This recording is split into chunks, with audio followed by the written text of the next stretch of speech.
members. Good morning to all. Senator, the Honorable Winston Garvey. Good morning, Mr. President, and good morning, members. May we all pray. Guide, we beseech thee, Almighty God, that we members of the Senate may wisely deliberate for the good of this country and for the glory of thy holy name. Please join me in saying the Lord's Prayer. Our Father, who art in heaven, hallowed be thy name. Thy kingdom come, thy will be done on earth as it is in heaven. Give us this day our daily bread, and forgive us our trespasses, as we forgive those who trespass against us. And lead us not into temptation, but deliver us from evil. For thine is the kingdom, the power, and the glory, forever and ever. Amen. Honorable members, pray, be seated. Honorable members, this House now commences its business.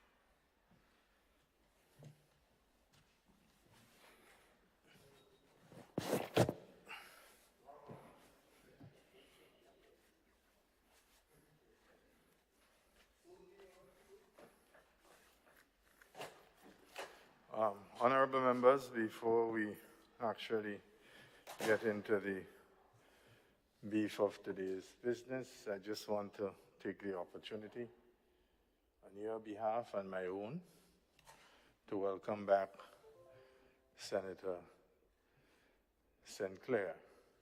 As you know, he has been unavoidably absent from a number of sit-ins because of some personal family matters. I am happy to have him back. I know for you were in the thoughts of, and your family were in the thoughts of every senator. And we did miss your lively contributions. I think the farmers can be justly proud. And I do believe they are justly proud looking forward to you. So welcome back. And I trust that you are over the worst of your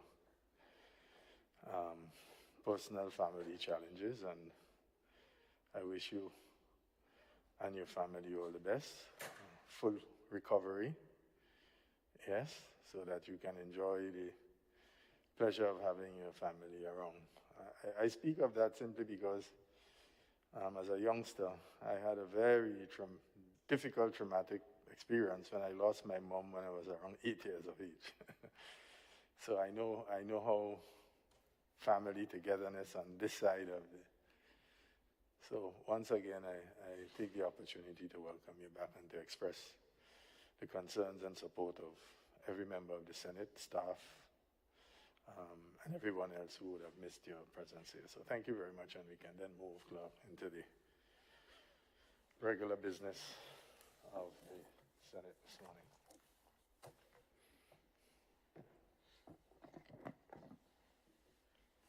Item 3, oath of allegiance or formation of a new senator.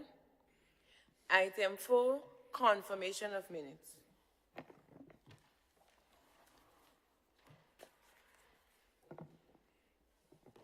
Mr. President, I beg to move that the minutes of the proceedings of a sitting of the Senate held at the Parliament Chamber, Mount Weldale, St. George's, on Tuesday, the 8th of February, 2020, be taken as read. Honorable members, the question is that the minutes of the proceedings of the sitting of the Senate held at the Parliament Chamber, Mount Weldon, St. George's, on Tuesday, 8th February 2022 be taken as read. All those who have that opinion say aye. Of the contrary opinion say nay. I think the ayes have it. The ayes do have it. Senator Steele. Mr. President, I beg to move that the minutes of the proceedings of a sitting of the Senate held at the Parliament Chamber, Mount Weldale, St. George's, on Tuesday, the 8th of February 2020 be confirmed. Honourable members, the question is that the aforesaid minute, instant minute, be confirmed. All those who have that opinion say aye. Aye.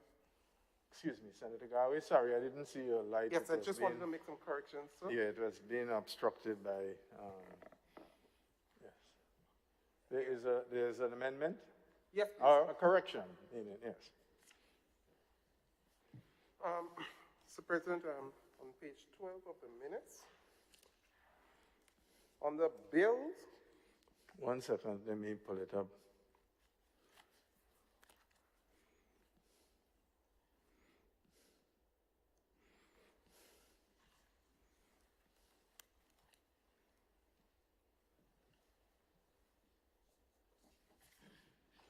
Page 12. 12, yeah. So, 1 minute. the minutes. I'm trying to. Oh, page 12. Why don't, rather than put the numbers of the pages at the bottom, so you have to keep scrolling, if you put it at the top, then it makes it so, life so much easier for those of us. Because it's the first thing you see. Yeah, page 12. On the bill was read a second time. Uh-huh. It is recorded as Parliamentary Secretary in the Ministry of Foreign Affairs. It should be Minister of State in the Ministry of XYZ. Clerk, is this noted? Also, lower down, we have the same problem being repeated. And that's on the same page. Same page 12. Yeah, Parliamentary Secretary, that's the penultimate paragraph. Yes. Yes. So that Also needs on to page also be 13, changed. page 13, it is repeated 2 times. Yeah, page 13. You see the problem, clerk? You had to scroll to the bottom to find the number of the page. And so we have to just change the layout of this and put the number at the top of the page so it's easy for you to get at.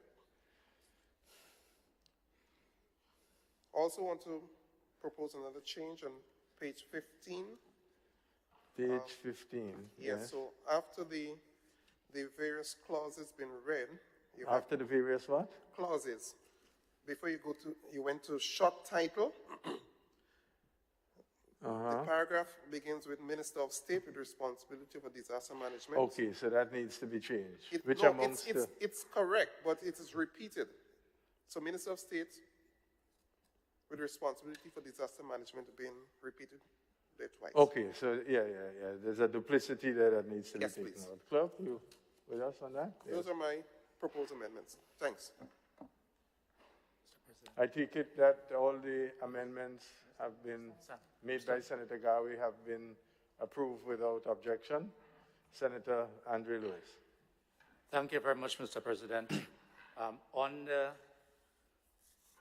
the roll call of members, I'm not seeing You're going back to page 1, is it? page 1. Yes, I think it's page 1. I'm not seeing as either absent or present Senator Katisha Williams. So I can't recall if she was here, but I'm not seeing her name listed as either present or absent. Not seeing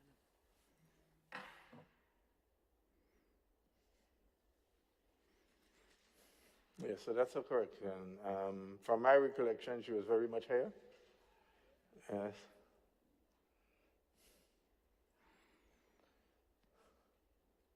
Okay, I'll put the question now. Honorable members, the question is that the minutes of a meeting of February, is it February the 22nd? Let me just get back to that.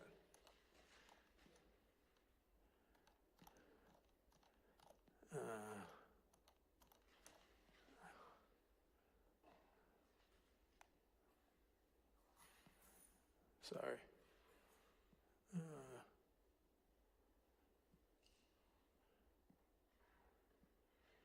Yes.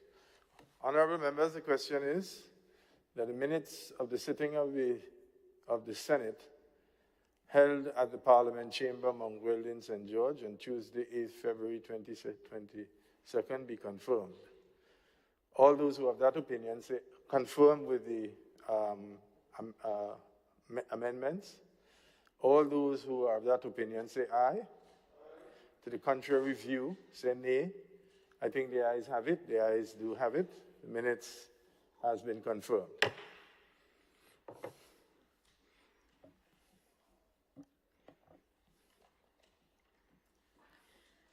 Item 5, messages from the Governor General. Item 6, announcement by Mr. President.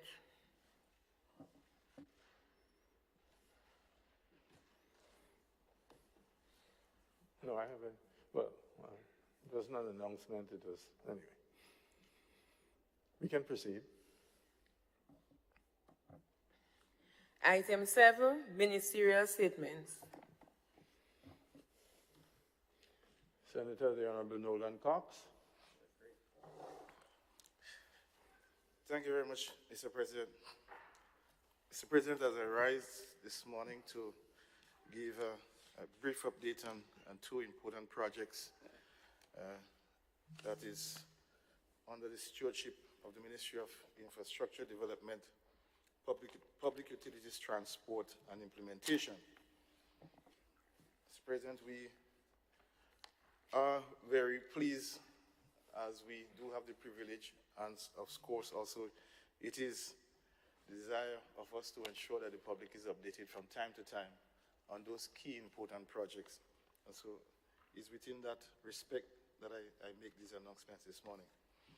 Two projects that I just want to update the House on is the Molinier Landslip project, and of course the second one is the Transport Sustainable Road-Based Public Transport Plan for Grenada.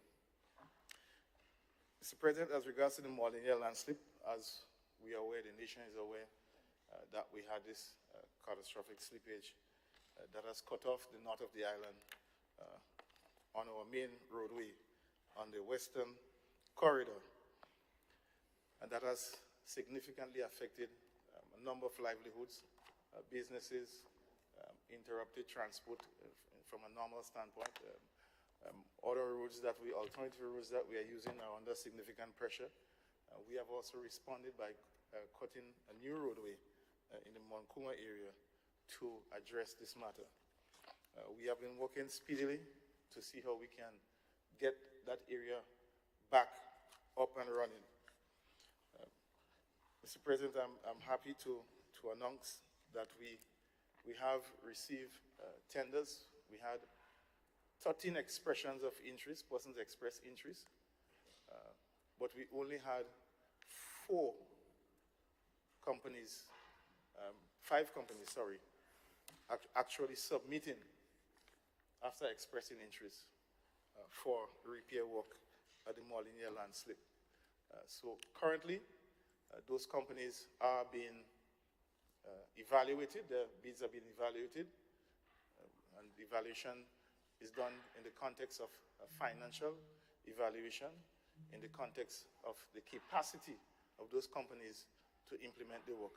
So those are some of the key categories that they look for in terms of evaluating the work. We are very hopeful that within the next week or so, we should receive a recommendation from the consultant who is charged with the responsibility to oversee this project with a recommendation for a suitable contractor to implement this work. And thereafter, we will move towards a procurement process so that it will go to the procurement board for no objection and for work to start there, a contract to be issued and work to commence shortly thereafter. We believe that within a few weeks, we should be able to announce a contractor and a possible commencement time for the restoration of the Molinier Landslip area.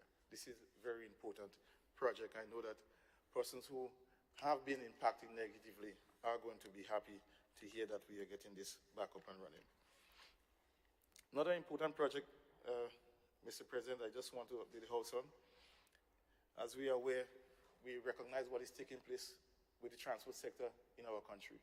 And as a ministry, as a government, as a people, as a country, we must respond. We must plan. And we always hear calls from colleagues within this honorable space for planning, to plan for the future. As such, we are responding, and we are working with our partner, development partner, the Caribbean Development Bank, to implement a sustainable road-based public transport plan for Grenada. Based on our data, we have almost 40,000 vehicles on island, and that is continuing to increase as we notice on a daily basis, weekly basis, monthly basis, if you want to put it like that. Vehicles are coming in. So we have to plan and to prepare as we continue to develop. This study has been awarded to a Spanish company by the name of MCRIT, and they have commenced work in terms of collecting data. We're consulting with all the stakeholders to ensure that we capture all that is necessary to come up with the best plan for Grenada. The approach for Grenada's plan is one that will be extremely unique. As you know, we have our public transport system that is vested in private investment. So I think that is where how Grenada's, the framework for Grenada's plan will be looked at to see how we can incorporate what we have and to expand on it going forward. Just to inform this House on some of the key focus areas of the study. One, the study will review policy and regulatory structures to improve the operating and efficiency and quality of the public transport service. Two, development of a program of improvements with regard to management of the public transport system. Three, development of a program for transition to electric or low carbon buses, as well as a structured, in a well-structured way. And four, the development of a program to improve the public transport facilities. So, as you see, Mr. President, this is encompassed not just for the development of the structure, but we also look at the whole issue of climate change. We also look at the issue of the social aspect in terms of how persons are engaged, especially our elderly and persons who are disabled. So, Mr. President, we are happy that this project is on stream, and we do have some other projects that will complement this one. You will hear more about these in the coming weeks as we prepare to roll it out. So with these few updates, I want to thank this Honorable House for your indulgence this morning. Thank you. Thank you, Senator Cox. Senator, the Honorable Cristiano. Thank you, Mr. President, and good morning, colleagues. I have two questions for Senator Cox. First one regards to the Molyneux construction and the issue. How many of those 5 companies are local in terms of the tendering, and what kind of projected time we have to start and complete the road? The CDB project, Mr. President, through you, question regarding if the project is going to consider in its deliberation the issue that we see now with constant parking of vehicles on the side of the road and narrowing the road to single lane. And with the onset of the announcement by the international car companies in the world that by 2025 there will be no longer production of gasoline and diesel vehicles and EV will be the vehicle of choice, we expect to see a greater dumping of these vehicles in our market and slashing our prices. Is the government taking any consideration in regards to how we handle that situation when it arrives?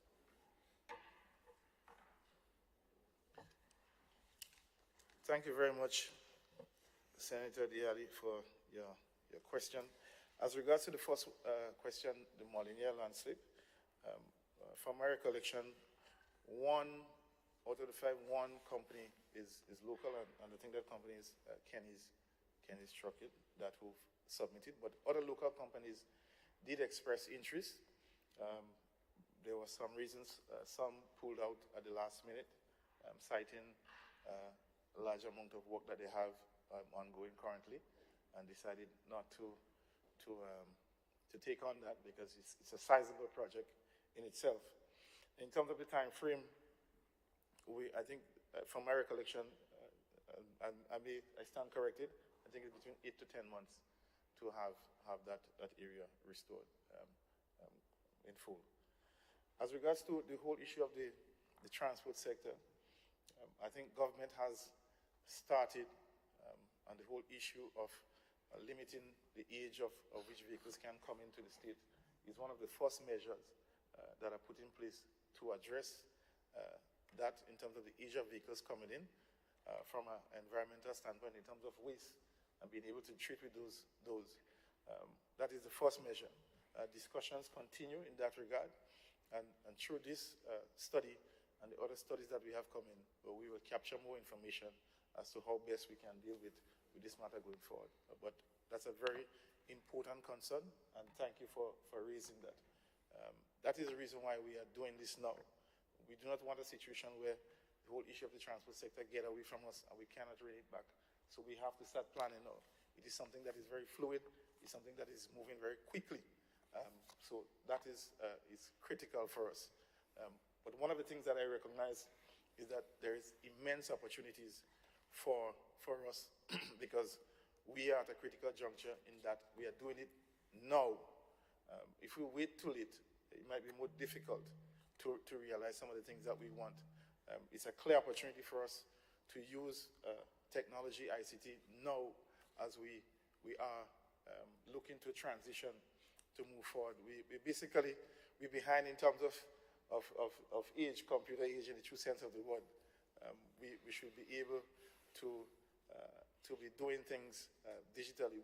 We all have digital devices, but we have not been applying it enough to those sectors, to the things that we do on a daily basis. And I think that's the direction in which we need to go. And we do have an appetite for that. So thank you very much for those two questions. Mr. President, just one follow-up question. Certainly, Senator Diani. Please, is there any consideration for reinstating traffic lights, the traffic light system back in the country? And because we've seen a lot of issues with pedestrians and vehicles. And of course, is planning going to be involved in anything dealing with the roads and how we give plans authority? You know, we have huge buildings being built in areas where no parking consideration is being given. I want to know if there's going to be an engagement with planning to deal with that issue and look at that issue as we move forward. I'll start with it.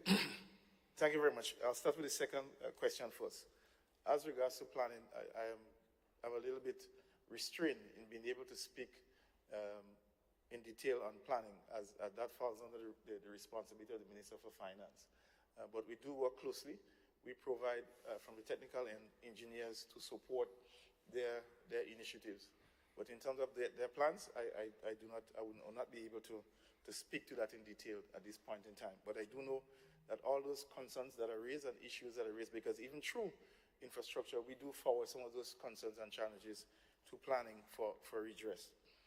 As regards to the traffic lights, I am happy that you raised this, because there is a discussion, a discourse that we probably don't need any traffic lights. Maybe we should use those monies to invest somewhere else, and because the traffic is flowing nicely, people giving way.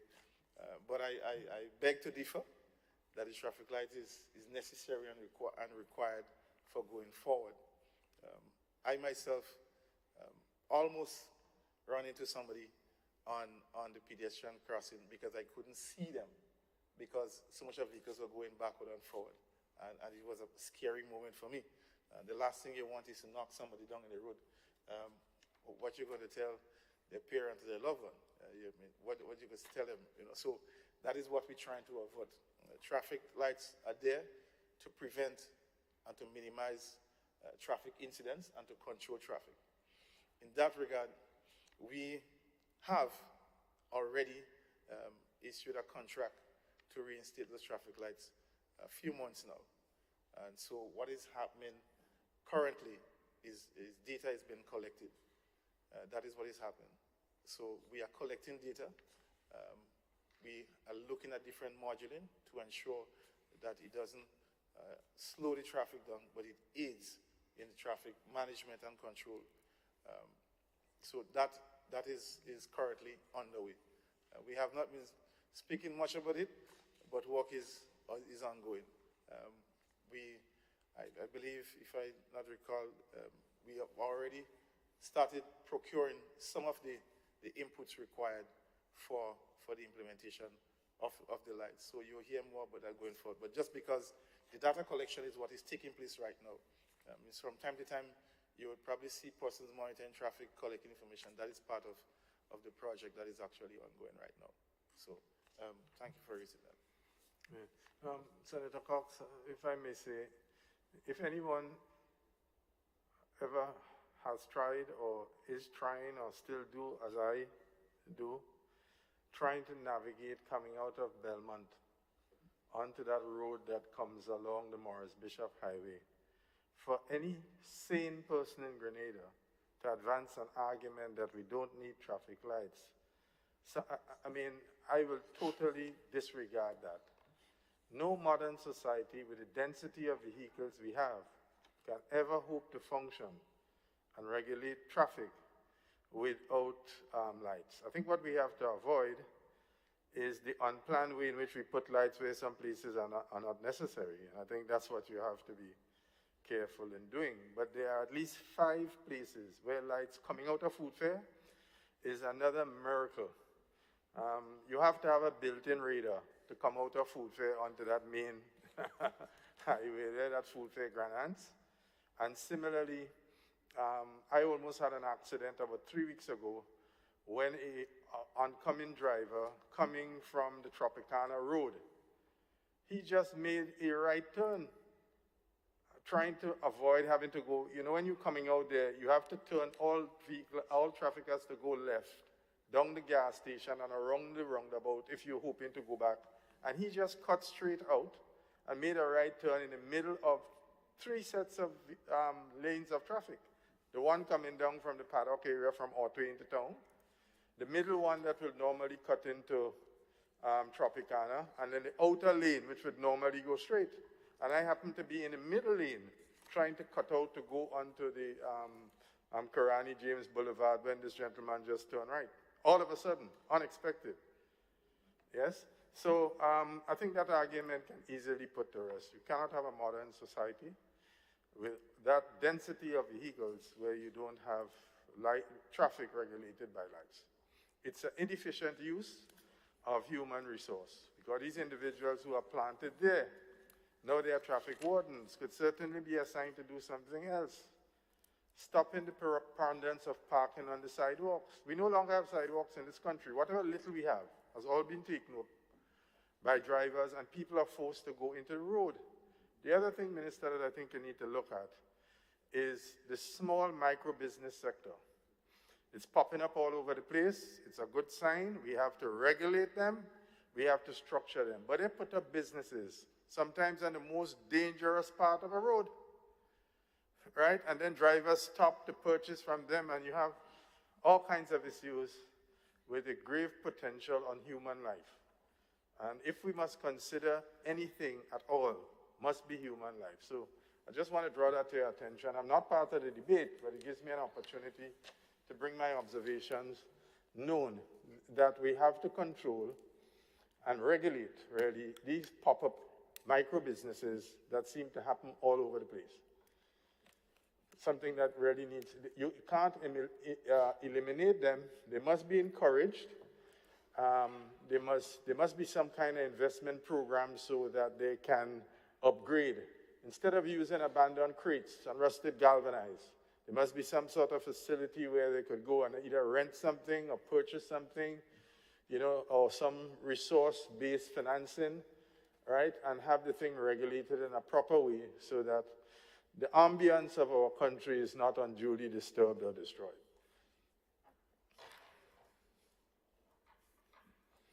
Senator McQueen, sorry I saw your light, but for a moment my brain didn't quite think that I should call you. Yes, you have the floor. Thank you. Senator Cox, driving around, I have noticed several of the roads that has been restored have either stopped or go slow. What is the reason for the stoppage or the go slow, and what is the financial implication that will have on our economy? Senator Cox, just let me clarify I was just going to... One thing, Senator. I guess, well, certainly I say on question time, because this is what it is when a minister makes a statement. But your question has to be a little bit more specific, because which projects are you talking about, where? So remember, he doesn't come prepared to answer a question. So a question like that, you will have to reformulate it and be specific, because in fairness to the individual, he would not quite know where you're talking about. Different projects will be in different phases for different reasons. Which one of them are you talking about? And so the question has to be the question has to be crafted in such a way that there's clarity in asking the question so that you can get, so that the person who has come unprepared for the question is not disadvantaged, because he then has to, and then you see he has a responsibility for accuracy. When a question is answered in Parliament, the person answering the question is responsible for the accuracy of that question. And because it's a question in which he would not have anticipated, because this is not the normal question time where questions are to be filed and so on, but it's basically asking questions on the report that he has given, you have to be a little bit more specific. So that's a general guideline. You have to be specific. In other words, why is the road in Malmont, which started X days ago, has stopped? You can't give a generalized question and ask him to answer, because he don't know or would not know, and certainly the presiding officer has no knowledge of what specifically are you seeking. You know, it's such a generalized question. To some degree, I wouldn't like to say it's meaningless, but it will create challenges. So you may wish to be very specific in respect to the issue covered in the report by the minister who has the responsibility for that ministry and is reporting to Parliament, or you may have to formulate that question in the standard question time, which will then have more specificity and not be as general. So, Senator Cox, I just thought I should lay those guidelines down if Senator McQueen was not aware. So, you decide how you are tackling Well, this. Mr. President, is the same response I was going to give, that based on our standing operating procedures, in terms of question, and the question was not specific, and it wasn't really put into what I actually presented as part of my report. It's not that it's not an issue, but I don't want to go outside of the realm of the rules of the House in this regard, and because that can go off into 10, 20 questions going forward. So I will just ask that the questions be centered around what the two statements that I made for the two projects. Yeah, but that's why I intervened, Senator Cox, because I sense, and I mean, she's doing, the senator is doing her job. She's here to question you, but we have to ensure that there's a certain procedural issues. Yes. So, Senator McQueen, I'm not by any means trying to shut you down at all. Thank you. You know, and you can always come back, formulate if you want to put something in writing and send it to the clerk. But if you have something specific to what he's saying, you know, so I hope I'm clear. Yes, two senators, you want to defer to Senator Sincere? You know, we men these days are always chivalrous, you know, we give our women first call and everything. Okay, so we're changing the trend, and you have the floor. President, good morning, colleagues. Just one simple, quite a simple question. Bearing in mind, Senator Cox, that we presently have to employ a foreign entity to develop that system we're talking about in relation to transport, and also bearing in mind that the transport sector, public transport sector, is always evolving. Also, traffic situation is always evolving. Would the government be sending or thinking about providing scholarship or few scholarships to persons to study public traffic management, per se? Because going forward, I would not like us to be hiring a foreign entity again to deal with such issues, if it happens. Thank you. Thank you very much, Senator, for your question and your concern in terms of capacity building for Grenadians, not only in the transport sector, but in all sectors. It could be fiber optic or whatsoever. Those are areas that we do have demand for persons. But as regards to specific plans for scholarship, I think that the Minister for Education might be more well placed to answer such a question. But I don't have those details, but I can find out for you what specific areas. But I do know that there are a wealth of degree of areas that are available for training. I think one of the biggest challenges that I've observed in terms of persons accessing those is persons may not want to go to particular countries where some of the real necessary capacities for those sectors are being offered. As you know, some persons have challenges with languages, and some of those countries who offer those studies is where you have to learn a second language. That is one of the issues that I've picked up. But I do know that there have been from time to time, even from different European countries, some specific studies, but I cannot give any definitive what is available now in that regard. But I've seen before in the past such scholarship being afforded to persons in that area. Thank you. Thank you, Senator Cox.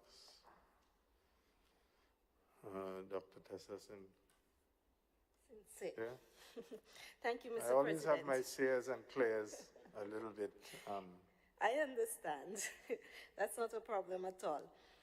Senator Cox, you mentioned that already there were contracts out for the reinstallment of the traffic lights, and you also mentioned already procuring inputs. So my question is, in your report, you mentioned also that data is being collected. So I would like to know what data specifically are being collected at the moment.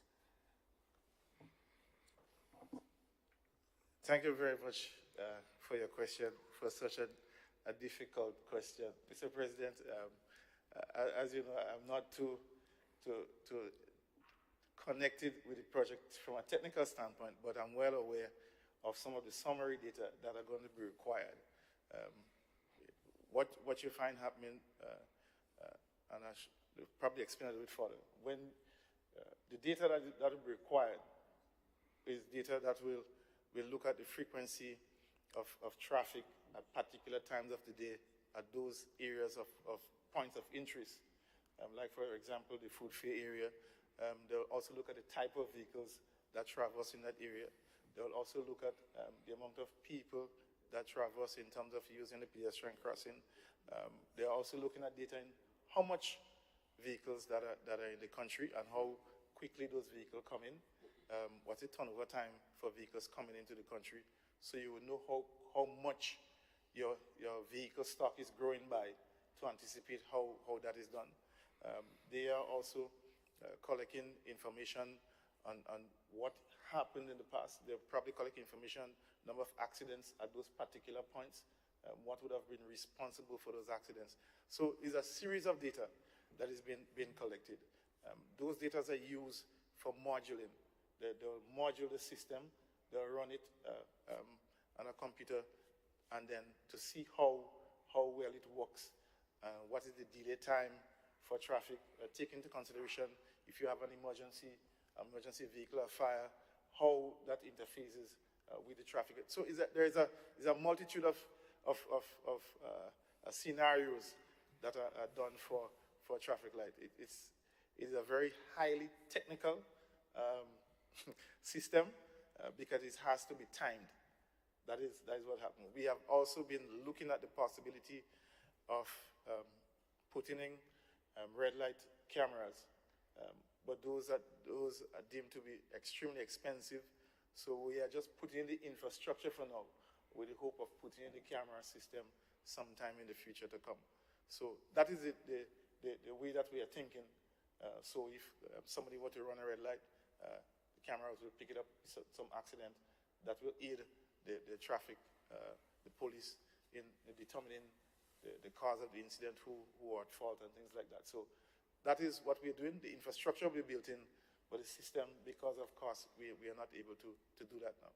But that is where we are. But thank you very much for inquiring. Dr. Sincere, I happen to know, because even on the the period of revolution, there was this data collection. So when you put in traffic lights, take for example the junction and paddock area coming down Luther's Lane, getting into town, and those that will be coming from Springs plus Belmont. Now you need to time the lights, and the timing of those lights will be a factor of the density of traffic at different times in the day. So at the high point, which is between, I would say, 20 to 8 and 10 past 8, when everybody's rushing to get, right, you want to move traffic in town, right? So you may time the light of allowing the traffic that is going in town to move more than the traffic that is probably coming out of town. So I think these are the considerations. And then you have to take different days of the week. Then you have to think different days of the month. Because we have a 2-week monthly pay cycle, you find that there's a massive amount of activity when the fortnight pay time comes for those who are fortnightly paid, as opposed to when the monthly paid pay time has arrived. There's much more activity around the week. If the month end comes close to, like, say, a Wednesday or between Wednesday and a Saturday or a Sunday, there are more people moving about because they now have money to spend. And you will capture that kind of data, and you will capture how the density alternates at different days and different times and what to do. We also have an issue with goods vehicles. It happened to me this morning, trying to get down Lucas Street. There was a goods vehicle which stopped on Lucas Street, hold up all the traffic trying to get into town. In fact, I passed and it's a Steele's vehicle, right? And if I was controlling traffic, Senator, you'd have to wake up early in the morning to move that vehicle from there, right? But this is a goods vehicle in the middle of the rush hour. Just stop on Lucas Street, now with the traffic. So the traffic can't get into town, and those that are coming out of town has problems. Now, when you do your data analysis based on that kind of movement, you may be able to see that on these days, no goods vehicle can stop, wait, or park during the hours of 7:30 to 9:30. And you'll be able to, and many streets now, some of which are two-way, will have to become one-way. Coming down Lotus Lane is a nightmare. Woe betide if there's a fire or something on that fire engine. People are parking where there are clear signs, no parking. They disregard it and go into their business. One day it took me 20 minutes. 20 minutes to move from Anglican High School to Blue Danube Bakery. I had to come out. When I got to a certain business place, I had to come out of my vehicle and act as a traffic policeman because an individual just decided he's parking and he ain't moving. Right? And we had to go to appeal to him. Drivers were trying until I finally came. And the interesting thing was, he was a shop steward in one place where when I was a union, I was able to appeal to him and get him to move. And it took 20 minutes for that traffic to move. And this is a main thoroughway linking important parts. So the traffic assessment, in my view, will inform how we do these things, which streets we make one way, which streets we have dual carriage, but only for a limited time in a day, what time are the hours. So that's the data I think that they are collecting. Yes? Thank you, Mr. President. With your permission, I would like to express my appreciation for that explanation, because somebody listening to Senator Cox's report may have those questions for us, so we needed to hear that explanation. Well, Thank you. This is why I allow, on the patterns of the British Parliament, although it's not written into our standing orders, but on the patterns of the British Parliament, because it's British parliamentary democracy we practice. This is why I allow questions on ministerial statements, but I have to ensure that the questions don't amount to an ambush. Because let's not forget that while we are lawmakers, we are also parliamentarians and we have constituents. And our first interest is to impress our constituents. So as the guardian of the rules, I have to ensure that there's fairness. And this is why the questions on ministerial statements are restricted exclusively to the statements made by the minister and what he can reasonably respond to. In other words, while I am exposing him, I also have the responsibility as the presiding officer to protect him, to maintain the integrity and discipline at house. So, Senator St. Clair. Now I have my Clairs and Sayers correct. Thank you, Mr. President. And you're right on the ball on the matter of constituents, because Senator Cox Senator Cox raised an important point that has been toying in my mind maybe for many years, and the issue regarding the age of vehicles. Of course, and my constituents, would say, why spend X amount to get a brand new or more up-to-date vehicle when they really have challenges even doing other things. However, what we do know is that sometimes you have vehicles, and we see them, they might be a more modern year, 2017, but you look at a vehicle on the road that is maybe a 2010 vehicle that is in much better condition physically, the engine runs better, and so I know in the more developed world, you normally do certain tests for environmental and emission and all of those type of things to look at the standard. And so I am concerned here about whether or not we should look at standards in terms of the emission and the sort of robustness of those vehicles versus just using sheer age. I think age looks like a sort of easy way out, and particularly for certain usage, particularly in my constituents, we may need to look at that in that context. So I'm not too sure if that would be something that the government and your team would be willing to explore when the debate comes closer, because this, I think, is something that can be fair.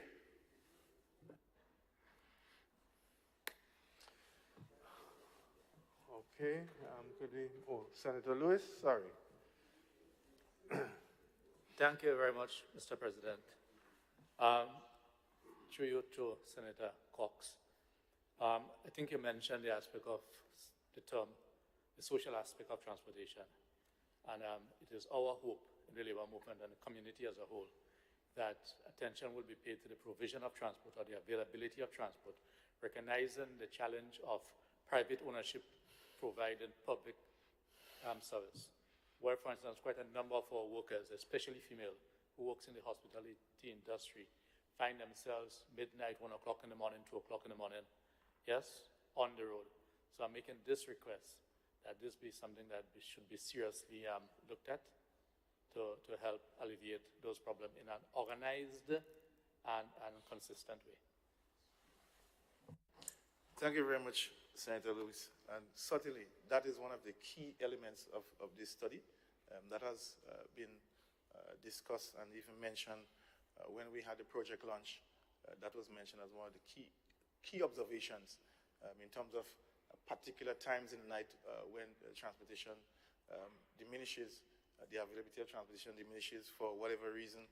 If the drivers, the owners of the buses believe that it is not feasible for them, it's not profitable for them to ply that route at that particular time. So all those matters are under consideration. That will form part of the final plan for Grenada when this is concluded. As I indicated, we are very excited about this approach, this project. It lends itself for us to develop in a most sustainable way. It lends itself for us to take the advantage of the opportunities that is available now in this sector. We also have a couple other projects coming.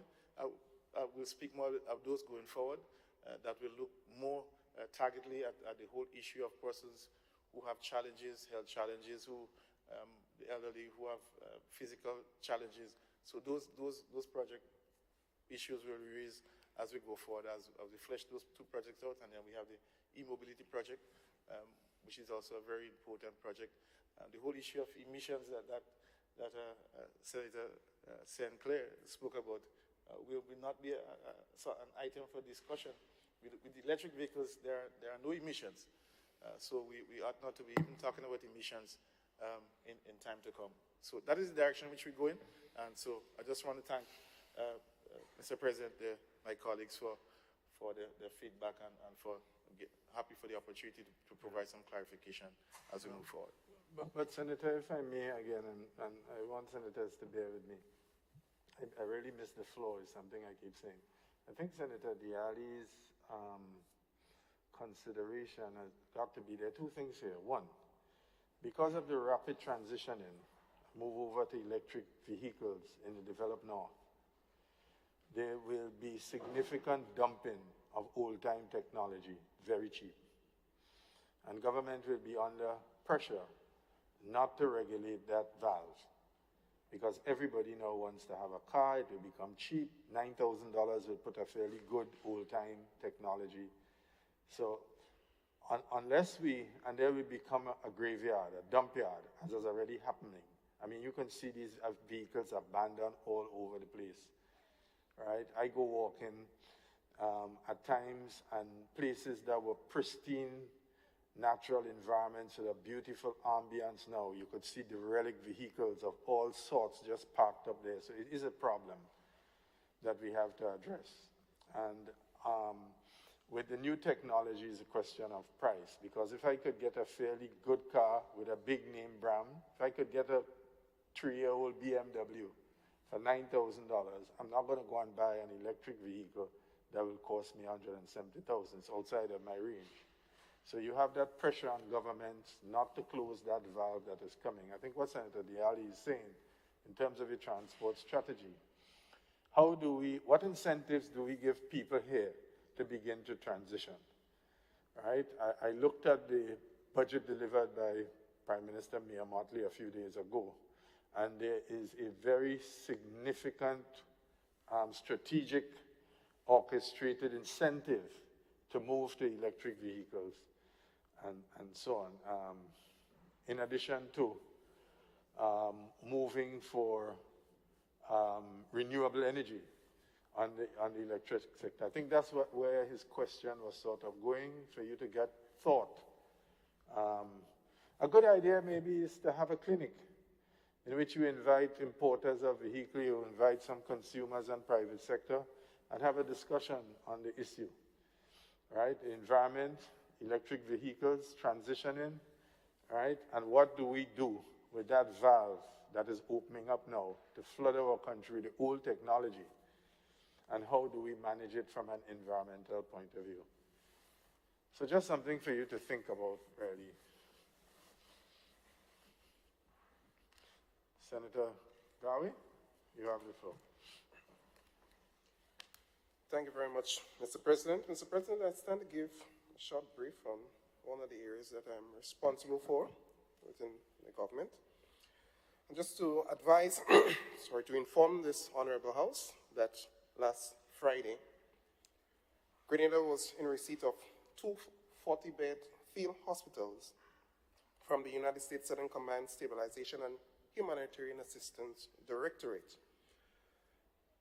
These donations amount to just over $1 million US. And I'm pleased to also inform that one of the field hospitals will be stationed on the mainland, and the other will be stationed in Carriacou for our brothers and sisters from Carriacou and Petite Martinique. The beds come with wheels, patient rails, IV poles, and mattress, and generator to run the entire facility. It also includes a HVAC system per shelter. Each shelter is stored in individual metal cases. The donation is a significant boost in our capacity to provide emergency medical relief to our people, as they can be deployed at a moment's notice in the very likely event of an emergency. Training on the setup, configuration, and dismantling of the field hospitals were conducted during the period March 8th to 11th. A total of some 23 stakeholders from various groups that were deployed in this regard. It is extremely important to note, Mr. President, that in the event of any emergency, All that you need is big enough space where you can deploy these hospitals.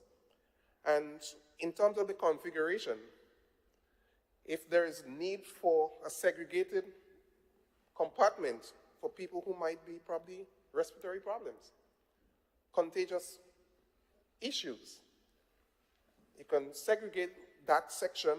Therefore, the HVAC system, the cooling system, would not be integral throughout the entire facilities.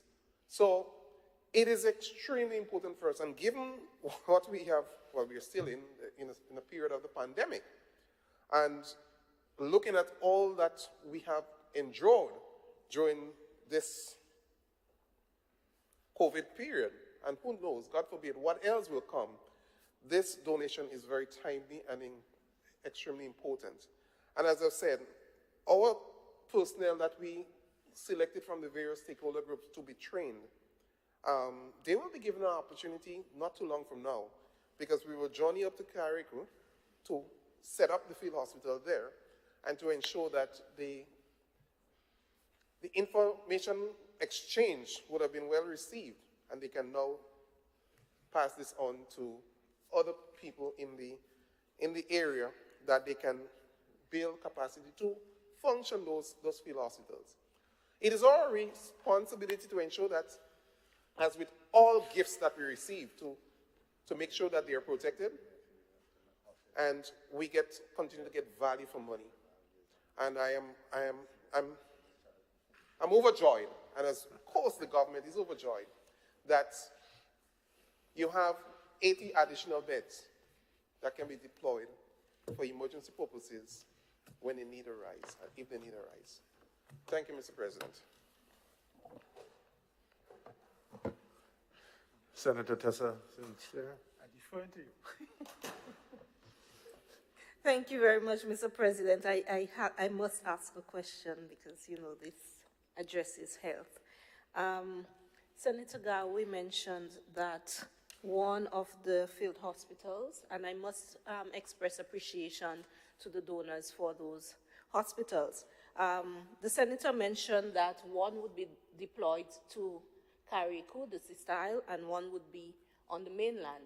However, I am curious as to where exactly they would be located and what determinants, what factors would influence their location.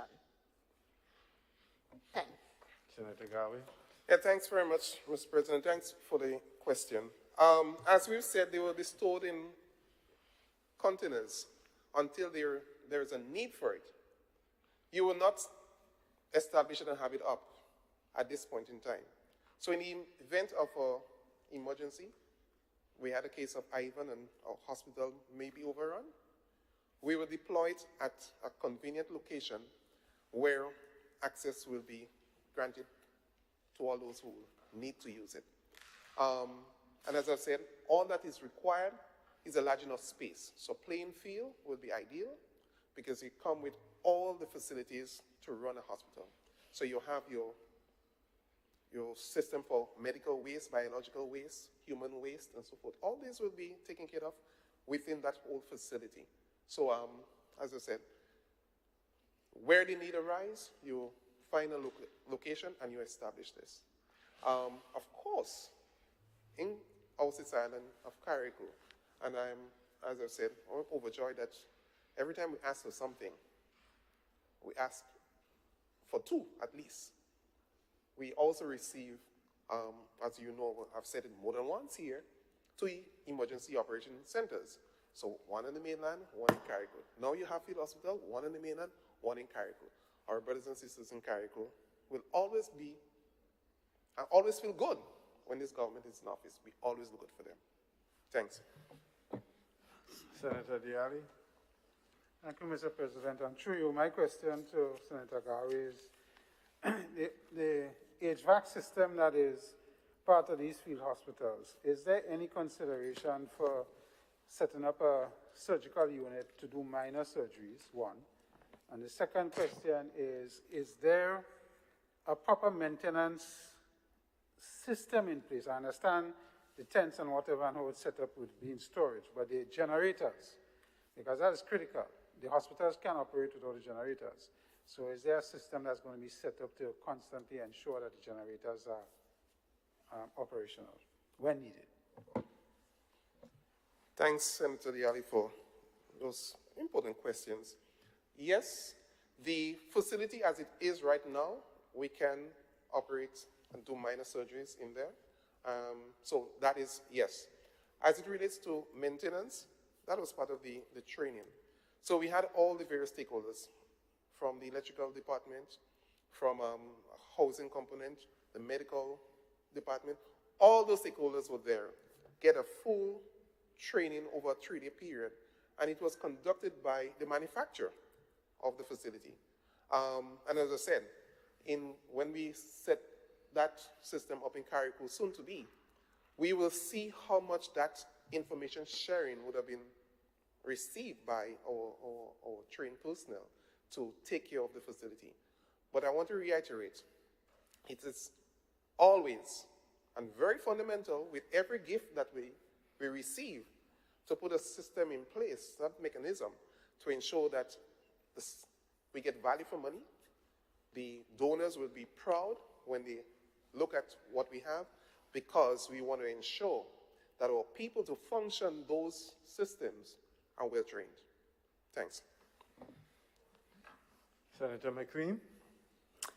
Senator Garraway, are the equipment new, and who was donated it to us? Thanks very much, Senator McQueen, for your question. Yes, the equipment are brand new. As a matter of fact, we were expecting to receive them since last year, but they were in manufacture. They've been manufactured at the time. That's why it took that period of time for us to have it. So they're brand new, and they were donated by the United States Southern Command Stabilization and Hospitalization Program, a humanitarian program. They are the ones who would have donated it, as I said, to the value of just over $1 million US, and we are so thankful to the United States. They too donated to the tune of over $6.5 million US, the 2 emergency operation centers and warehouse I spoke about before. Thanks. Sorry. Can I just ask one Sure. more question? Saying that we have lack of beds in our hospital, wouldn't it be a good idea to put some of the beds there rather than leaving it until we have an emergency? Mr. President, I am not sure we have a lack of beds in our general hospital at this point in time. So, it is not true. We do not have a lack of beds at this point in time. The hospital have the beds that they need. The field hospital beds are designed for them. We will not use them elsewhere. They will not be used in the general hospital. If, however, there is a need where the general hospital do not have bed and we have to deploy the field hospital, of course we're going to deploy it and use the beds in it. But as it is right now, I have no information that there is a shortage of beds at our general hospital. Thank you. Senator Joseph? Just a couple questions to Senator Gawey. The material that we have received, the field hospitals, presently I guess there is storage. Is there a so-called shelf life for that facility? Because just in case there is no need for it to be an emergency. So is there a shelf life for it? Secondly, bearing in mind the stress on the health system in relation to nurses, if there is an emergency, where are we going to draw staff from to have this thing functioning as it is supposed to be functioning, as the field hospital? Thank you. Thank you very much, Mr. President. And thanks, Mr. and Senator Joseph, for your questions. Mr. President, as with everything that has been manufactured on Earth today, there is a shelf life. So this building, they give you a life of this very facility that we're in. I remember when the U.S. was about to donate the first two emergency operation center and warehouse. They told me the shelf life was going to be 20 years because it was going to be steel panel buildings. And I said, no. The people of Grenada desire something that will be more durable, something that will give them a longer lifespan. And I will submit that we prefer to have a concrete structure. That took them back to the drawing board, and as a result of this, the price went up, and they came back and said, okay, we will give you what you require, what you requested. As I said, everything have a shelf life. At this point, I cannot say if it's 20 years, 15 years for the shelf life, but I will promise you, when we come back here, I will tell you what is I will use your term, shelf life of the facility. The second thing, in terms of human resource, where are we going to find nurses to staff the field hospital? Where are we going to find the nurses where we currently have them? We have nurses who are currently being trained. We have nurses who are on the job. As you remember, we operate a rotation system. And so you have nurses available. If the need arises, I am 100% guaranteed and assured that our staff will do what is necessary to make sure that we provide the critical health care to the people of Grenada, Carrick, and Martinique. That is what is important here. What is important, if there is a need for additional service providers or healthcare practitioners to staff, whatever, we will pull from all our reserve, volunteers and so forth. But let us not forget, we're talking about providing service for the people of Grenada, healthcare service, and there will be no stone left unturned to ensure at all times that our people receive the best care possible. Thanks. Okay, could we move on, please? Let's get in.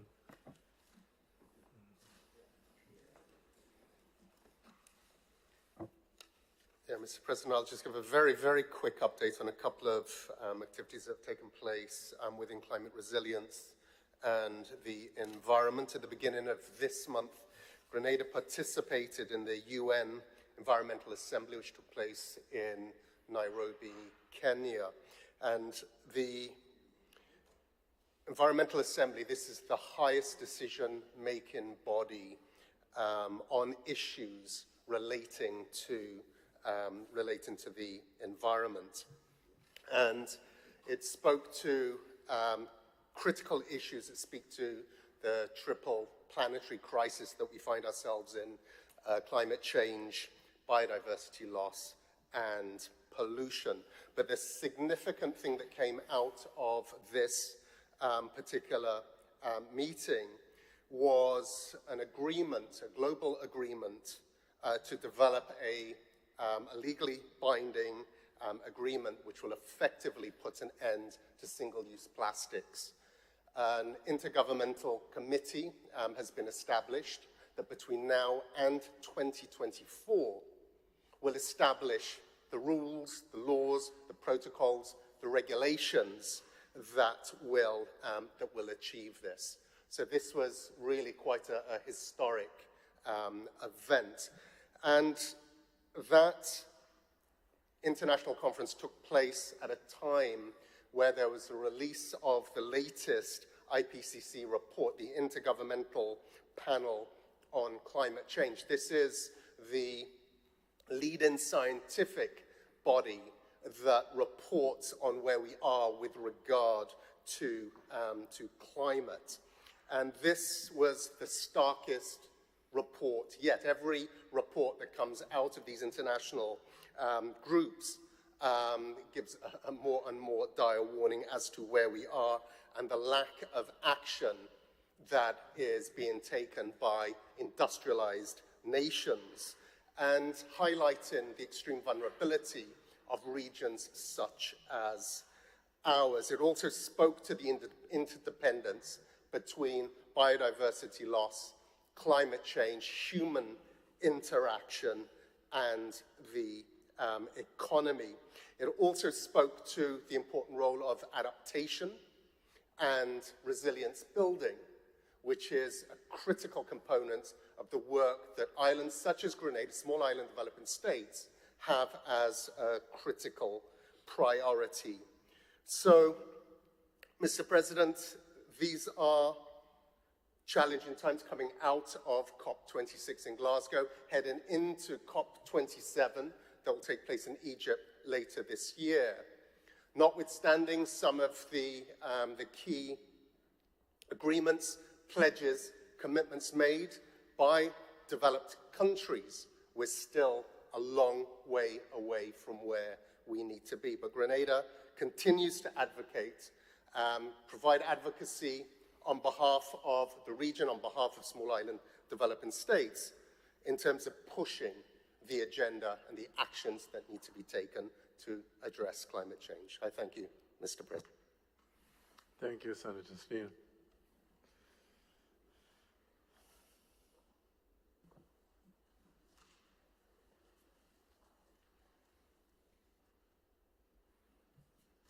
Item 8, presentation of papers and reports from select committees. Mr. President, I beg to move the following report be laid on the table. The report of the Grenville Commercial Complex Limited financial statements for the 17-month period ended December 31st, 2020.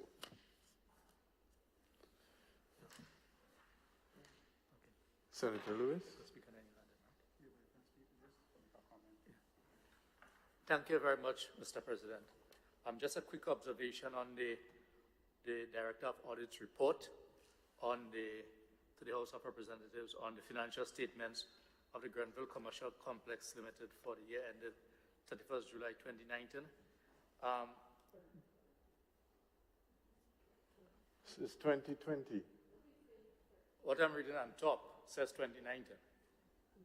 Yeah. I'm reading the One document. second, Clerk, there seems to be some reading the errors document that I have in front of me. that's on the electronic board. In fact, my secretary.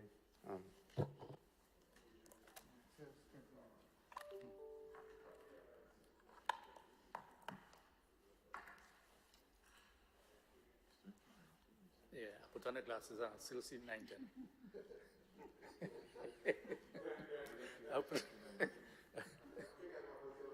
Yeah.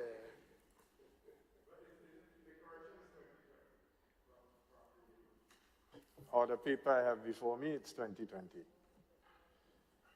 What, but you are standing on this because just so the date does you're not just make a seeking a difference. correction of the date.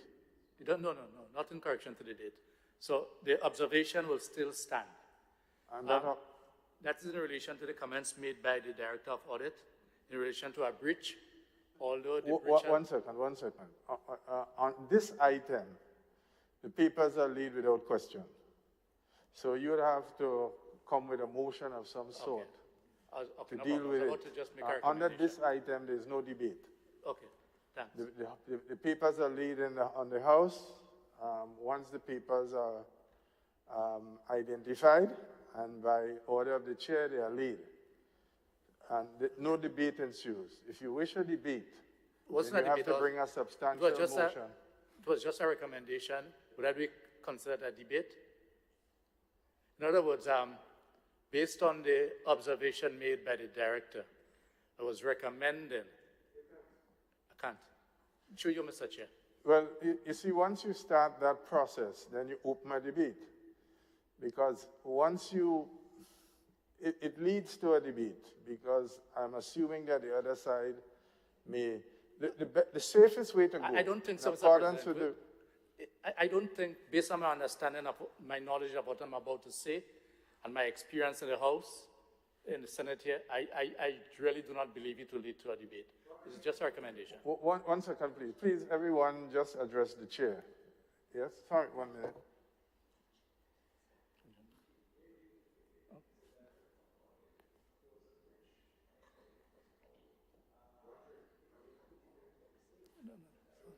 Okay. It's not a negative. No. Senator Lewis, as you know, I'm guardian of the rules. The rules do not allow a debate or expression of an observation, because once that is done, it will trigger a debate. So I prefer to err on the side of caution.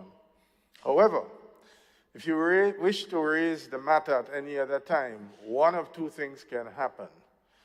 If your intention is not a debate, then a quiet note to the relevant leader of government's business or whoever on the matter could be done.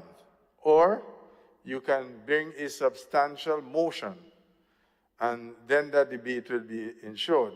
But once I allowed an examination of the report, because under this item, the House does not examine the report. It is just an announcement that the train has arrived. Whether you board the train or not will depend on whether you buy a ticket, and that's another kind of operation in a separate place. So all we are doing is announcing that these papers are laid on the table. Once it is laid on the table, then you have the possibility of introducing a debate or introducing an observation, but on a subsequent matter. It can't be done now, and I don't want to start that ball rolling. I am so guided, Mr. President. Yeah. Thank you very much. Once we get into the individual contents, because in fairness to all sides, I am assuming that they would not have been prepared by way of reading the individual papers, because remember, these are papers which by law have to be reported to in the House. So all we are saying is, these are the papers that have been reported to the House. If you want to have a debate, you bring a substantial motion on it, and then everybody have an opportunity to prepare for that debate. But I can't allow a potential ambush to take place in violation of the rules. I'm sorry, but I am so glad, Mr. President. Okay, thank you. Yes. So we understand each other. Yes. Honorable members, the question is, the report of the Grenville Commercial Complex Limited financial statements for 17 months, period ending December the 31st, 2020. I order these papers now laid on the table. The papers are so laid.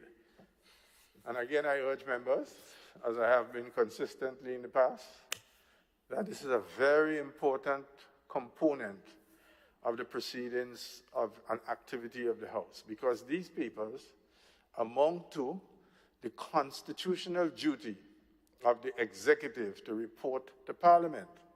The Constitution purely lays that out, that the executive is answerable to the Parliament. And these papers represent the answer of the executive insofar as the fiscal and other operations of state enterprises and other arms and businesses of the state are reported. And for the time I have been sitting in the chair fully, this senators have been failing in their duty.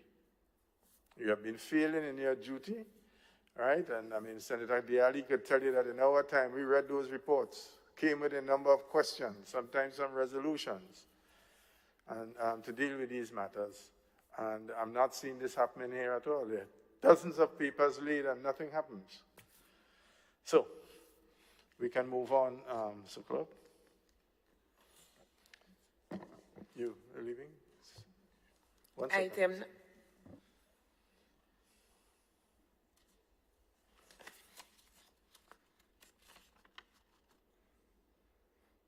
Yeah, thank you, Senator Diali, yes. And just may I, before we proceed, announce, I saw it rather late, Senator Cadet did indicate that he would be late. He has another important appointment that conflicted with this.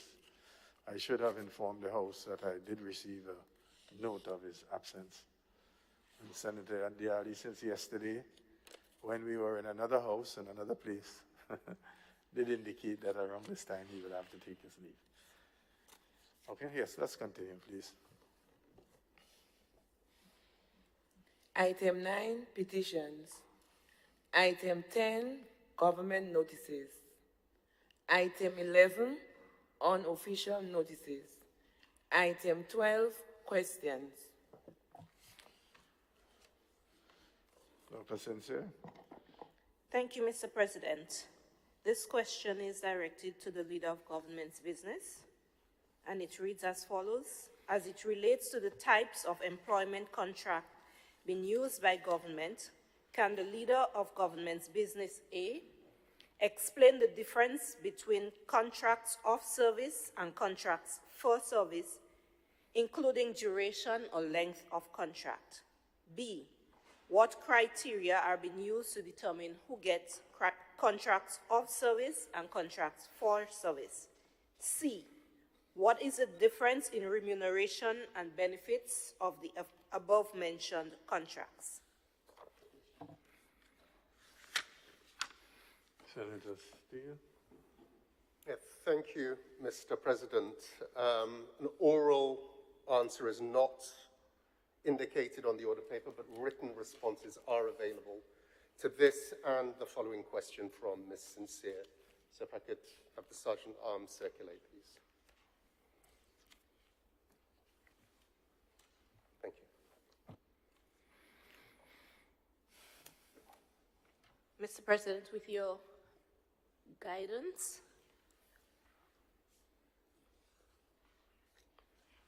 Thank you.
Mr. President, can we proceed, please? In Yes, terms of sorry. answers yes. have been provided. So if we could I move got on taken to the up with next, this please. reading. Yes. Mr. President, with your guidance, the Honorable Leader of Government's Business did say that the package which is circulated answers both questions. Yes, so you should did I say go so. ahead and read the second question? Sure, yes. Question 2 to the Leader of Government's Business. Can the Leader of Government's Business provide a list of all advisors to the government recruited between the period 2013 to 2018 and 2018 to present, their job descriptions, remuneration, and benefit packages?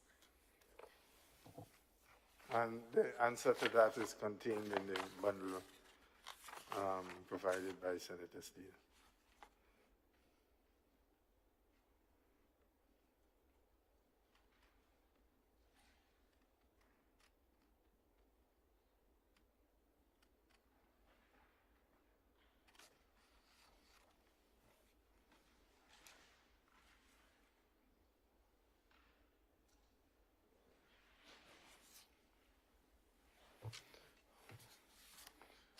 Good.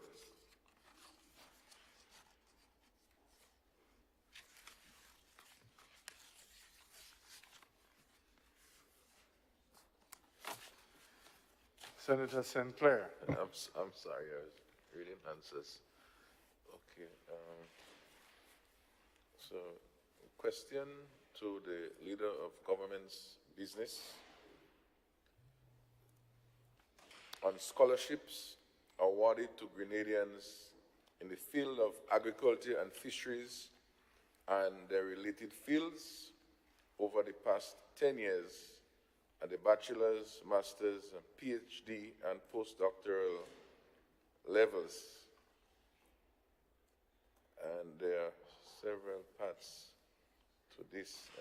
It says provide a number of scholarships in agriculture and its related fields by the following criteria in the table below for the past 10 years. Mr. President, I'm not too sure if you want to go through the different headings. No, I don't think that's necessary. Yes, yes, correct. And the B says, provide a number of scholarships in fisheries as it relates to the fields by the following criteria in the table below for the past 10 years. So it was for agriculture, one was for fisheries. This essentially is the question. Thank you, Senator. Senator Steele. Thank you. Yeah, once again, Mr. President's written responses are provided, so if Sergeant Barnes could distribute this, please.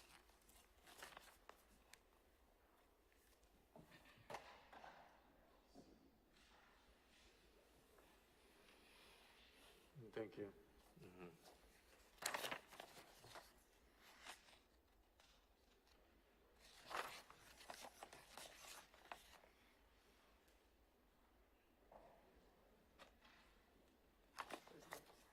For our records, we need electronic copies of this emailed to us from the ministries too as well.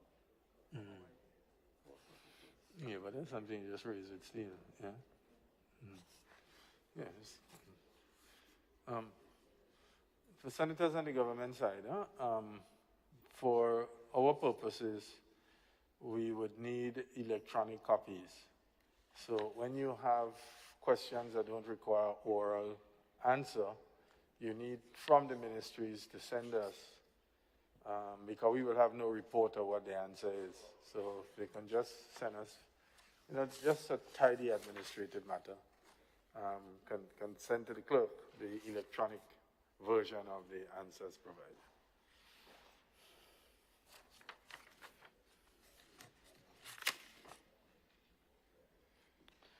Could we move on? Next question, the Honorable Andre Lewis. Thank you very much, Mr. President. Question number 1. Could the Honorable Minister advise the House as to whether the gravel, concrete, and emulsion company has disposed of any of its fixed assets by way of sale, lease, or otherwise within the last 24 months? And if so, A, which specific asset or assets was or were disposed of? B, what is or are the name or names and nationality or nationalities of the legal entity or entities to whom those assets were disposed? C, when did this or these transaction or transactions occur? Okay. Question number 2. That sounds good, man. Question number 2. If the answer to question 1 is in the affirmative, that is, that an asset or assets of the said company were disposed of during the period mentioned, then can the minister tell us what are the terms of that disposition? In particular, A, if it is a lease, then what is the term of the lease? For how long, and what remuneration has the company received or is going to receive over the term of the lease, and in what manner? B, if it is a sale, then what is the sale price, and when and in what manner is the company to be paid for the assets? C, would the minister provide the House with a copy of the contractual document or documents pursuant to which the asset or assets was or were disposed of? Question number 3.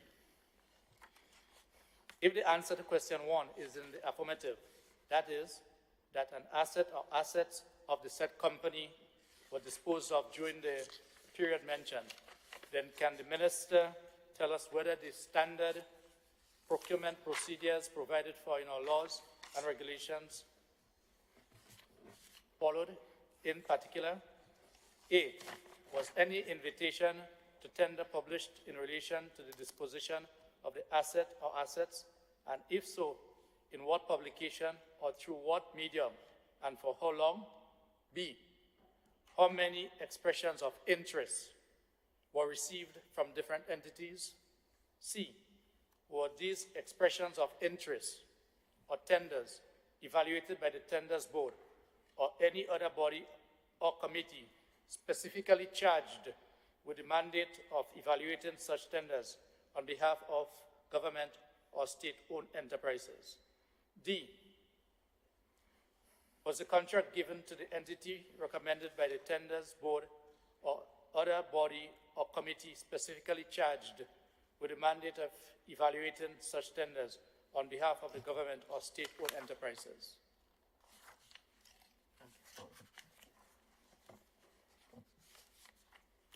Again, Mr. President, written responses have been provided. If the Sergeant Lambs can distribute these.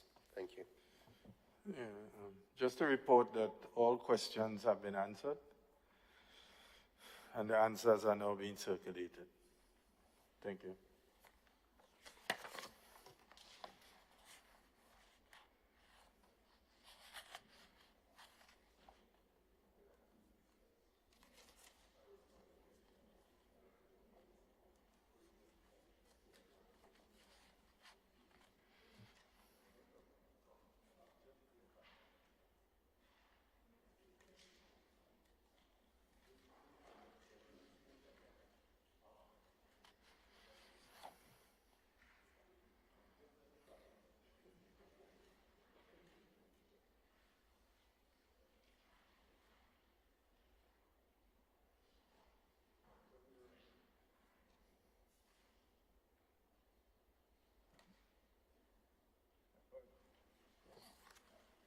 Yes, we can proceed.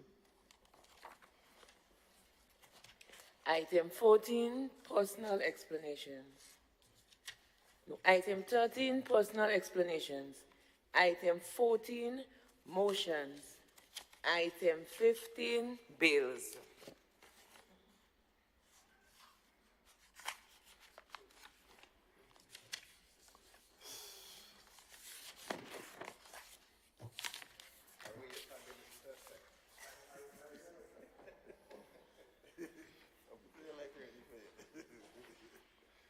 Senator Steele? Oh, Senator Gawi, sorry.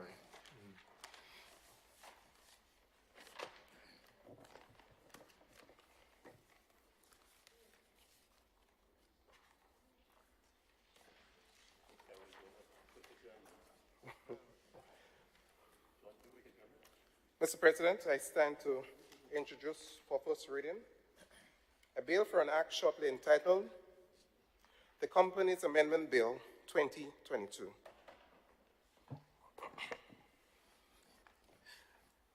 A bill to amend the Companies Act, CAP 58A, shortly entitled Companies Amendment Bill 2022. Mr. President, I wonder if you're enforcing the rule that if I'm going to remove my mask, everybody else should have on theirs. Say this again? If I remove my mask, everybody else in the chamber should be wearing theirs. Well, I haven't done a roll call, but I assume they are, based on No, not everyone. the existing Not regulations. everyone was wearing theirs.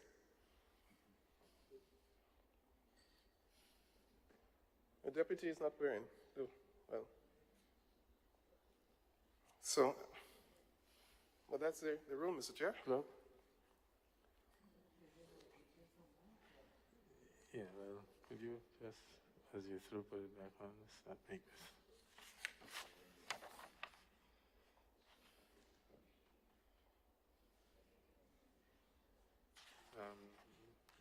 Clerk?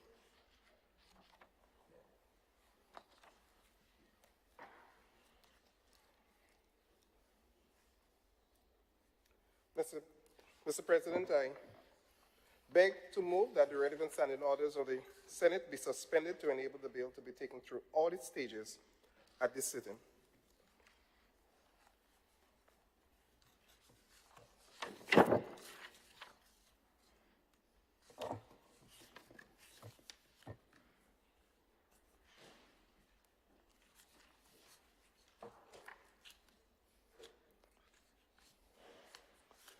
Senator Garvey.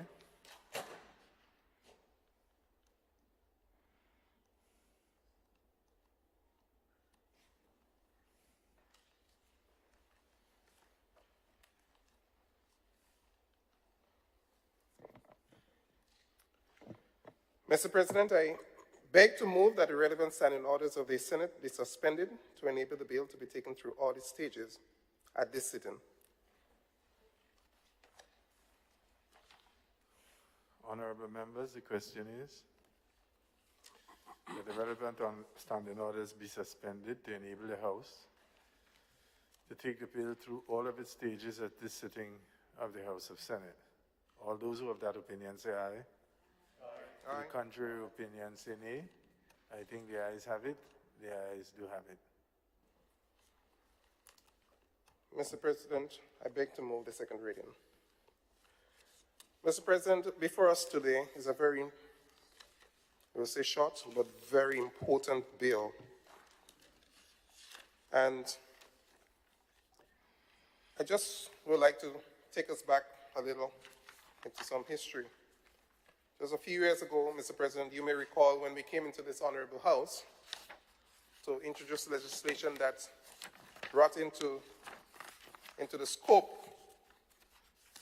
when in the fight against anti-money laundering and counterterrorism financing, when we had NGOs, non-profit organizations, and churches were brought into the scope and required to be registered and to report.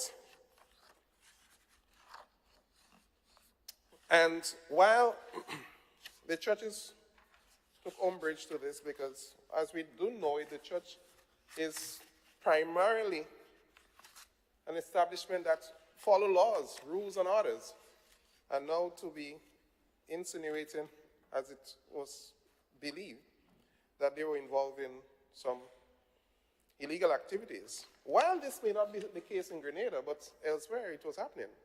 Churches were used to involve in illicit activities, financing terrorism activities.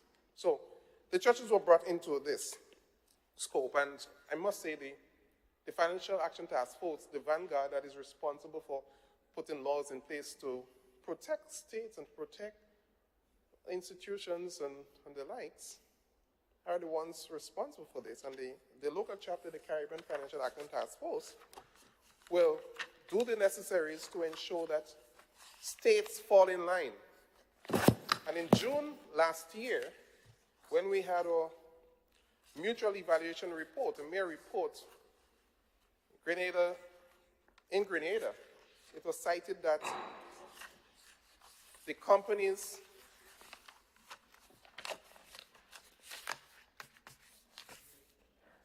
just a little distraction. The companies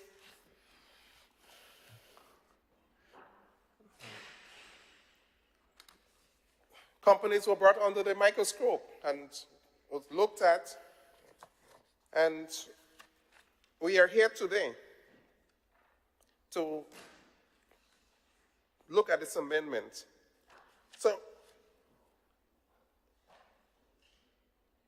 as the companies been brought under the microscope, and they have been in the past probably 2-3 years, today we're looking at specifically at bearer share warrants. But you know my biggest concern, Mr. President? What next, or who is next?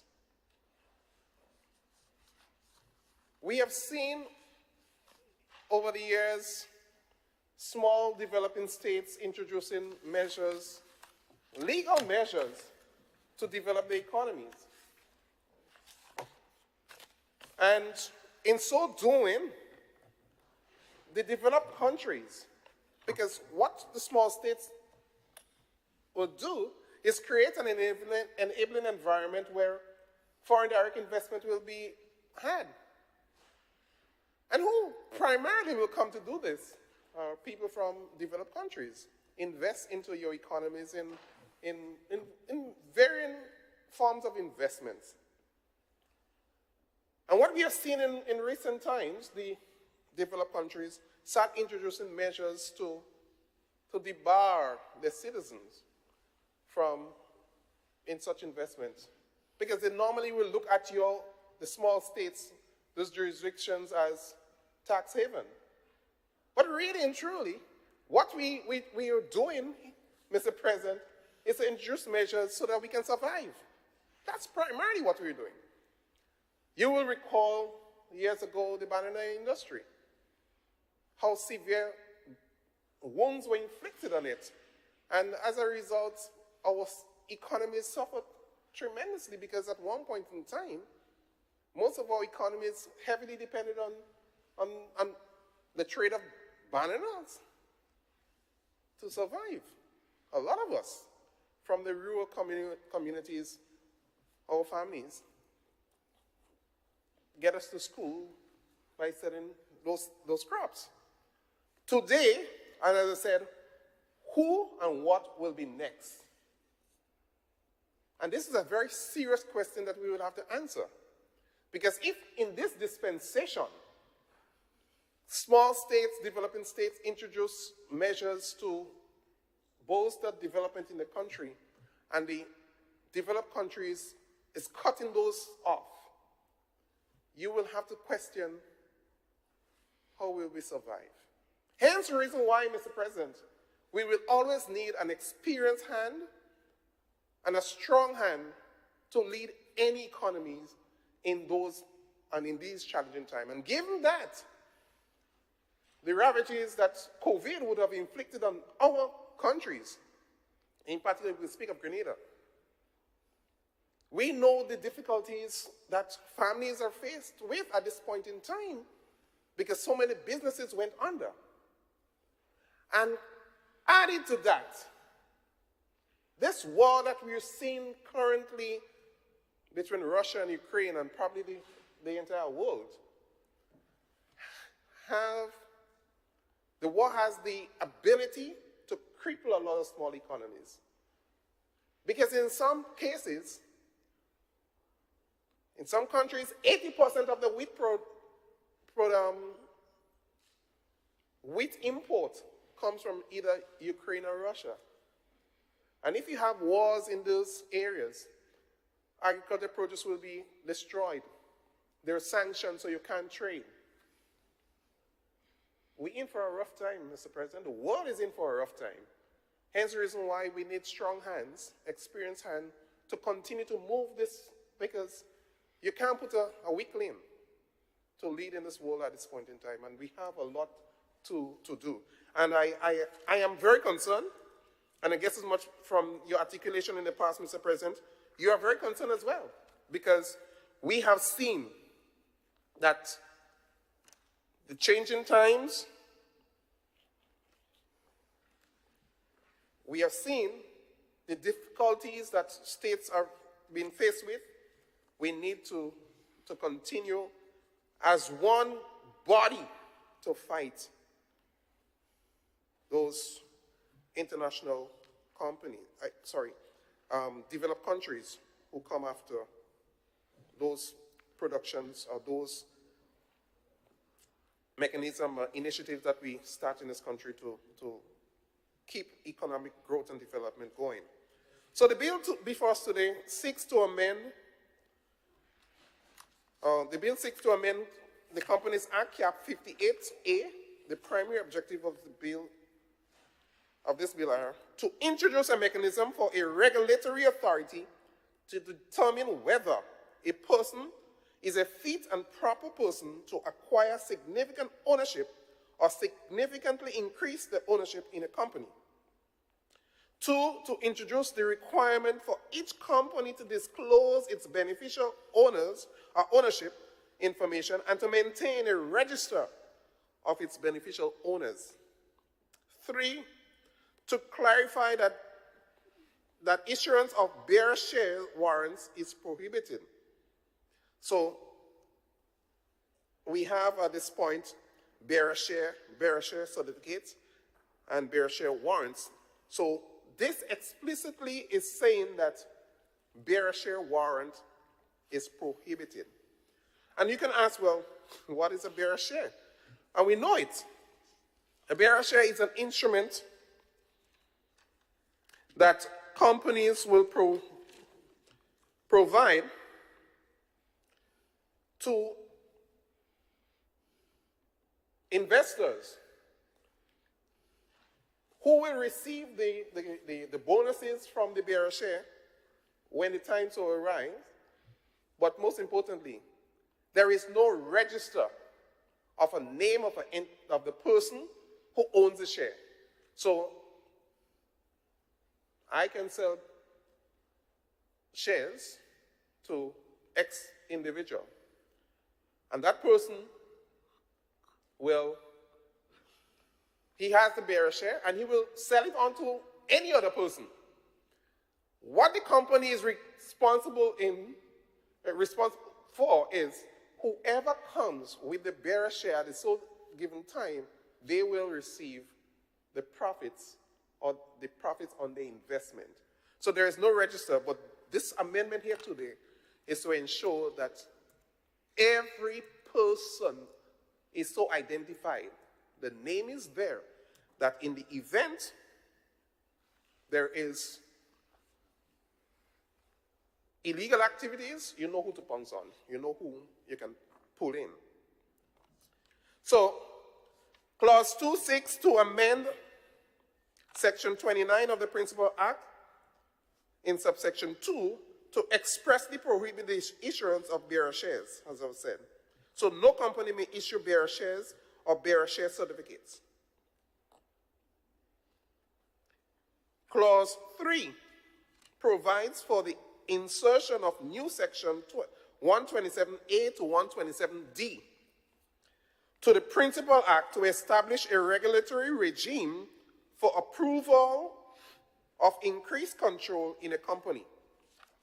So under this, no regime before a person can acquire share amounting to 10% ownership, the regulator or regulatory authority must conduct a fit and proper test. So if anyone wants to purchase shares in a company amounting to 10%, the regulator will have to conduct a fit and proper test. And the regulator here, Mr. President, is the Grenada Authority for the Regulation of Financial Institutions, GAFIN. They will have to conduct this test. Similarly, before a person can move from one category of control to another, the regulatory authority must examine the proposed threshold and conduct a fit and proper test. And the following are the categories. So, from 10% shareholder control with a percentage of 10 or more and less than 20. Or you can move from, you have 20% but less than 30, 30 but less than 40, 40 less than 50, 50 less than 60, a 60% shareholder control with a percentage of 60 or more, but less than 75%. And a principal shareholder is one who, with a percentage of 75% or more. GAFIN will do the fit and proper test on the investor to ensure that there is nothing adverse about that investor, and GAFIN will then issue a no objection to that person. But firstly, that individual who is interested in purchasing the shares must make the application. And GAFIN will do the necessary, as I said, fit and proper test. No objection is given, and then the company can sell the shares to investor A, B, C, D, as the case may be. It is extremely important for us to follow through on this. But as I said, GAFIN has that responsibility to ensure that this is done in conformity with the rules that has been so established. A person who acquired the ownership without giving the requisite notice commits a summary offense with a maximum fine of $5,000. Here's the reason why I'm saying this is extremely important at this point in time. Gone are the days when a company will decide to invest in another company because when they did the market analysis, they realized this is trending and you will get a good return on your investment. So a name would not be there, just a company. That is no longer accepted. This is no longer what is required. A name must be given. So if a person obtained shares and didn't have the no objection report from GAFIN, has committed an offense.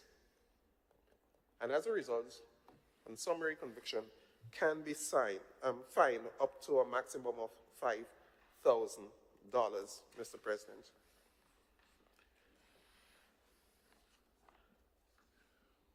So, GAFIN serves a preliminary written notice stating that is considering serving a notice of objection and specifying the reason. So that's the process that will follow. The person may make representation to GAFIN within 28 days if they want to challenge the objection that GAFIN would have presented. 28 days to challenge GAFIN's objection. But if you choose not to, well, the GAFIN will issue the report and you will not have that opportunity to invest in the company. If GAFIN is not satisfied with the representation, GAFIN issues a notice of objection. The person may appeal the decision to the High Court if they feel the objection GAFIN would have produced is not justifiable. They can appeal to the High Court and for decision. Clause 4, Mr. President, provides for the insertion of a new Part 6A to the Principal Act to create clear obligations for companies to declare all beneficial owners through the maintenance of a beneficial ownership registry, subject to the inspection of the Registrar of Corporate Affairs and Intellectual Property. There it is interesting. So companies right now may have on the books bearer share owners, a certificate of bearer share, a bearer share warrant. You have a period to settle this, to ensure that you correct that arrangement to have named individuals as the rightful owners of the shares. And there is a period of 6 months to do this. And as I said, the company has that obligation to fix this. In my opening, I said, what next or who else? One may say this is onerous because to make those amendments, a company will have to incur expenses. Mr. President, that's what it is all about. And as I've said before, we question why. But can we really go and object to it? No, we can't. Because if you object to this, before you know it, you'll be blacklisted. And usually when a country is blacklisted, the first thing that they remove is a correspondent banking. So you cannot do business with the international world. So Grenada do not have a choice at this point in time, but to ensure that we follow through. And as I said, onerous as it might be, but that's what we are seeing, and we have seen it. And we have passed legislation in this honorable house to comply.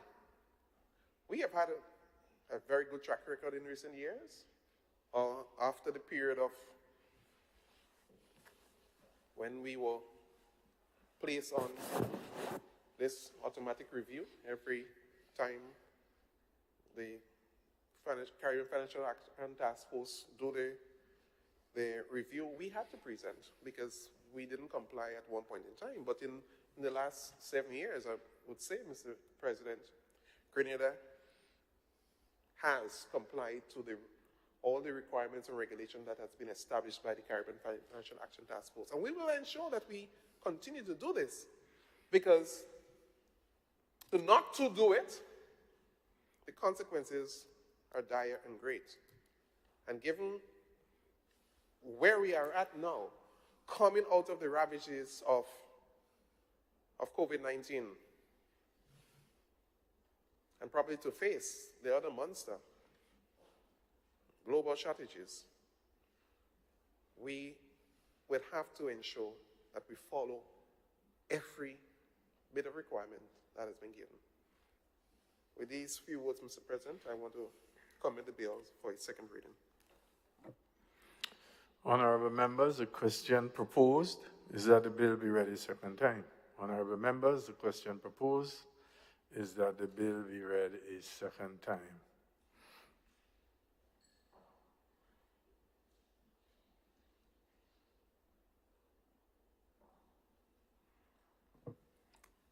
Senator Joseph.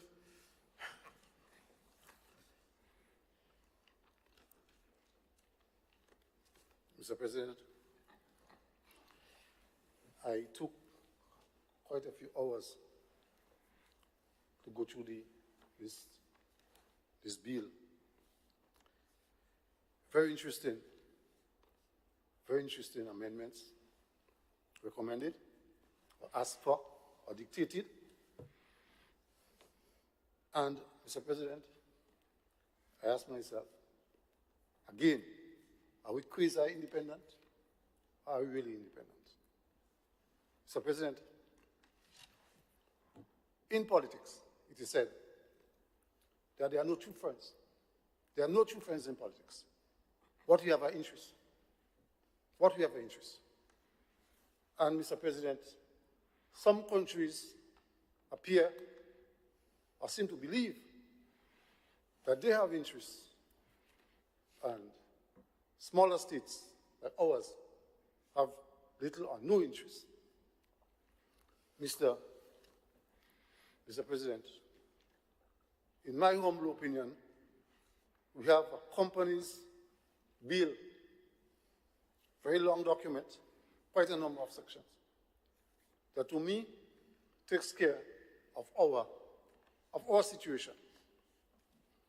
Mr. President, the question here, how did we get there? Where someone from outside could say to us certain things, and we have to comply, or else we are going to be whatever listed. This is bullying, Mr. President. This is bullying. Now, Mr. President, we don't have a terrorism issue here. We don't have a money laundering issue. But what happened? Look at what happened. The International Oversight Committee have decided that they are going to visit our island and similar jurisdiction, examine our laws, and say to us that they want X, Y, and Z. As a matter of fact, Mr. President, we had a visit from the Anti-Money Laundering and Terrorism Organization. And they will be back here. And what they have done to us as a nation is to dictate to us that by a certain period of time, when they return, if things are not as they expect, Mr. President, then we may have some serious problems. Now, the main issue here in this bill is deals with the bearer shares.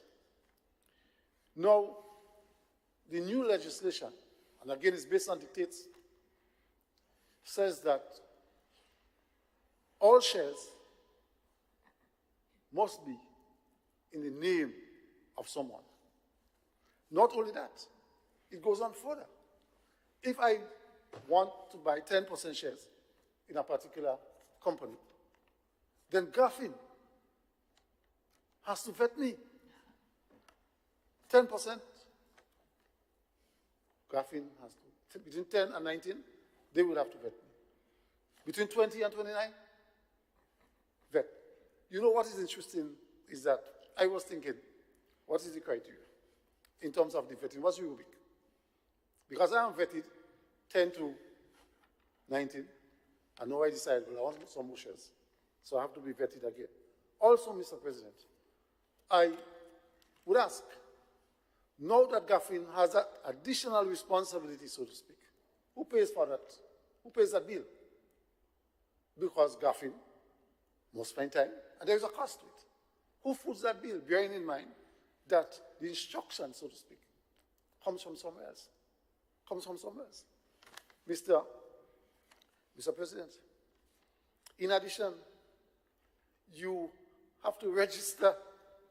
You have to register within a certain period of time.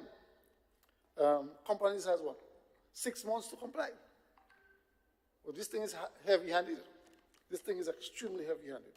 But I do understand one thing. When you weaken your economy,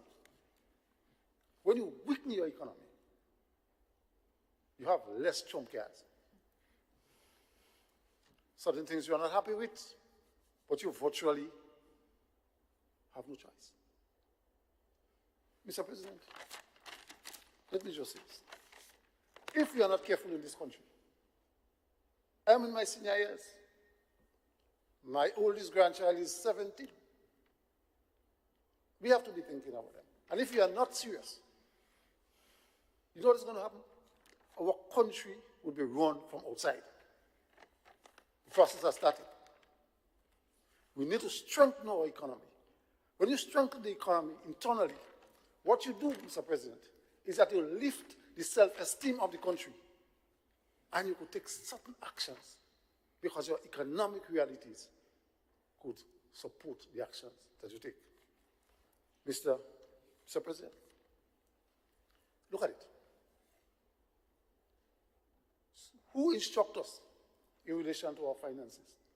We are tied on to the IMF. And the IMF comes and they reports. And they say, you have to do this and you have to do that. And if you don't do this and you don't do that, then certain things will have to happen.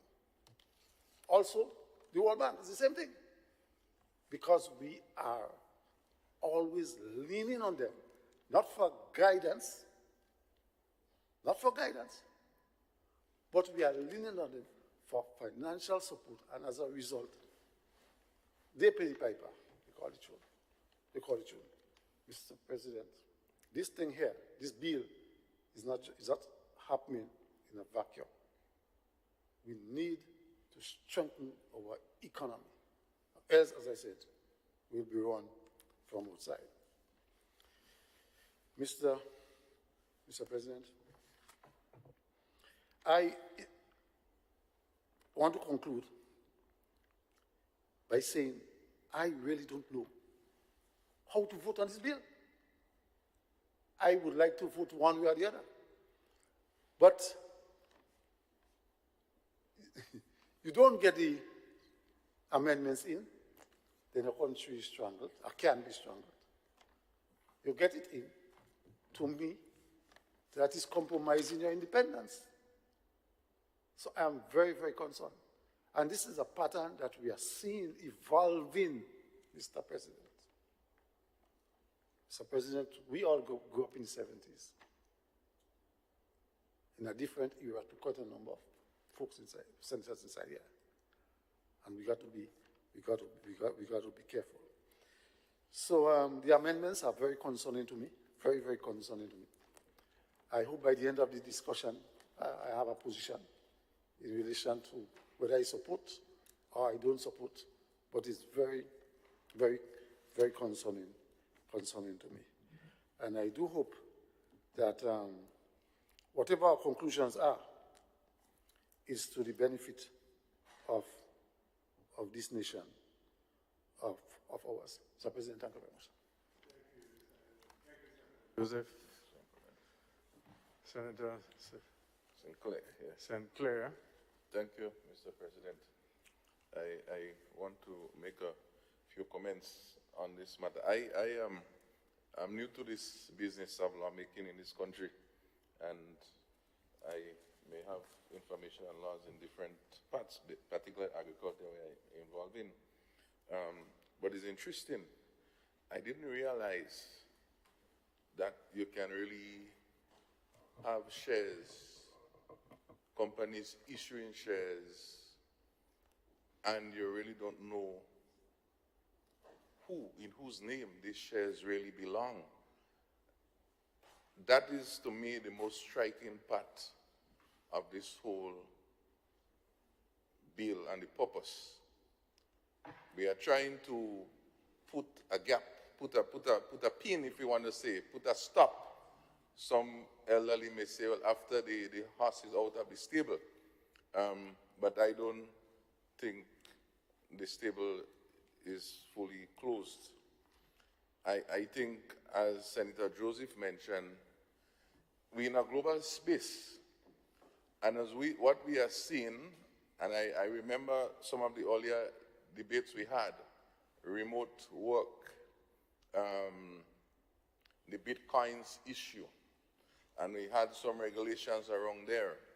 And so it's sort of bothering me now that we went there and we had this here, which we could have dealt with maybe a while now, and even before my time.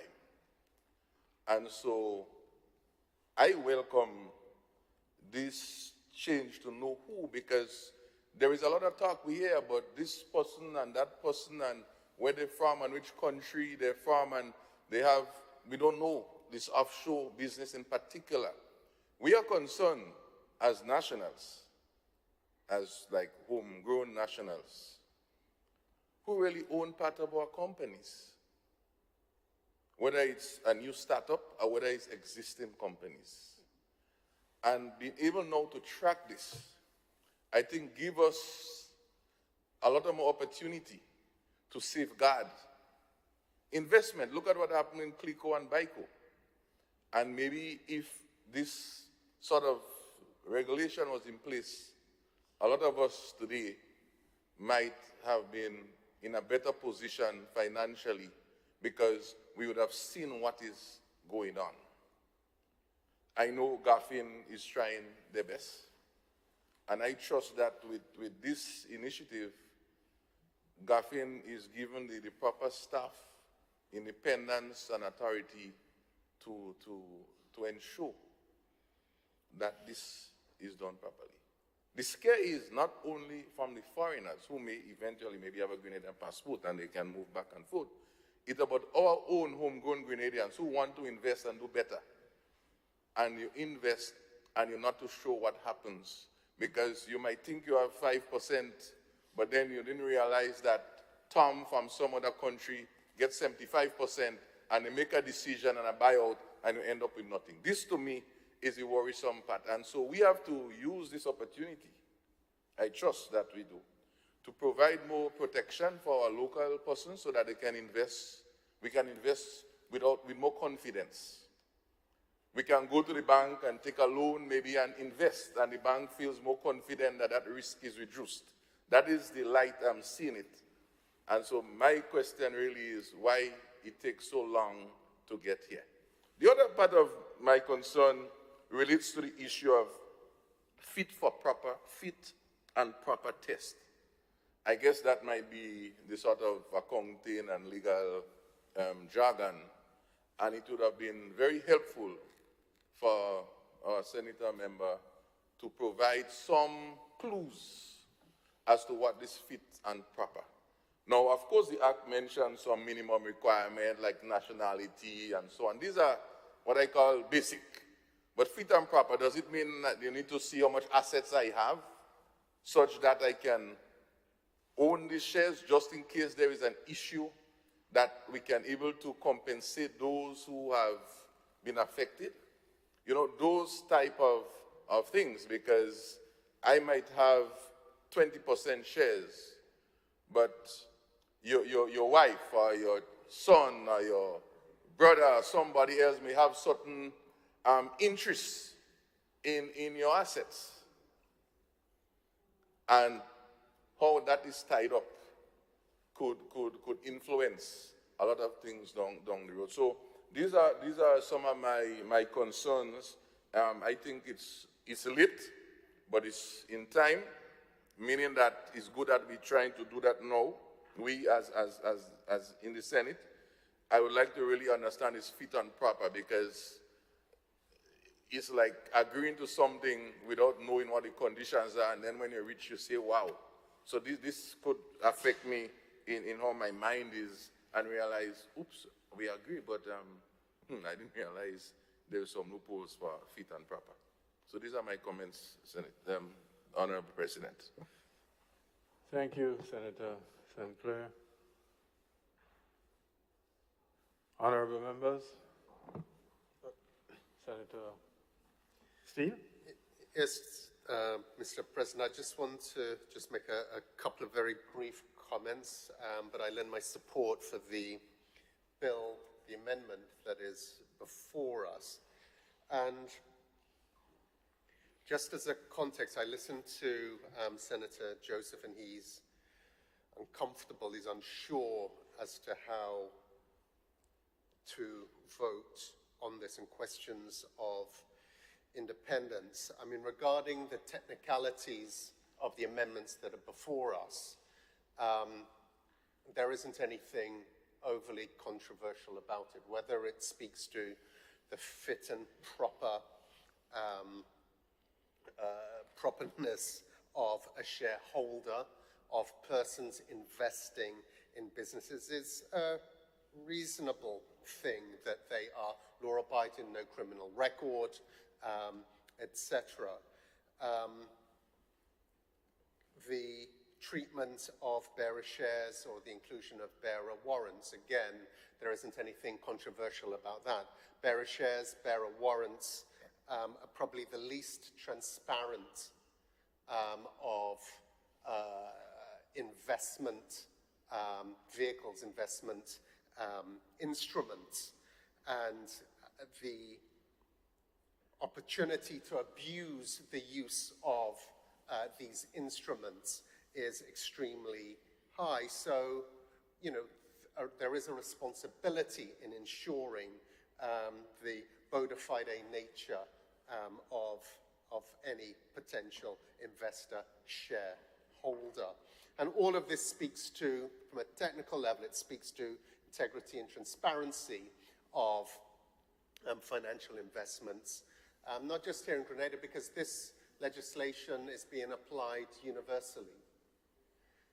The piece that Senator Joseph spoke to, which I have sympathy for, is a deeper principle in terms of the application of and the process behind this, the whole AML process and the consequences.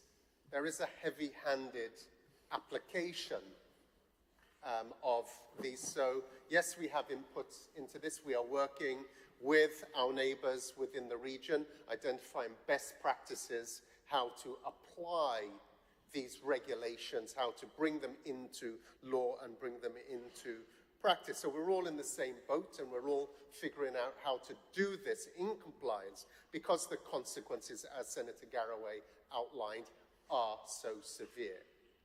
So it speaks to the I was going to say geopolitical, but it's geoeconomic. It's geoeconomic, it is geopolitical environment that we are in. And that piece, in terms of the heavy-handedness and our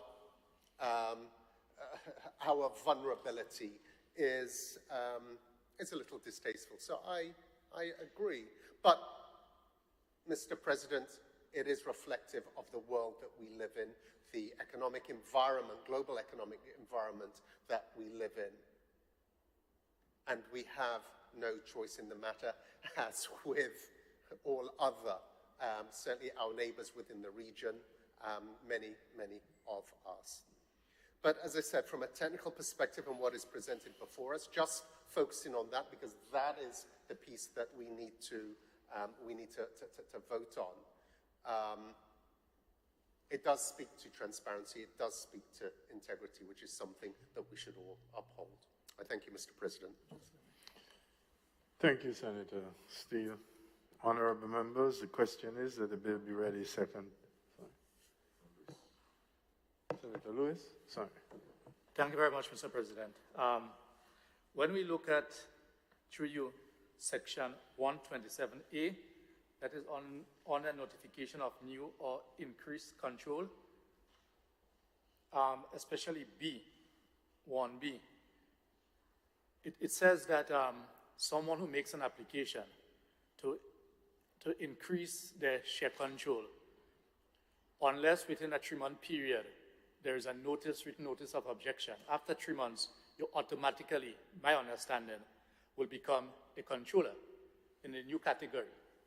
Bearing in mind that it is normally difficult to try to undo that which has been done, Section 127B allows for revocation of what is existing. Yes, I agree with that.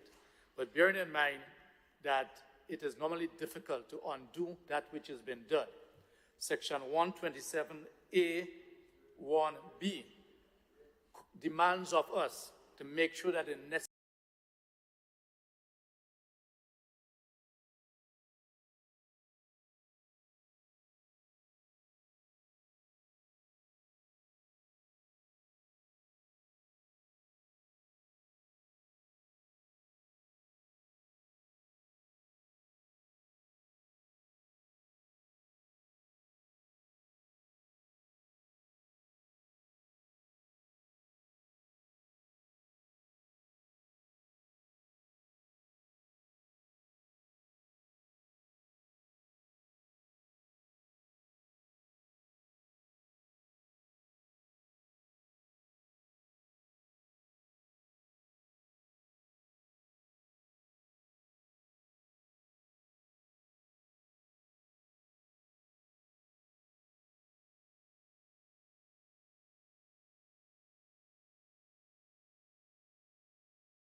making orders, determining whether there was professional misconduct, and also recommending certain remedies. And those remedies include reprimanding attorneys, making applications to the Supreme Court for more severe penalties, such as the removal of the attorney from the suspension of the attorney from the role. And it also is empowered to suspend or revoke the practicing certificate of that attorney. So the functions of the General Legal Counsel are crucial for the maintenance and upholding of the standards of the legal profession. So it's very important that we empower them to the fullest extent to be able to execute those functions. And this is where the amendment bill comes into play. The amendment bill is very short. It contains 5 clauses, Mr. President. The first clause, of course, a short title. The second clause amends the definition of member. There was a typographical order. The definition of member refers to Section 7.3 of the Act when it should have referred to Section 5.2. So that's a simple amendment. It also inserts a definition for the term practice of law, and it includes a more comprehensive definition of practice of law. The previous definition merely defined the practice as that which is exercised by barristers, solicitors, etc. But this definition of the practice of the law describes aspects of practice such as representation before an adjudicative body, the preparation of legal documents, and the provision of legal advice. So it is much more complete than the previous definition. And Clause 3 of the bill allows the General Legal Counsel to hold virtual meetings. At the time of the Principal Act, that may not have been within the contemplation of the drafters, but because of how our society has changed and moved, especially in recent times, with the COVID pandemic and the drive to conduct activities digitally and online, this is quite relevant and pertinent. Clause 4, Mr. President, deals with an amendment to Section 26 of the Act, of the Principal Act, and Section 26 deals with the application, issuance, and removal of the practicing certificate. Now, Mr. President, when an attorney is admitted into practice after applying to the Supreme Court and paying the prescribed fees, that attorney's name is entered on an official list, which is kept by the registrar, which is the roll. So those are the lists of attorneys at law. But an attorney cannot practice law according to this act, unless, in addition to being listed on the roll, that attorney also has a practicing certificate. And that is the part that has not been in effect, has not been implemented since the passage of this act. So it is the intention of the General Legal Counsel to invoke their powers under the act to issue these practicing certificates, and in the case where there are penalties to attorneys for professional misconduct, they can revoke or suspend those practicing certificates. So the amendments in Section 26 with regard to the amendments in Section 26 at Clause 4 deals firstly with the insertion of the words in the prescribed form and accompanied by the prescribed fee. So that section basically stipulated the process for obtaining a practicing certificate, which is that the attorney must submit the application. And so this amendment simply acts in the prescribed form, accompanied by the prescribed fee.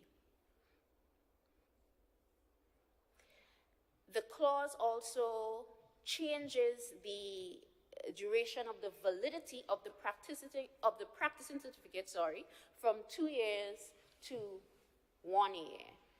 I think that is just to allow for greater oversight. A lot can happen in 2 years. And with how quickly the law is changing, it would have been more,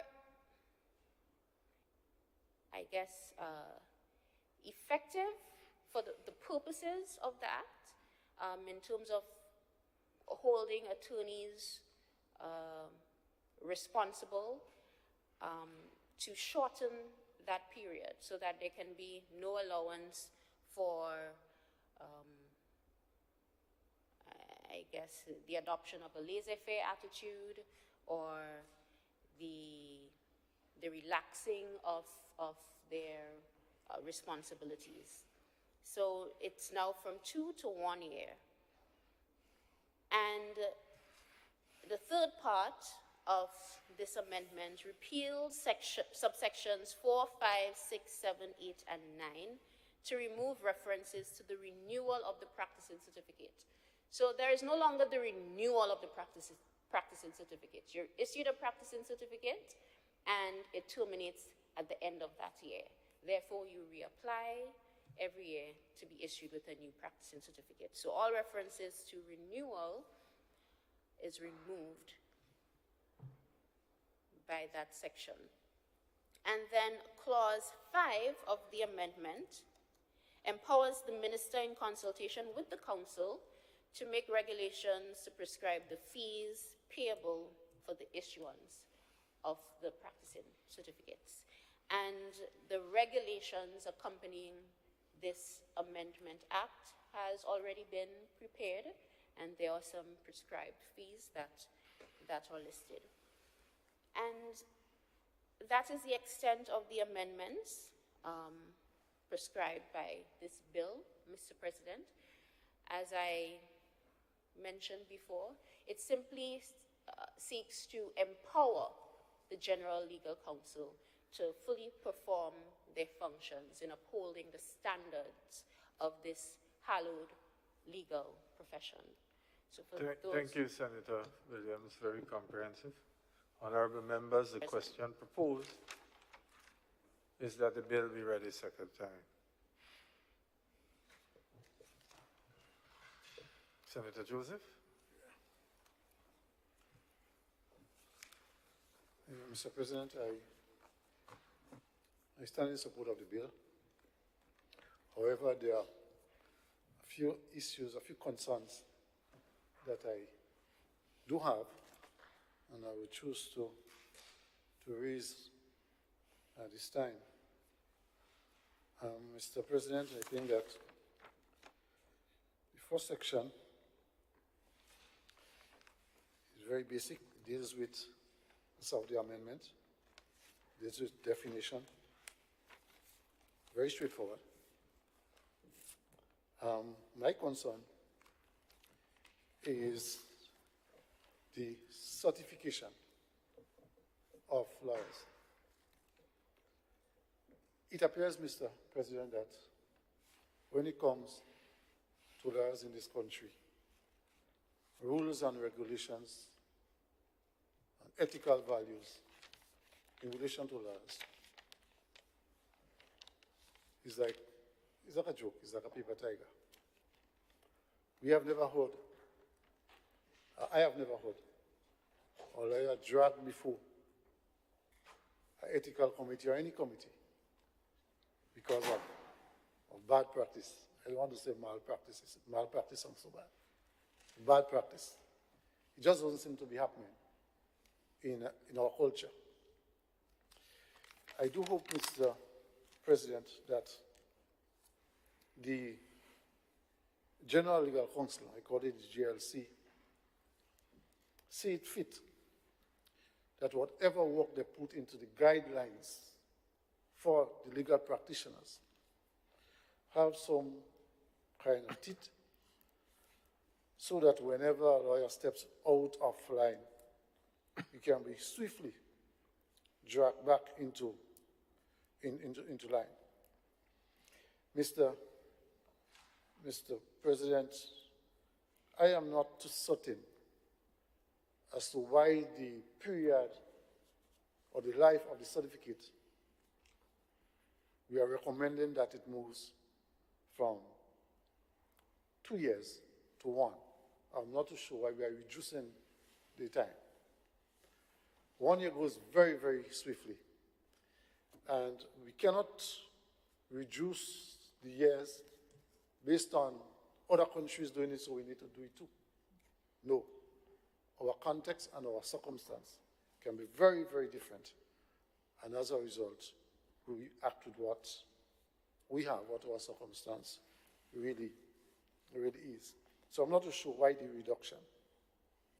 Also, with the reduction, you will need the committee itself will be more active, because instead of being active, the rules governing the legal profession, every 2 years now they will have to be active every year. Now, these people are normally very busy people. Now, where are the resources going to come from, personnel, probably otherwise, to fulfill that obligation every year? So this is a concern I have here. If, as it is now, 2 years, the legal fee for the certificate is, let's say, for argument's sake, Mr. President, $100. If the certification is now done every year, would it now be $50? Or would it still be $100? I'm making the point. I don't know the total amount for the certification. But whenever there is a cost incurred by professionals, we know what happens, Mr. President. The cost is passed on to the clients. So we should be doing things in such a way that life for the client or the person seeking that professional advice or whatever it is be made easier. Mr. President, I also want to say that I was very pleased with the last section of the bill. That is the power to make regulation. That is 59A. And it says that the minister in consultation, and honestly, I personally, I love that article, that item here. The minister, with your permission, I'm asking that I read. The minister in consultation with the council may make regulations prescribing the fees that are payable in relation to issuing of practicing certificates. The minister is a politician, and I guess he's going to seek the interests of the wider populace or the client. So, Mr. President, as I said at the beginning, I support the bill and the intention of the bill. So thank you very much, Mr. President. Thank you, Senator Joseph. Honorable Senator St. Clair. Yeah, thank you, Mr. President. While it may sound in some ways reflecting some of Senator Joseph's comment, I think it's important that some of the comments that I have come from my voice, with your permission. I am very happy to see we working on this matter, because as we go around the country, we hear a lot of comments by the ordinary citizens, about these lawyers and them and so on. And even if they might not, it might be okay, there is this sense of, I wonder if they're getting things right, if the lawyers colluding among themselves and so on.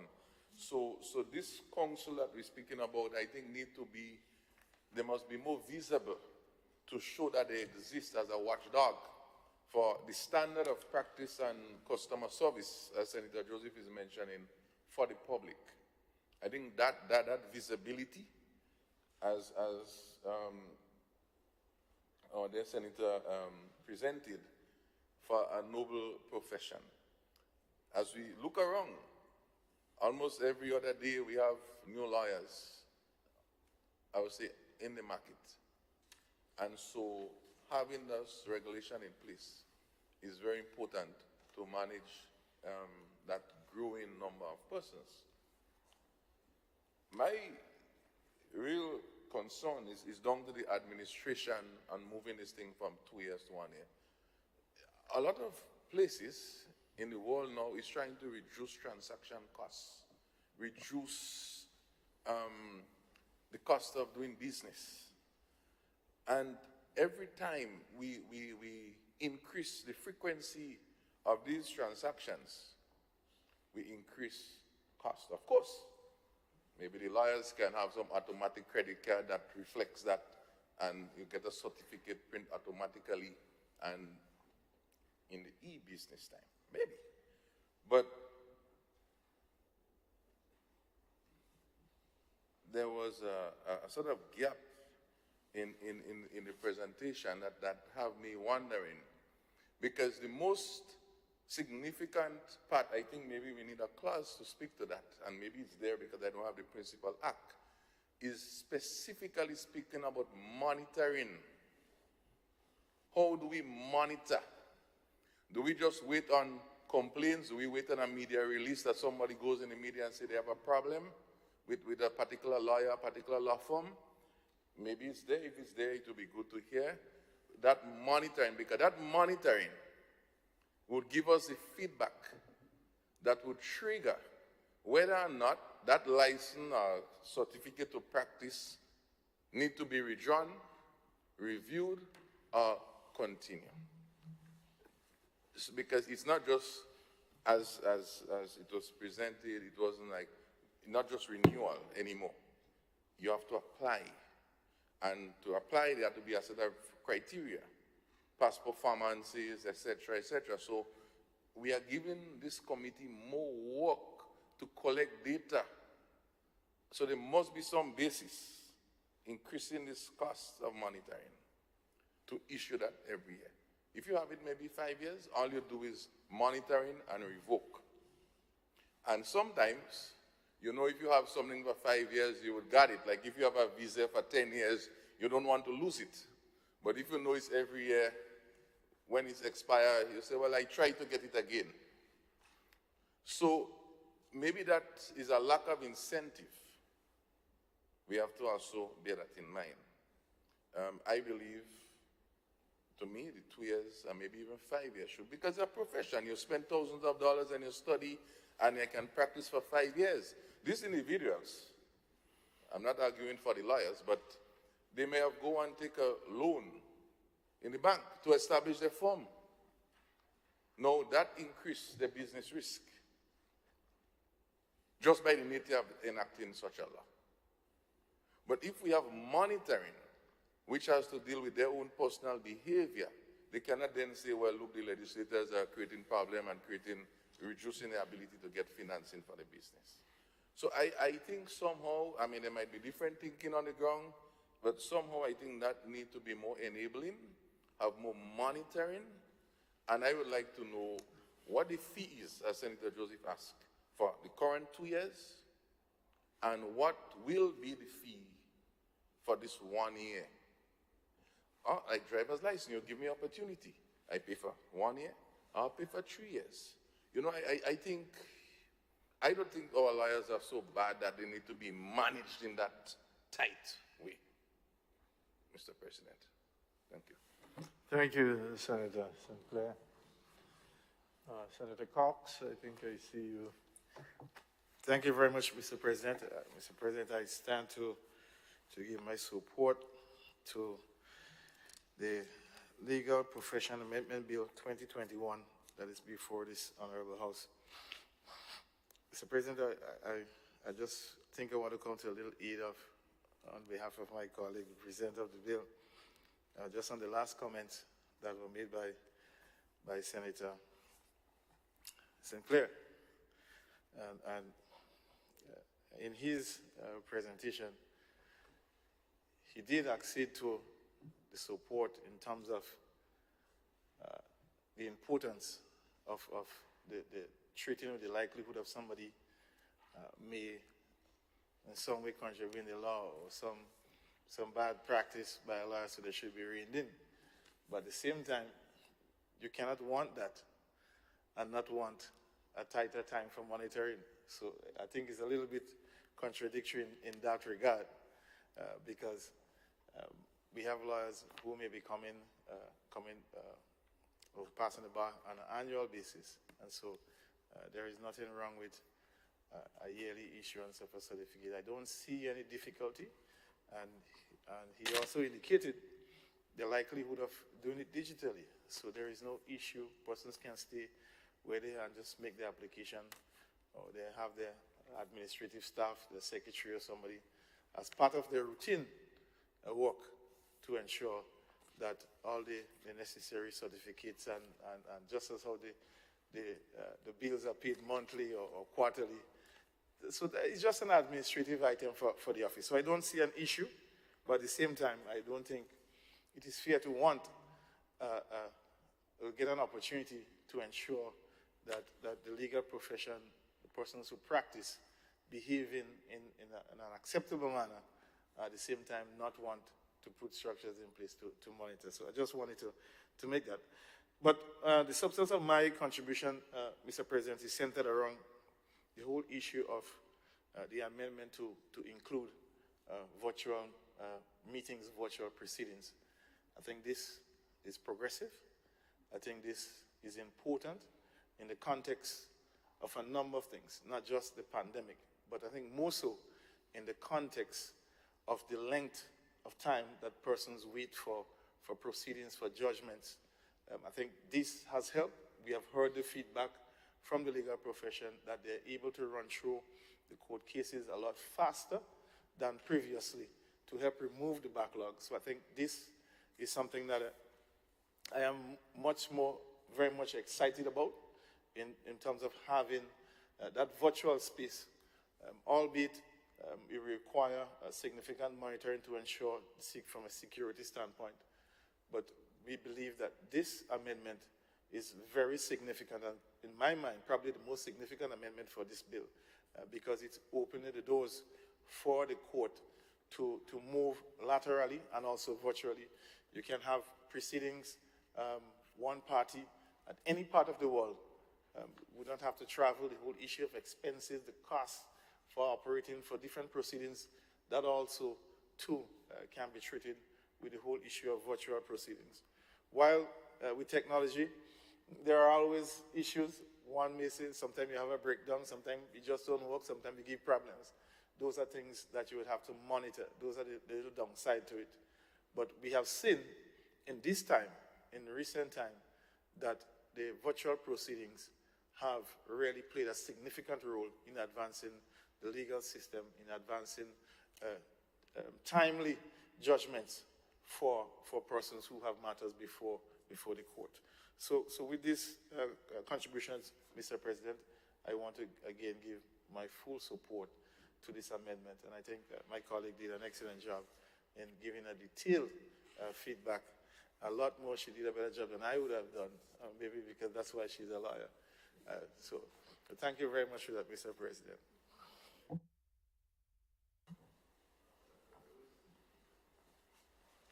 Thank you very much, Mr. President. It's useful contributions that have been made. My concern is more of a practical nature. Certainly, with the ability to conduct those transactions virtually, it will also be good to see if we can move to a stage of scheduling hearings. So, for instance, rather than someone having to be told that your matter is on the 20th of March, for instance, and it is from 9, but you may sit from 9 until 3 in the evening. It also impacts people's time And what we do find is that in some instances, quite a number of working class people having difficulties in getting time off from work sometimes loses interest in the matter. So as we seek to address those matters, it is important to address. There is no reason, in our view, as to why one cannot be told that on the 20th of March, your matter is at 10 o'clock, rather than having to be there from, I think, 9 o'clock or 1 o'clock. So that's a matter I want to raise. And also, the issue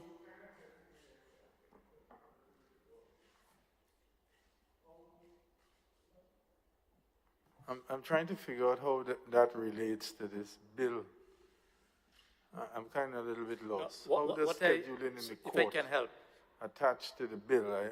I'm lost. No, well, what I did, because the issue of time management as such was addressed, I just thought it was a point I wanted to raise, that is also an element that can assist. The aspect of time management to the virtual networking was addressed by a senator on the other side. I figured it was a matter that needed to be brought to the fore too. Secondly, but this bill doesn't have anything to do with time management, no. So I'm really lost. Okay, I stand down. This has to do with the practicing certificate for lawyers, etc., etc., etc. Where does the issue of time management appear anywhere in this bill? I stand down, Mr. President.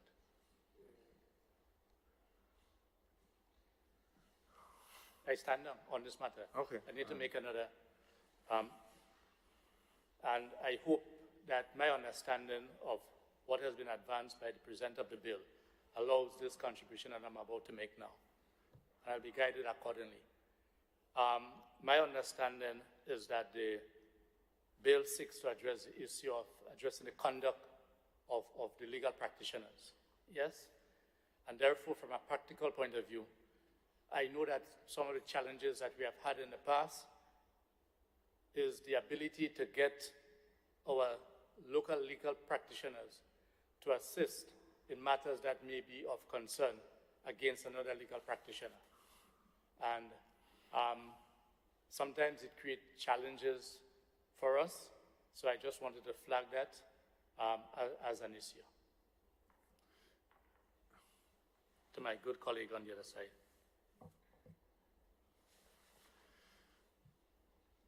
Senator Williams? Thank you to the other members of the House for their contributions. And I would like to express my appreciation to the members who have expressed concern for the workload of the attorneys, the demands on their time, and what they would have perceived as another onerous obligation placed on the shoulders of attorneys. So I appreciate your concern, but perhaps you may be more comforted to know that this amendment was circulated to the members of the Grenada Bar Association, and they found no fault with the suggested amendment. So I take that to mean that they believe that they are capable and able to handle the additional responsibilities. Let me just say that the General Legal Counsel has been operating. This amendment bill does not activate them. They're an operating body. They have been operating effectively. They do hear complaints. They have disciplined attorneys. I forgot to mention in the presentation that one of the powers of the council, in addition to suspending practicing certificates, revoking practicing certificates, is to award compensation to aggrieved persons. So they have been functioning, and they have a discretion to determine their procedures. So Section 12 of the Act says that the council shall meet at such times and as may the council shall meet at such times as may be necessary or expedient for the transaction of its business, and at such meetings shall be held at such place and times and on such days as the council may determine. So they can meet at whatever time, whatever place that's convenient to their schedules. It's just that we have amended it so that place can include a virtual setting.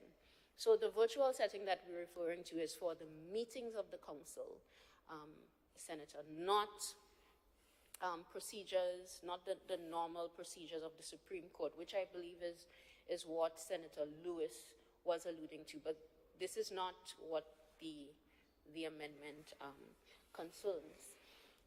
In relation to the 1 year duration of the practicing certificate, this is in line with the practice throughout the Caribbean. In most of the other jurisdictions, the duration of the practicing certificate is 1 year. So we are just aligning ourselves with the practice in the region. Further, as I briefly mentioned in my presentation, the law changes rapidly. Every year there are new decisions, positions in the law, some decisions are repealed. The law is ever evolving, and a lot can happen in a year. And there are many, well, I say many, but there are a number of conferences and activities organized by the local bar as well as a regional bar to educate attorneys, keep them abreast of developments within the law. So I think that the narrowing of the life of the practicing certificate also has to do with facilitating the continuing education of attorneys. So attorneys may be incentivized to engage in activities throughout that year, which will enhance, supplement their legal knowledge. And I know for a fact that the General Legal Counsel is taking some initiatives to make the continuing education aspect of the profession a permanent fixture. So I appreciate the concern, but I think that this is something that the legal profession welcomes. Otherwise, there would have been objection. The profession is something that they love. They've dedicated their lives to it. The procedure itself is not that onerous. I have seen the draft regulation. The application form is very simple. So it just needs to be filled out and submitted with the prescribed fee. So I do not think that it will be, I do not think that it will be too onerous on the attorneys, but we appreciate daily your concern. So I think that I hope that I have addressed the concerns raised by the honorable members, Mr. President, and with that I commend the bill for its second reading. Members, the question is that the bill be read a second time. All those who have that opinion say aye. To the contrary opinion say nay. I think the ayes have it. The ayes do have it. A bill for an act shortly entitled Legal Profession Amendment Bill 2022. Senator. Mr. President, I beg to move that the Senate resolves itself into a committee of the whole Senate to consider the bill clause by clause. Honorable members, the question is that the House Senate resolves itself into a committee of the whole Senate to consider the bill clause by clause. All those who have that opinion say aye. To the contrary opinion say nay. I think the ayes have it. The ayes do have it. Honorable members, this now House is resolved into a committee of the House. Clause 2, Amendment of Section 2 of Principal Act. Honorable members, the question is Clause 2, amending the definition of members. Sorry? Amendment of Section 2 of Principal Act. Amendment of Section 2 of the Principal Act. All those who are of that opinion say aye. To the contrary opinion say nay. I think the ayes have it. The ayes do have it. Clause 3, insertion of new Section 12A to Principal Act. Honorable members, the question is Clause A. Amendment of inserting a new Section 12A of the Principal Act. All those who have that opinion say aye. To the contrary opinion say nay. I think the ayes have it. The ayes do have it. Clause 4, amendment of Section 26 of Principal Act. Honorable members, the question is Clause 4. Amendment of Section 26 of the Principal Act to form part of the bill. Those who have that opinion say aye. To the contrary opinion say nay. I think the ayes have it. The ayes do have it. Clause 5, insertion of new Section 59A to Principal Act. Honorable members, the question is Clause 5, insertion of a new provision 59A to form part of the Act. All those who have that opinion say aye. To the contrary opinion say nay. I think the ayes have it. The ayes do have it. Clause 1, short title. Honorable members, the question is that Clause 1, short title, forms part of the bill. Those who have that opinion say aye. To the contrary, if you say nay, I think the ayes have it. The ayes do have it. Mr. Chairman, I beg to move that the Senate resumes and the chairman of the committee reports on the progress of the bill. Honorable members, the question is resumes and the chairman of this committee reports the progress on the bill. Those who have that opinion say aye. On the contrary, if you say nay, I think the ayes have it. The ayes do have it.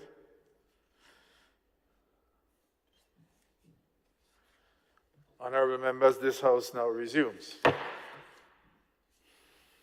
Honorable members, I have to report that the bill was considered by a committee of the whole Senate and passed without amendment.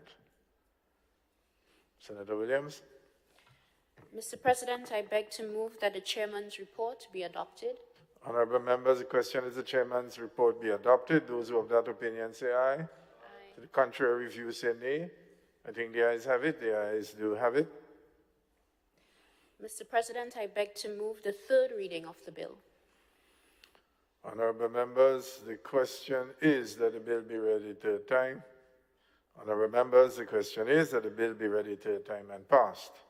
All those who are of that opinion say aye. Contrary view say nay. I think the ayes have it. The ayes do have it. Honorable members, this bill The bill for an actually entitled Legal Profession Amendment Bill 2022. Thank you. Honorable members, just a brief announcement that lunch is at the pleasure of the President. It's an incentive for us to wrap up this morning session.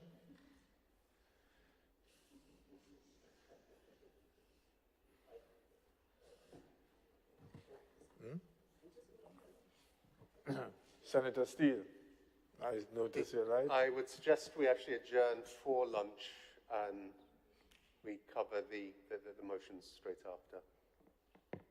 Or you want us to take... Yeah, we want to wait for Judge Cadet to arrive. He's on his way here now. So I think say this? Let me hear. If lunch is ready, that we adjourn now and resume after lunch. Okay, so you didn't want us to go straight. Okay. So my incentive didn't work. All right. Honorable members, it's now 12:15. This House now stands adjourned for lunch. We will resume at 1:30. Honorable members, House now stands adjourned for lunch.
1 second.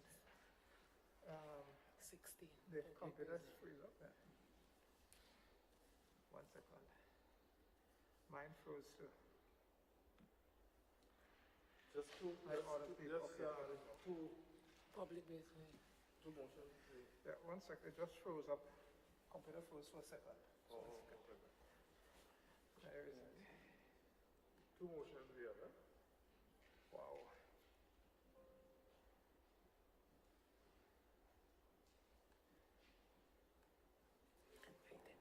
I know it froze up. 1 second. I'll get it.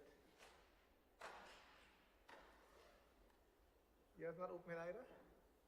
But it's item 16, public business.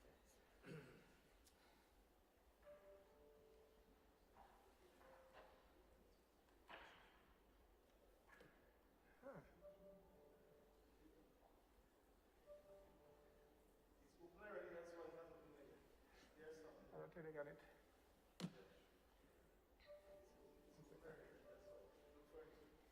You didn't get your order paper either?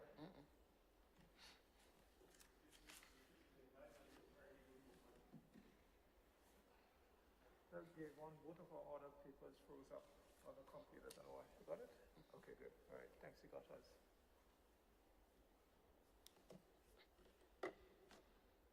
Item 16. Right. No, 17, public business. Yeah.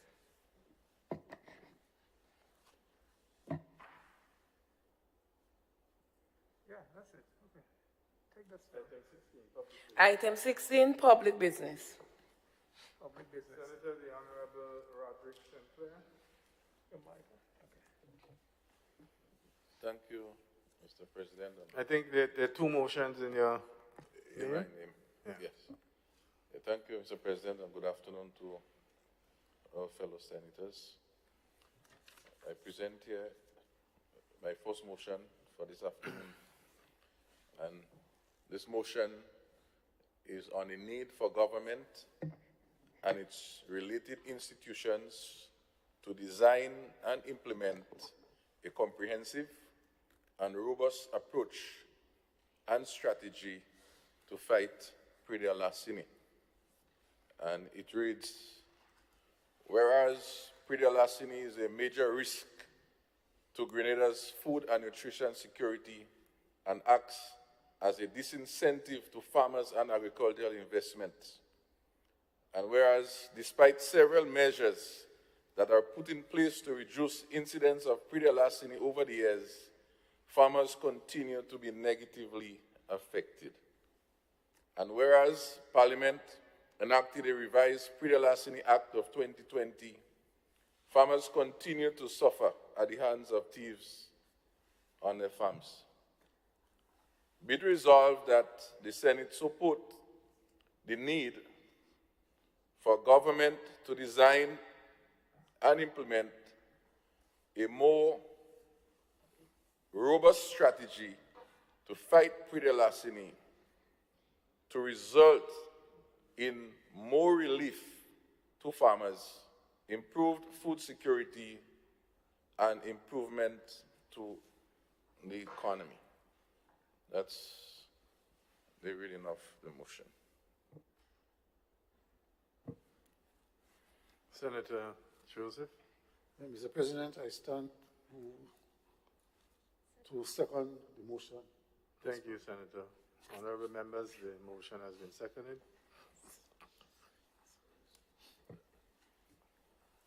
Mr. President and members, I rise to speak on this motion. For some, not only within this chamber, may say it's a broken record, but I wouldn't say it's a broken record. I would say it's another version, okay? In that, whilst previously, for my representation, we'd have addressed different aspects of this big issue of pre-larceny for our agriculture and fishery sector. We see it fit at this stage to look at a broader approach an approach that is more encompassing, an approach that is more holistic, and one that is more integrated. Because when we look at what is happening right now, there are efforts, and we cannot say no, they are not efforts. There are efforts. But these efforts are disjointed. As we say sometimes, the right hand don't know what the left hand is doing. And I could give you an example even very quickly. Only a few weeks ago, I was following up on a matter for a farmer who had situations, and it was well publicized, where he had to end up using his firearm. And so I was following up with the commissioner of police, and to the point where he said, you know, there is the court system, there's the police system, and he's doing all on his part, and whether or not the court is doing. And so the farmer had to call the court, you know, to find out what stage is this matter at, a matter that was there since in August 2020. So if we have a more holistic approach, where the parties are coming together and speaking together, then we can see some movement, I believe. Now, in 2020, we had a revised act, which the act speaks about, which the motion speaks about. Yet, whilst there is a committee, the committee speaks, management committee speaks mainly about managing a specified product source up, which is one item. Of course, I saw some pre-licensing officers in Sotez only recently, and they say, Senator, we're worried because now source up coming on, they know it's a lot of work in front of them. I say this to say that this special committee, which speaks about the reinforcement in the act, is a committee that is very limited, in terms of the people, you know, in terms of the sort of different persons in the supply chain. Also, in terms of the sort of resources that they may be able to attract. It is difficult for this committee it's outside of the scope. So that's another challenge. Then I know we spoke, and I spoke previously about how do we improve the resources for the police. Of course, we recognize there was an allocation in the second half of the year of $100,000. I'm not too sure how it was used specifically towards that. Maybe the police would have gotten some out of it, maybe. But the police also they need more human resource. I saw, again, some other Imani, and they say, you know, but we restricted.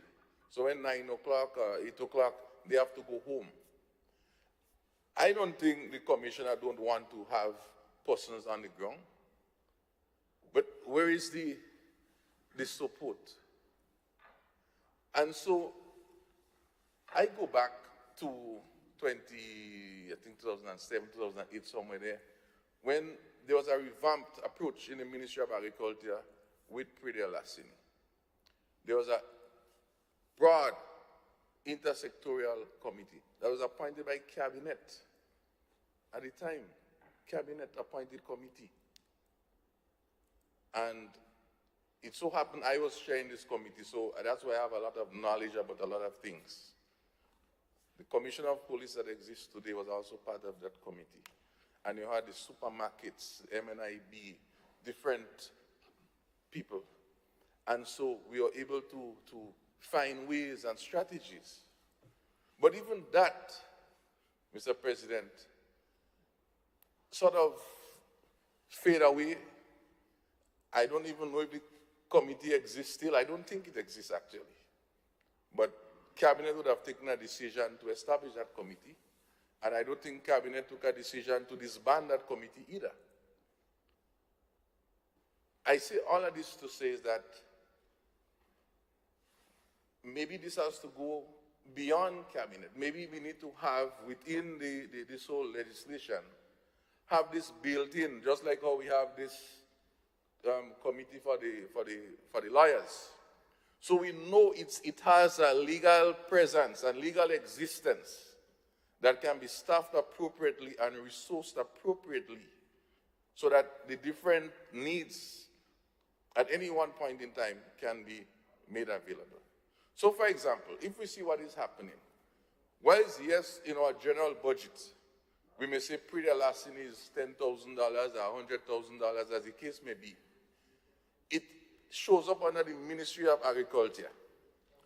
And when you look at the emphasis where this money would be spent on, with due respect, is mainly promotion, pay some salaries of the persons, but not to address pre-elasting as a national. And then when you look at how the police operates, and I want to go there. Most of us driving on the road, we'll see the police roadblocks. They will stop you, your driver's license, your tires, insurance. Did they check to see, are you carrying produce? Do you have a memorandum to show where you got that produce? So this is that when I speak of holistic. Now, maybe the police, the traffic, that's their focus, is just to deal with the traffic part. But if there is that general coordination with a purpose, then those things can be incorporated. So for example, when my fellow exporters who export soursop and other items, mainly they do that Monday, Tuesday, Wednesday. So from Saturday to Monday, Grenada is very active with vehicles moving, harvesting. But where is the police? Nada. No roadblock, no check-in. But Monday morning at 7 o'clock, 7:30, all of us on the road, we may see them stopping us. Where is your driver's license? Where is your thing? All this sort of stuff gone already. Now, it was amazing as I do my research for this year, Mr. President. In Trinidad, there was an article only last year, sometime in 2020, 2021, where there was a joint initiative of what they call a pre-elastinist squad. That's a squad alone make it look very scary. That is based within the Ministry of Agriculture in Trinidad, along with the traffic police and some other thing that deal with lands. And they had joint operations at major highways. And the report said that they held 41 vendors, 21 vendors and about 20-something farmers that they were able to charge because of this operation. The question is, are we considering this? How can we do this? I'm not seeing that happening because of the disjointedness. I want to compliment, of course, the commissioner has an activity sometime next week where he's meet the farmers. It's good, social, meet the farmers. But it's him meeting farmers is one aspect. But we have the judiciary issues. There is a case involving nutmeg. About 2 years ago, up to now, that case still wait to finish. In fact, one of the solicitors, and it's the government, the prosecution collect data because I'm within that system. Prepare my workers to give evidence, and up to now, I don't hear a phone call again, so that's sitting somewhere. So as the commissioner would have said, maybe rightfully, this part is not functioning. So I just happen to be the messenger trying to talk about all of these things so that some awareness and consciousness can be brought to look at the holistic. But the question is, whose responsibility? That might be the question. And of course, government is the fitting person and institution to lead, which they already started in certain ways, but is not coordinated. For example, Mr. President, to that, we have a case, and I would have mentioned it in the budget, the debate session in December. But Bido at the Trade Center, he has invented, if you want to say, as a local inventor, local entrepreneur, have a system with a camera and light using solar, so you're not even using electricity, using solar power to monitor fields. It can monitor, it can connect with the internet and all of those things. So, in discussion with him, I said, but what is the discussion with you and the government? Of course, the farmers can purchase those items. It's about $500–600 for one. But if we also have manpower issues, if we can invest even if $100,000, and we can purchase some of these equipment and make it available to the pre-Alassanian task force, I'm not even saying give the farmers, I'm not even saying to buy it for the farmers. You can put that as additional arsenal that the pre-Alassanian officers can use. And in fact, it's not even my real idea. It's they even giving me that idea when I met them in Sotes on the street a few weeks ago. And they now would know the different spots. And that will also further help them in capturing on the farm. So I'm not even speaking about going in the supermarket and monitoring and the highway, but that could also further. So in fact, I'm not sure Mr. President, I'm not a commission, receiving commission, but this is what we're speaking about. Waterproofed, it can stand weather 5 years, as he mentioned in his declaration. It can be used and it can be light up many areas. And it has a camera that can bring real-time feed as to what is happening. So what I'm saying that we have certain things already present, but someone, well, the government, I would like to lead and create that body which can really help our farmers. As someone said to me, every day farmers are crying, every day, no matter what. And we go say, well, pre-Alassanians is all over the world. So what happened? When I read, I think it was about 2012, somewhere there, I think it's Dr. Estrick, he was maybe the agriculture minister in Barbados. And it was amazing, because I read him backwards or doing research. And he spoke of the need for an integrated approach, the judiciary, the police, the supermarket, and so on. I say, wow. But I don't know what they did. But when he mentioned that, I said, well, this is exactly, we were there already.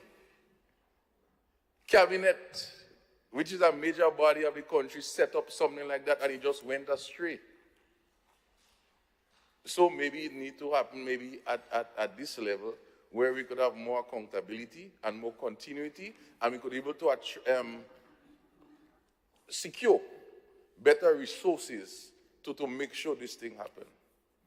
Well, food security, as I close, is very important. Of course, I know the whole issue with the Ukraine war and Russia war, everybody talking about food security. But outside of that, food security is this now. A lot of farmers are scared to farm, and they are losing items. One farmer sent me some photos where he ended up with about a value of almost about $600 worth of sauerkraut that remained after the thief stick.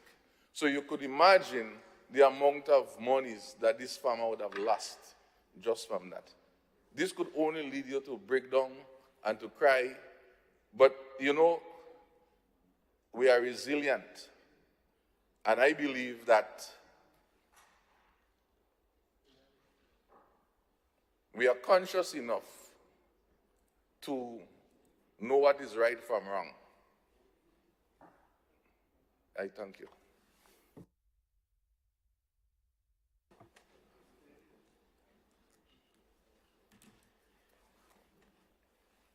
Thank you, Mr. President. Mr. President, we've studied the motion in detail and listened to the arguments put forward by Senator Sinclair, and we are in general agreement. However, there is a proposed amendment that we would like to present to this House, and it speaks to the final recital. We're in agreement with the substance of the motion that has been presented with one exception. So if I could ask the Sergeants at Arms to circulate this, and then we can go into explaining our rationale. Thank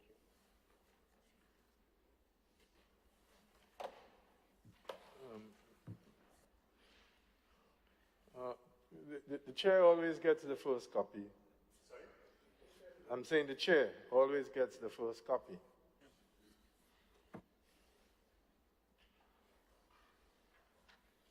You have to give the clerk. Sorry.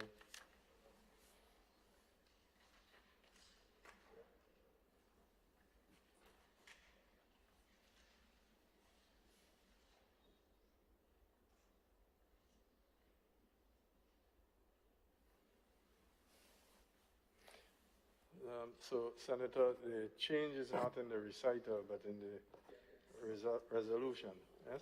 Yeah, so it's the final, the be it resolved piece. Yes, but that's the resolution. Yeah. Yeah.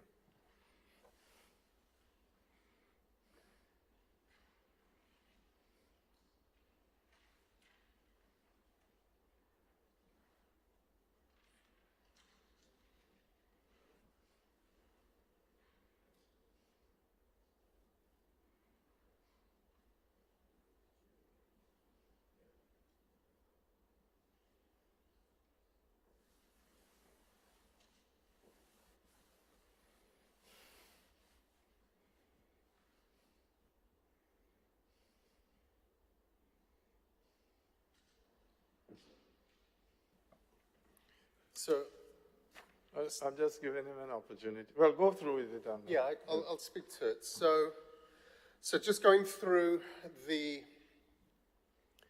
recitals that are said unchanged, whereas Peter Larsen is a major risk to food security, and you should wholly agree with it. That is a fact in the seriousness of this matter, and Peter Larsen is something that isn't just a scourge here in Grenada, but throughout the region. This is a major, major issue for our farming communities. And despite the measures that are being put in place, we're still having issues, agree. Where, Mr. President, we wish to make a slight amendment is in the final resolution. And it will read, the amended resolution would read, be it resolved that the Senate continues to support the government's design and implementation of more robust strategies to fight pre-deal larceny to result in more relief to farmers, improved food security, and improvement to the economy. This subtle change, Mr. President, is to reflect all of the work that has been done. The Senator on the other side outlined some of what we are doing, but he spoke. But we don't have an amendment yet. We don't have a seconder yet for the amendment. So we can't enter into debate until, because remember, this is not a government motion. This is a private member's. Yeah, no, I agree. So if I could ask for a member on our side. So unless you get it seconded, we can't proceed with the debate. Thank you, Mr. President. Mr. President, I rise to second the amended motion put forward by the leaders of government business. Senator? Amendment to the motion, sorry. Yes. Senator? Yeah, thank you for that guidance, Mr. President. So, Mr. President, so as I said, in the main body, the thrust that was presented by the member on the other side, we wholly agree with, and there is no change there. But the change that we are proposing in that the final resolution is to reflect the work that is taking place. In Senator Sinclair's presentation, he kept speaking of broader approach, integrated approach, and the word holistic. Mr. President, since 2020, a significant amount of work has been done. That's notwithstanding the challenges that we still face. So that broader perspective is the complexity of this particular crime. And it is a crime that is endemic throughout the region, throughout the sub-region. And there are loads of statistics that speak to those challenges, whether it is, there's a study done by the FAO, and it states that pre-larceny is the most extensive amongst all crimes committed within the region in terms of the number of persons and families affected. Not unique to us here in Grenada. 90% of all producers within the region have experienced loss of produce through theft. More than 90% of producers regionally agree that the single greatest disincentive in the sector is pre-larceny. And it's estimated, and this is a conservative estimate, that 18% of the value of farm output regionally is taken through pre-larceny, through theft. And this frustration that farmers feel throughout the region is also, it results in low reporting rates. So this is a very, very complex problem. But it's one that this administration recognizes. It recognizes the weaknesses. It recognizes those areas that need to be strengthened, which is why we came to Parliament with a significant overhaul in this very chamber in 2020 to amend that legislation, which originated in 1992, amended in 2005, but successive governments failed to implement.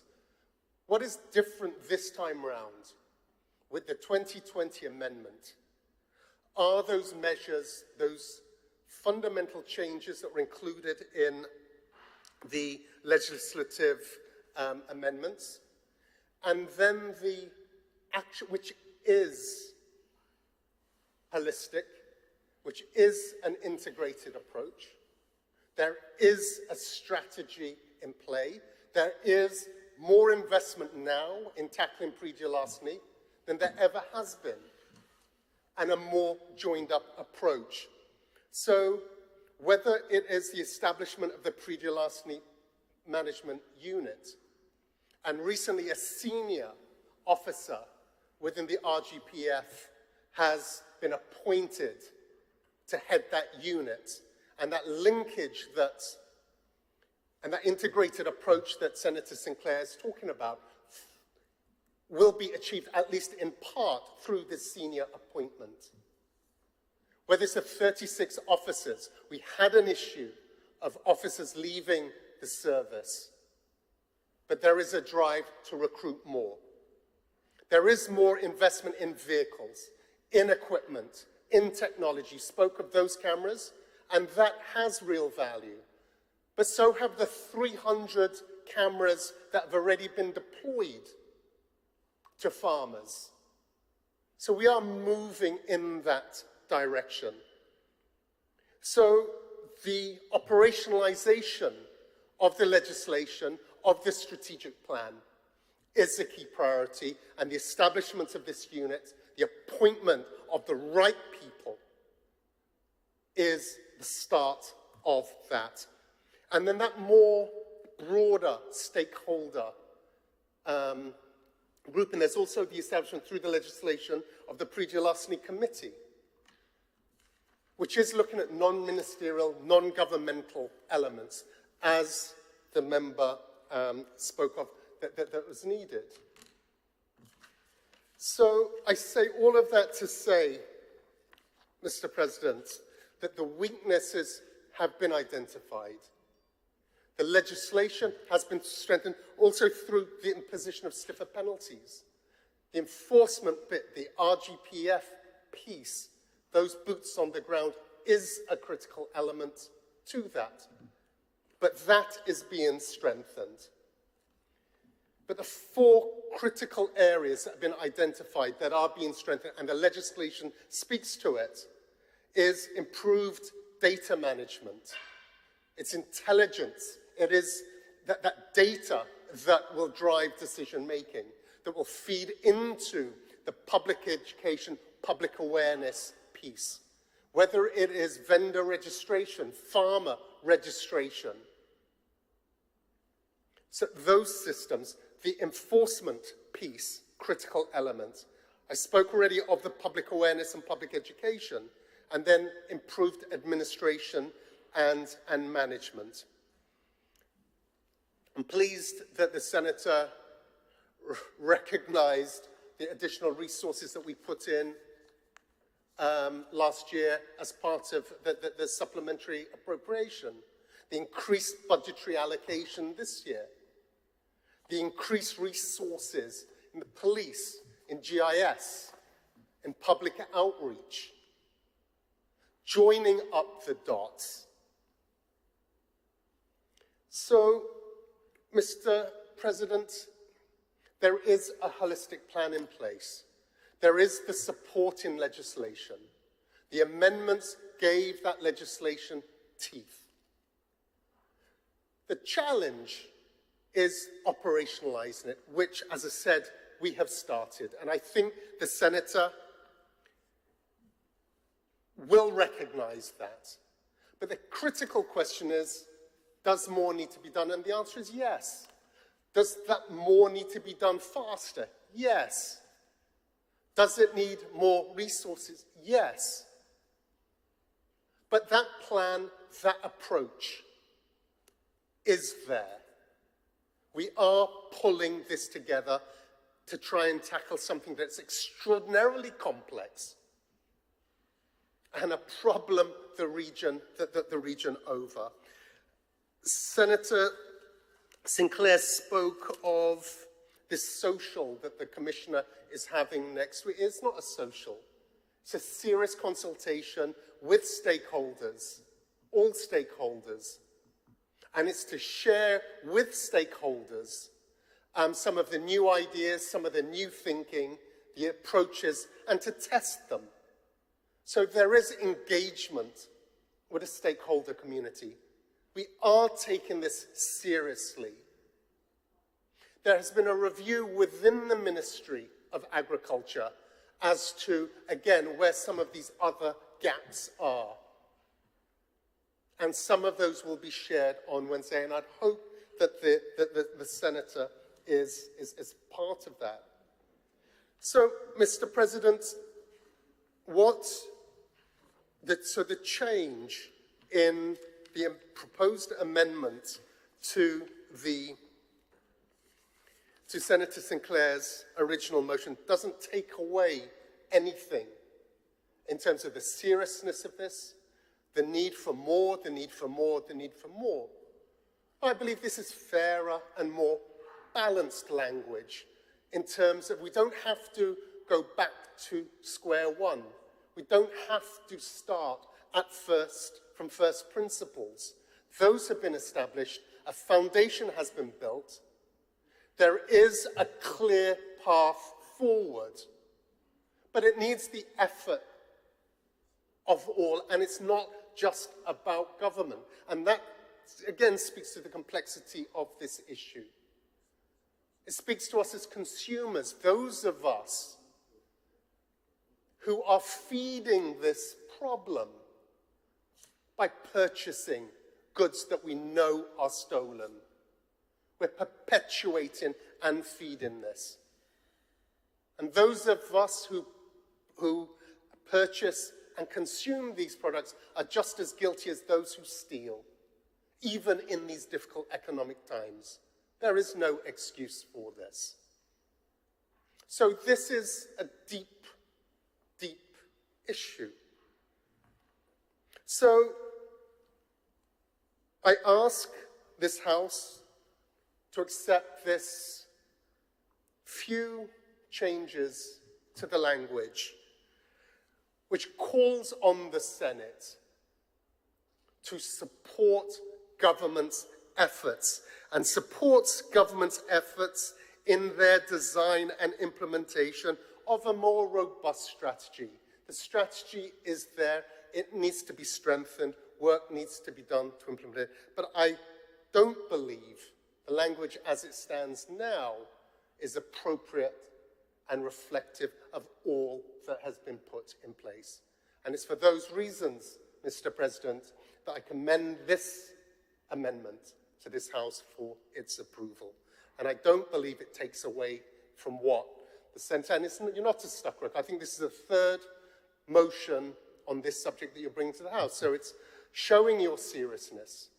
But I think from your experience at the MNIB, an entire career there, you know the frustrations of dealing with some of the institutional challenges and the enthusiasm, the ideas, on all that's required to make those, to address those chronic and systemic issues, or at the GCNA.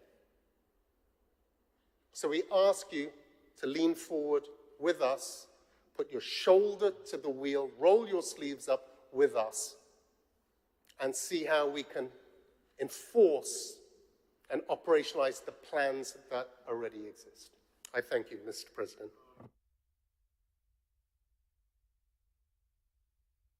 Honorable members, just by my own observation, I would like to have, as the lawyers would describe it, a sidebar between the mover of the motion and the mover of the amendment to the motion.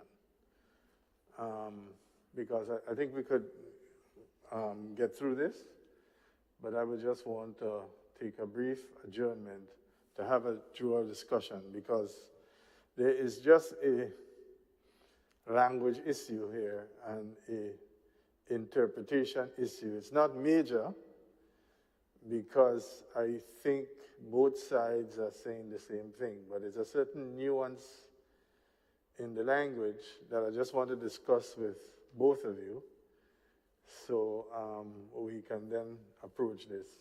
Yes? So the House is adjourned for 5 minutes, and Senator St. Clair and Senator Steele, could you attend at my chambers, as they would say. Honorable members, the House now stands adjourned.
Mr.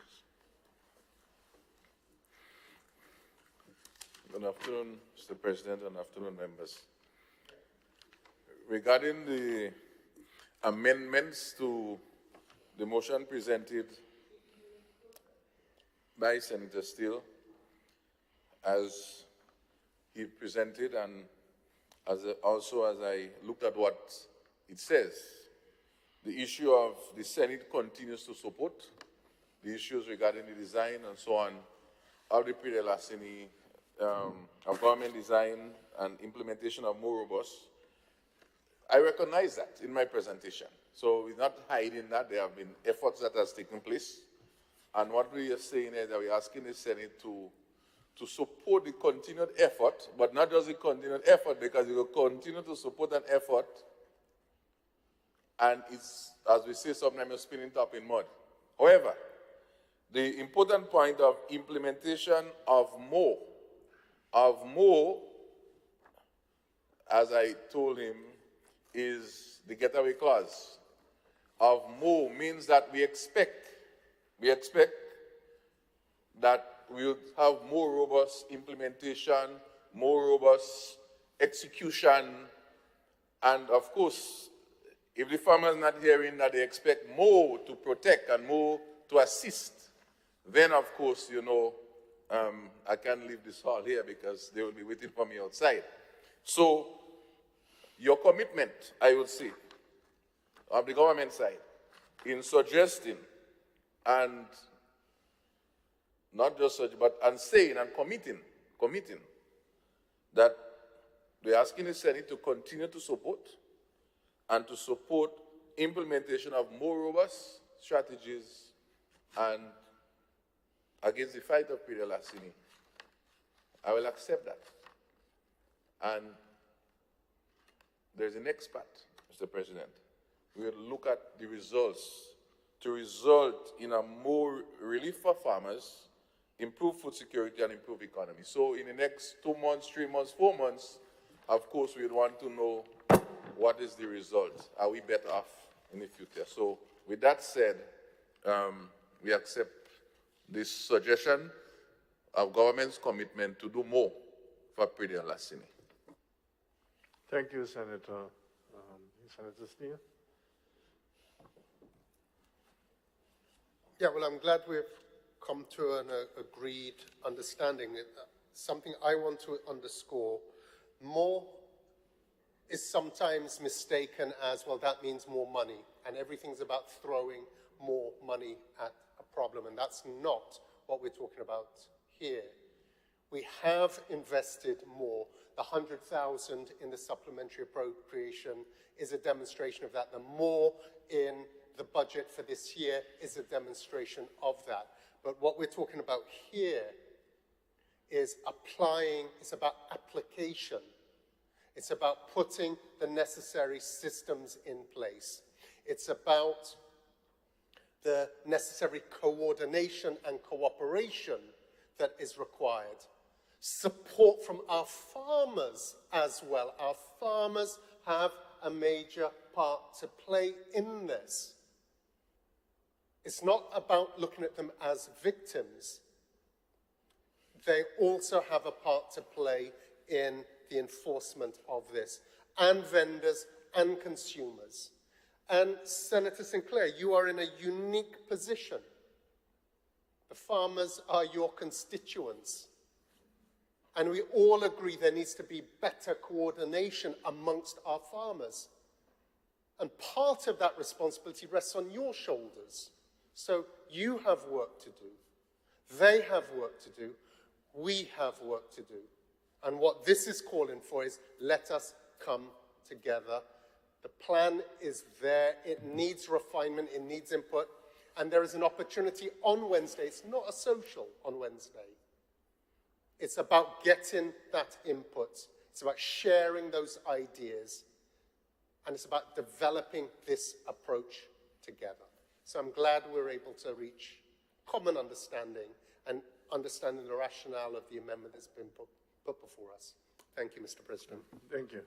Honorable members, the question is that the amendment to the motion brought in the name of Senator the Honorable Roderick Sinclair be approved. All those in favor of the amended motion, say aye. Those opposed say nay. I think the ayes have it. The ayes have it. The motion has been carried as amended. Clerk?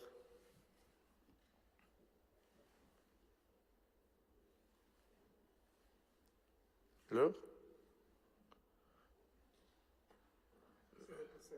Uh-huh. All right. Second motion, Senator Sinclair. Standing in your name. Yes, the second motion standing in my name. This motion is a motion on the need for government to act urgently to secure improved financing for agriculture, farmers, and fishers. And it reads, whereas farmers and fishers require financing to either start up or to continue their business operations, and whereas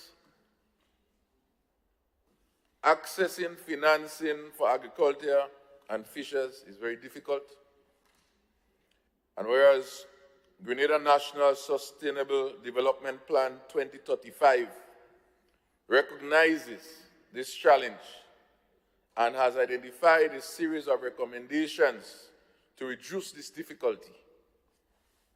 And whereas a significant part of government's annual agriculture budget is financed by grant funding, and whereas funding for the recommendations of the Grenada National Agriculture Plan 2015 to 2030, can be realized more from a medium-term guaranteed financing and funding mechanism. Be it resolved that A, that government act swiftly to facilitate access to agriculture and fisheries financing for farmers, fishers, agri-related enterprises, and B, that government lead the development of appropriate financing mechanisms, including specific legislations that are devoted to fund agriculture and fisheries development, such as the Grenada National Development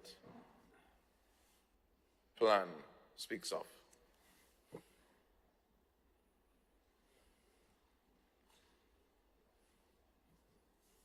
Senator Lewis? Thank you, Mr. President. I rise to second the motion moved by Senator Roderick Sinclair. Discharge. It's for the charge.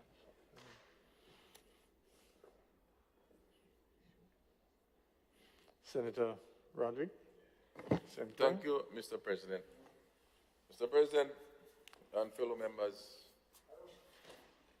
this motion is to bring into focus a key matter, a key factor that I would have also addressed in our budget debate in December. But it's a matter that is, I would say, some people say it's timely memorial, meaning that it exists for many years. The challenge of financing for agriculture. And you will say, well, maybe there is challenges for financing for tourism, there is challenges for financing for health, there is challenges for financing for many things. But my job and my responsibility is to deal with agriculture and fisheries related. So that is where I would focus. Someone else will deal with the other ones. I'm not speaking here, Mr. President, about getting money to put in farmers' pocket, say, come and get $20, get $40. That is not the level of this debate and this motion. Again, It's a sort of similar approach. We need to look at the holistic approach to things. Not I believe, but when you look at how agriculture is funded, in particular, someone said to me, it's transactional, meaning that it happens now and it's done. It's not programmatic. It's not properly organized. We have several activities, several strategies, several plans about doing things. But 90% of those things that need to be done, not dealing with at the farmer level, at the national level, the funding for this is suspect. We'll get to the farmer level in a while. So, for example, when we look at our budget cycle, we say we want to do this for salaries, we'll have this program, and when the year up, that's it, and we plan and see how we do the next year. Well, we didn't finish this, so we carried over the next year. We cannot plan our own food security like that. Otherwise, anything happen in the world, we get scared and worried, and we have all big topic about food security and food security. If agriculture is what gives us food, we need to plan better. And in this planning, we need to have resources. There are many types of resources. I'm not a student of economics, but I know one of the resources they always speak about is financial resources. And when that is not readily available, it creates problems. I understand the government's problem is sometimes. I use sometimes. You have major projects that you want to get done. You have major plans that you have established. But then we have to develop project proposals and hope we get financing. So sometimes the need that we have today. Now, it may take us 3 years. Sometimes the project, how do we access these monies? So if we try to plan our food security, plan our agriculture like that, we'll always be living in anxiety. We're not too sure where we will get the next day. And so we ask ourselves why our food import bill is so high. It must be high because the institutions, the organizations and businesses that involve in the selling of food and food products to keep us alive, they will continue to ensure that they can bring items in. So the Real Value supermarket, he will tell you, I spoke to a farmer only this week. He said he have about 80-something sheep and goat. He went, he gave them 4. They said they need more. He said, well, if I sell the rest for you, how will I continue breeding and increasing? They said, well, you know, we'll have to import in the meantime. So they will continue importing these items. And we say, why we have this food import bill? I'm not saying the Ministry of Agriculture doesn't want to have a big livestock program. And maybe they have a plan. I've never asked for the plan. Maybe there is a plan. But the sort of resources that they would need to make that plan work, to have the impact, is not available. So the question is, in all of this, it brings the point of how do we get these funds at that level? We have, at the same time, the same Grenada Agriculture Plan 2030. It's a nice plan. Only last night I was reading the plan again. And when you look at it, BNTF, Ministry of Finance, the who will do what? But he never say we have $20 million that we would need, and this is how we would get it. It still depends on that transactional every year budget cycle, hoping to do a little piece, a little piece, a little piece. So this plan was sent in 2015, and where we are now, I show maybe 10% of it is done. It's not because maybe sometimes it's not will, but they don't have the resources. So what I'm seeing, Mr. President, at that level, is that we need to have some legislation to guarantee and to support the government such that the adequate funding that are required for the sort of agricultural investment and programs that are needed, transformational ones,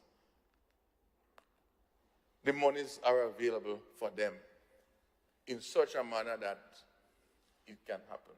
It may involve permission to secure loans, it may involve different allocation from a central budget, but we are not speaking about a one-year program. We're speaking about almost like in the US where they have like the Farm Bill and the Agriculture Improvement Bills.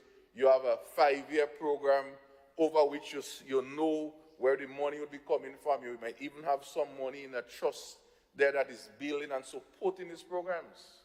So you don't have to worry when December comes, whether the budget passed, where you're getting money to continue that program. That is at that level. Then at the farmer level, the enterprise level, if I may say, at the enterprise level, we also need now to support that. But if we have those programs, that securing of funds and other mechanisms, then it becomes simpler. Now, if we follow recently CARICOM had the heads of government meeting, intercession, and the thing they call it, and the president of Guyana speaks about the allocation of over $100 million to support agriculture in the Caribbean, where different governments can access funds to support agricultural development. They didn't say farmer groups and farmers, the government. But if the government doesn't have a program, and the government doesn't have a mechanism to take this money and use properly, then the money may end up in budget, or just ad hoc programs. We have programs, we have agriculture programs that involve farmers. So at the farmer level, let me give you another example, Mr. President. We also have farmers who want to do activities to support this program, different agriculture programs, but they have problem accessing finance. And the National Sustainability Plan speaks that is a major issue, and we know that, so we don't have to debate that. And one of the commitments within that plan, which I think the plan is adopted and finalized, is to able to look at financing mechanisms that would support our farming industry. Because many times, financial institutions are very scared of the farming community. And one of the key factors that we have to look at in any program and any financing is your issue of markets. This is very key. Because the market is what's going to guarantee finance. And the market will either give you a purchase order, which is money, or it will give you a contract, also which is equal to money. And this now could be able to drive and support a lot of the other programs that is happening. I say this to say that as the National Sustainability Plan speaks about, we need to have some action there to not give farmer money in his pocket, but to work and ensure that enabling environment is there. Because, for example, someone may be planting, say, tomatoes. It will take them 3 to 4 months, 5 months to start collecting monies. So they may not have money to service that loan to start with. So they need a moratorium. There is moratorium given to all type of loans in this country, all kind of things. But to the agriculture sector, to the farmer, if you go to even our own homegrown GDP, to get a moratorium for that is become difficult. Now, I don't even want to deal with this at this stage. Yeah, I don't want to go there right now. Yeah, not yet. Okay? So I say this to say that what what I'm asking for here is for two things. One, for us to support the need for some legislative, I would say, approach to assure there is financing for agriculture, not our budget for Ministry of Agriculture program, but for the National Agriculture Development and Transformation, that whole thing. So you have a program where you know where there is funds, you know how this is going to happen, and it's transformative. That's one. And we have plans already developed for those. And then two is how do we create a more enabling environment that would involve better access to finance for supporting. So, for example, sometimes we make things difficult. There is some irrigation project going on right now, and it's a grant where farmers have to spend, and then they will get a refund afterwards. We know the farmers we have, Mr. President. I represent the farmers. They're all different size, all different capacities. But the irrigation system, I may need maybe $25,000, $30,000. Where a farmer could be able to spend that to start with to get a rebate. And if you're sure he's going to get this refund, why force him to? So many of them may just not get involved. Right? Yeah, but coming together with 0 plus 0 plus 0 is not going to be 3, you know. It's going to be 0. And minus 0 too. No. I don't want to go to that, to the GDP factor and the banks factor. Yeah, I don't want to go there, okay? So this, Mr. President, is where we're seeing that, and then the connection to the market. You may say, well, the farmers have to find a market, and that's okay, that's not a problem. The issue is respect or acceptance of those instruments. So the same instruments we spoke about today, about the bearer and all these different shares, how do we use those instruments and take it to a bank and say, I have a purchase order.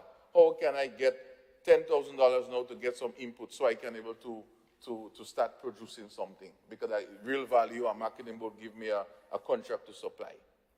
And the National Development Plan speaks of its commitment to facilitate that. So all I'm asking here is how do we invoke and start implementing aspects of those? And that would reduce the anxiety that we have for our own food security. Okay? All right, yes. Senator Steen?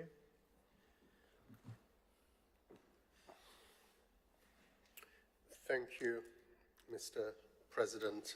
Mr. President, once again, I listened to the arguments put forward by the member on the other side. We've studied the motion that has been presented and wish to offer up some amendments which I will distribute through the Sergeant at Arms.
So, Mr. President, I will run through the amendments. They are more significant than the last, but the arguments, which I will go through shortly, it's based on the same principle. So, The first recital remains unchanged. So whereas farmers and fishers require financing to either start up or to continue their business operations, remains unchanged. The next recital is a change, and whereas accessing finance to agriculture and fishers can be challenging rather than difficult, and I'll explain that particular change. The third recital remains unchanged, and whereas Grenada National Sustainable Development Plan 2035 recognizes this challenge and has identified a series of recommendations to reduce this difficulty, the fourth recital is a change to, and whereas government's annual agriculture budget is financed by external and local resources, I'll explain that too. The fifth recital has been deleted because it's actually addressed in the final resolution, but I'll explain that further too. So then the resolution itself, the A and B have been changed.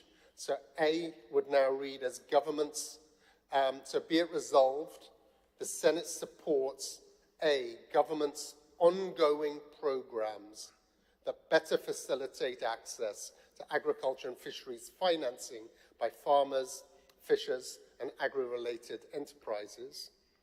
And B, that Senate supports government as it continues to lead the development of appropriate financing mechanisms and policies that are devoted to fund agriculture and fisheries development as outlined in Grenada's National Sustainable Development Plan. So those are the proposed amendments. I request a seconder on our side. Senator Judd Cadet. Thank you, Mr. President. Mr. President, I rise to support the amendment, second, the amendment to the motion put forward by the Leader of Common Business. Senator Steele.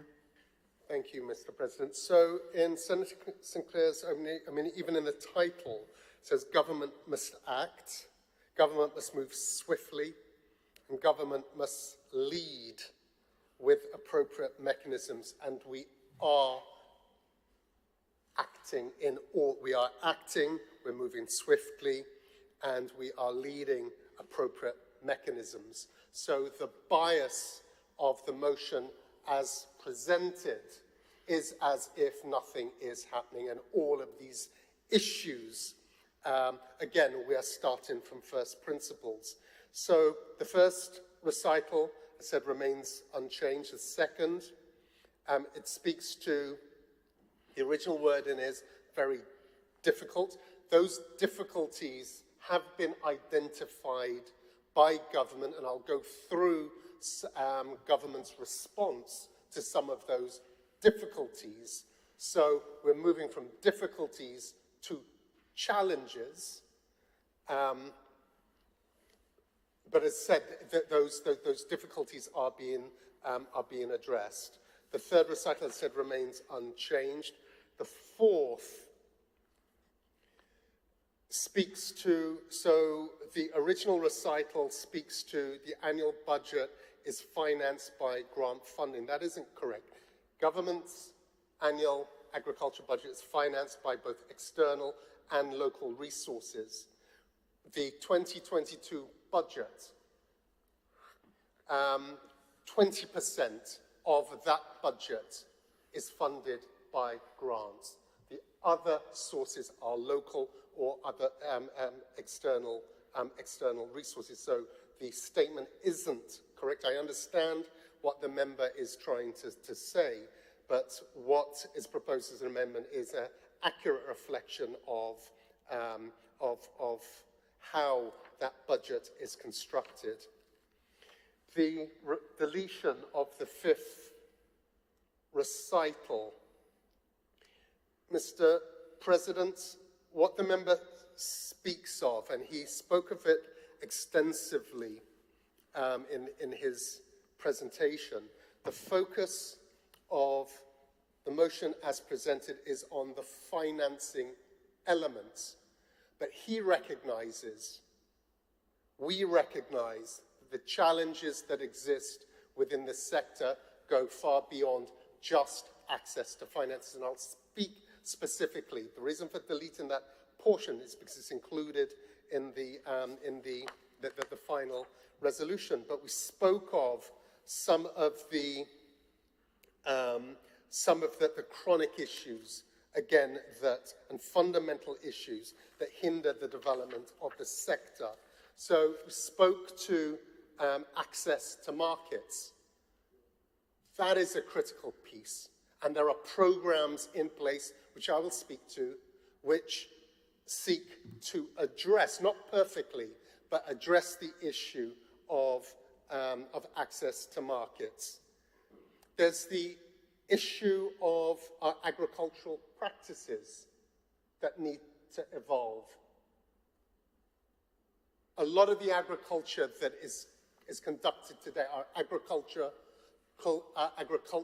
culture, is identical to that of 100 years ago, of 200 years ago. The industry has changed. The market has changed. The demands have changed. The technology has changed. The economics have changed. But our practices still remain in the past. That needs to be looked at, how we evolve. Our farmer population is aging. How do we attract young men and women back into the sector?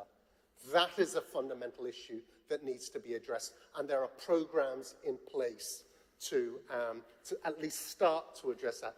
The small size of our farms. Somebody who spoke of Senator Sinclair speaks to the lack of economies of scale. Why we struggle to do so many things. Why small loans cannot be repaid. Why there is the demand for free money, grant money, or subsidizing the sector. How do we bring economies of scale to the industry? The high cost of external inputs. How do we address those? So, what we're talking about goes beyond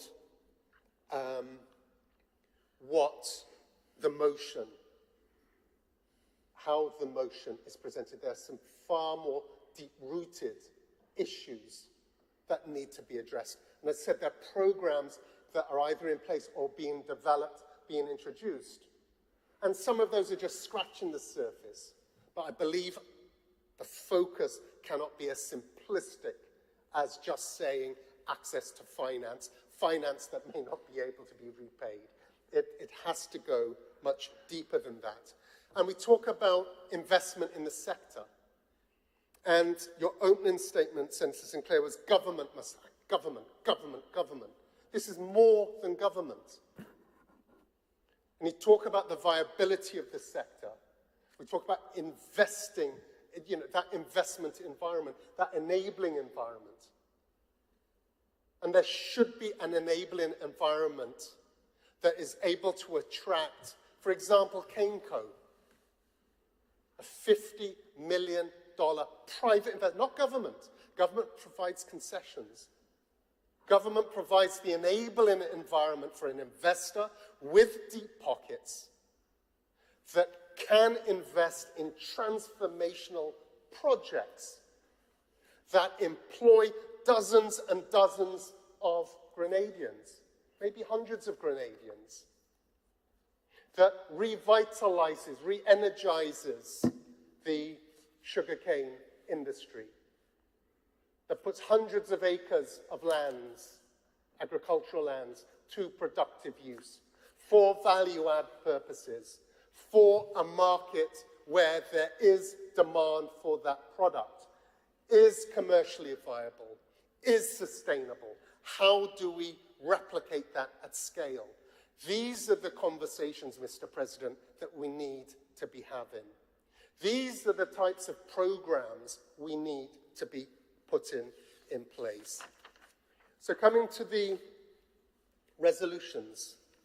So A change. So Resolution A speaks to, be it resolved that the Senate supports government's ongoing programs that better facilitate access to agriculture and fisheries financing by farmers, fishers, and agri-related businesses. And then B, that Senate supports government as it continues to lead the development of appropriate financing mechanisms and policies that are devoted to fund agriculture and fisheries development as outlined in the National Strategic Development Plan. Mr. President, government recognizes the challenges that our farmers and our fishers have. Senator Sinclair, you talk about there are two different levels. So one is the level of major investments. So the cane coast, how do you attract an investor with $50 million to invest to revitalize the sector? And government clearly has created that environment to at least attract one. We need to attract 10. We need to attract 20. So how do we replicate that? What lessons have we learned from that that can be that can encourage further investment?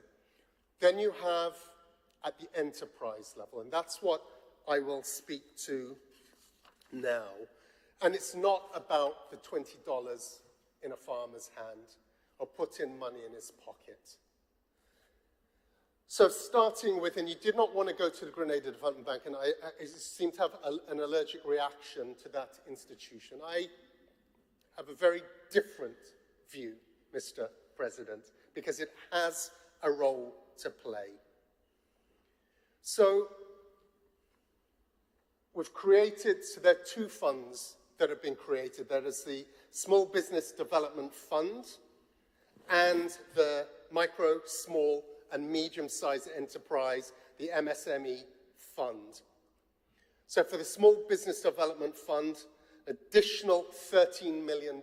So we're not talking about just a few dollars and a few cents. $13 million additionally has gone into that fund since the middle of last year, and $12 million into the MSME program. That Small Business Development Fund is highly concessional. 1%. Where can you borrow in this day and age at 1%? 1% with a grace period of 3 years. You talked about moratoriums. You pay nothing back for 3 years. That moratorium is there, 1%. First 3 years, pay nothing back. And then you pay that 1% plus principal over the next 10 years. So a 13-year window. You can't get softer than that, Mr. President. That's as close as you will get to free money, and nothing in this world is for free. And it can't be, because farming should be a business. And if you're struggling to pay back with a 3-year moratorium at an interest rate of 1%, then there's something more fundamental that is wrong. And I'll come to support that's providing to help with the viability of our farmers. And that's $40,000, up to $40,000. So it's not $50 million, but $40 million, $40,000 for a farmer with 1.5 acres, an acre, 2 acres. They can get an irrigation system for a couple of $1,000 or whatever that might be, and can deal with the farm inputs to get, if that farm is viable. That is a good kickstart that this government is offering to our farmers. And then there's the MSME program. That's up to $300,000. Again, 1%. 3-year payback. 3-year grace period. A total payback period of 15 years. So for those farmers who want to do something more ambitious. I think you can do something at a micro, small business level that is transformational within that MSME bracket. That's significant. That's more than just buying a truck. 1% over 15 years, 3 years grace period. That's what this government is doing, Mr. President. So when we talk about access to finance, this makes a massive difference. And what we have found, and there's also the other support facilities through the GDB that have supported, I think to date, over 1,300 loans have been provided at those concessional rates, supporting over 2,000 jobs. And many of those are within our fishers, are our farmers, are our agro-processors. So to date, somewhere in the region of 400 farmers and fishers have accessed these facilities. This is significant. So whatever aversion there is, and I know you have spoken in the past about the bureaucracy, the due diligence, there's also a history of repayment delinquency. How do we address that? Is it just government just keeps writing off? Can't be that. That's the easy answer. So what government has done is put facilities in place with substance, with scale, with high concessionality to do some of the things that you are calling for. And then on the back of that, Mr. President, is a support through the GIDC in terms of working with those borrowers, working with our farmers and our fishers, looking at the viability of their businesses, working with them to ensure that if they were to access those loans, well, first of all, helping them to access those loans in developing their business plans to qualify for the loans, but to handhold them so that it's not only that they are able to honor the repayments that are required, but they can also make a success. It's not just about paying off a loan, but they can transform their businesses on however small a scale, but to make them successful. So all of the support facilities that are provided there. And in addition to that, and I'll just continue on the GIDC, as well as that advice, providing training, I said the business plan development, providing relief in terms of customs duty exemptions. So whether it's 100%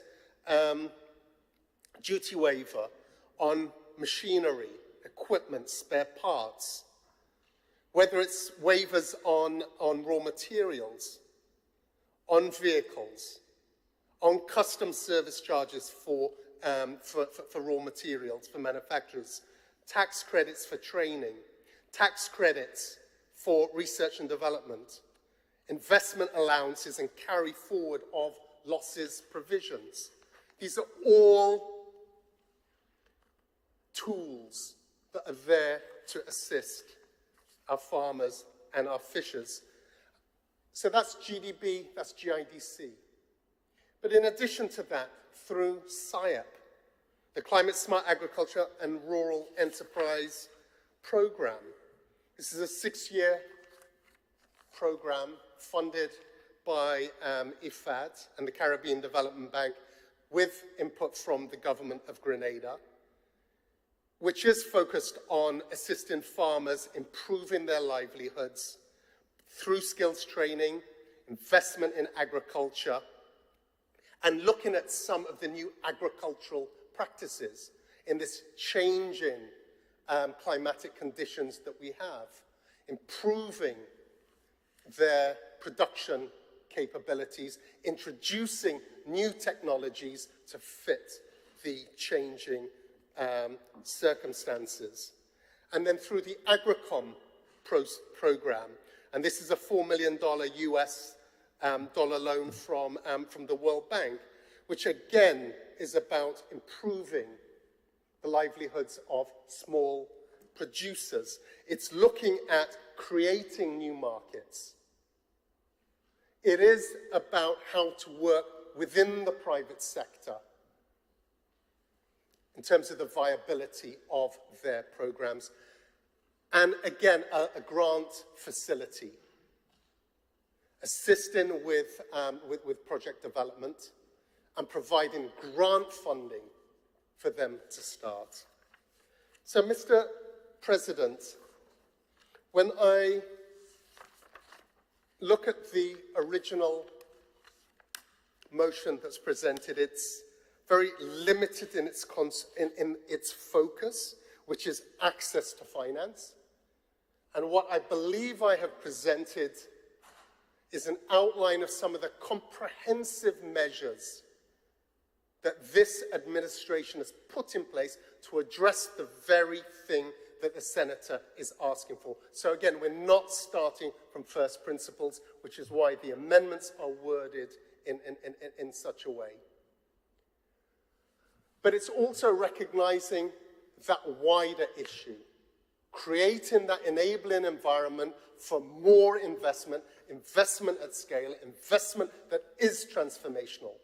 And that goes far beyond what is presented here. But also those issues of access to market, technology, practices, scale, which the programs I've outlined also speak to. So it's for those reasons, Mr. President, that I believe we take the sentiment that Senator Sinclair is presenting. But I believe what is presented as amendments, more reflective to what is in place and programs that government has already put in place, but is reflective of the challenges that the market faces, that the farmers and fishers face. But as said, the measures that are there, that we need to continue to support, that we need to continue to build on. The foundation is there. It's more than a foundation.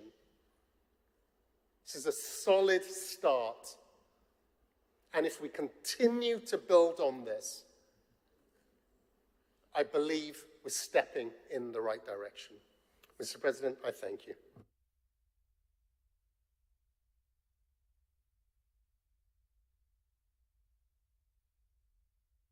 Right. Honorable members, the question is, the motion standing in the name of Senator Roderick Sinclair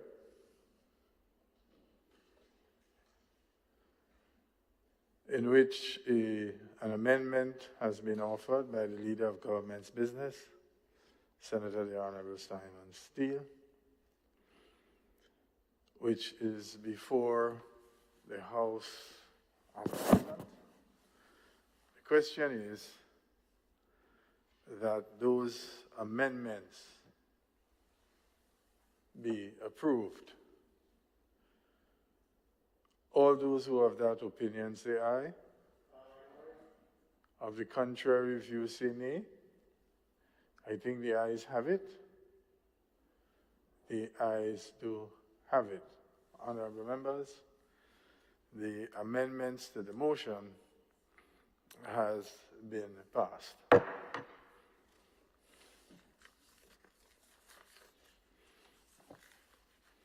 Item 17, adjournment.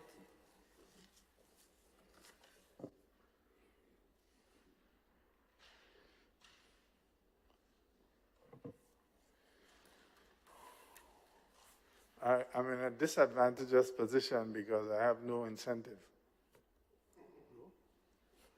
Senator Joseph. Mr. President, can I go on? Sure. Okay. Yeah. I was only indicating that I have no incentive. Okay. Mr. President, I would like to raise a couple of issues here on the adjournment. The first one, Mr. President, deals with a bridge that is being constructed close to my area. This bridge is on the Snake Road. That is the road shortly after you get past St. John's Christian, and it turns left and leading into my community, that is Florida. Now that bridge, to me, is a basic bridge. Another engineer started, and I'm subjected to correction here, about 18 months ago. And it appears that it's a start-stop bridge. Right now, based on my observation, that bridge is maybe about 40% complete. So there's a lot of work to be done. I don't know the reason or the reasons for the situation, but it is creating a lot of concern in the area. In fact, a number of folks are saying that the government is just simply throwing money down the drain. And there are a number of opinions, I'm not going to state anyone here, in relation to why that bridge is at that state. I am looking forward, Mr. President, for some immediate action to be taken with the intention of getting that project completed as soon as possible. In addition, Mr. President, what is happening, as the bridge is not functional, the road on the inside, there is no traffic and no gangs on the road. So the road is going into decline. That road serves homes, families, and also some agricultural land.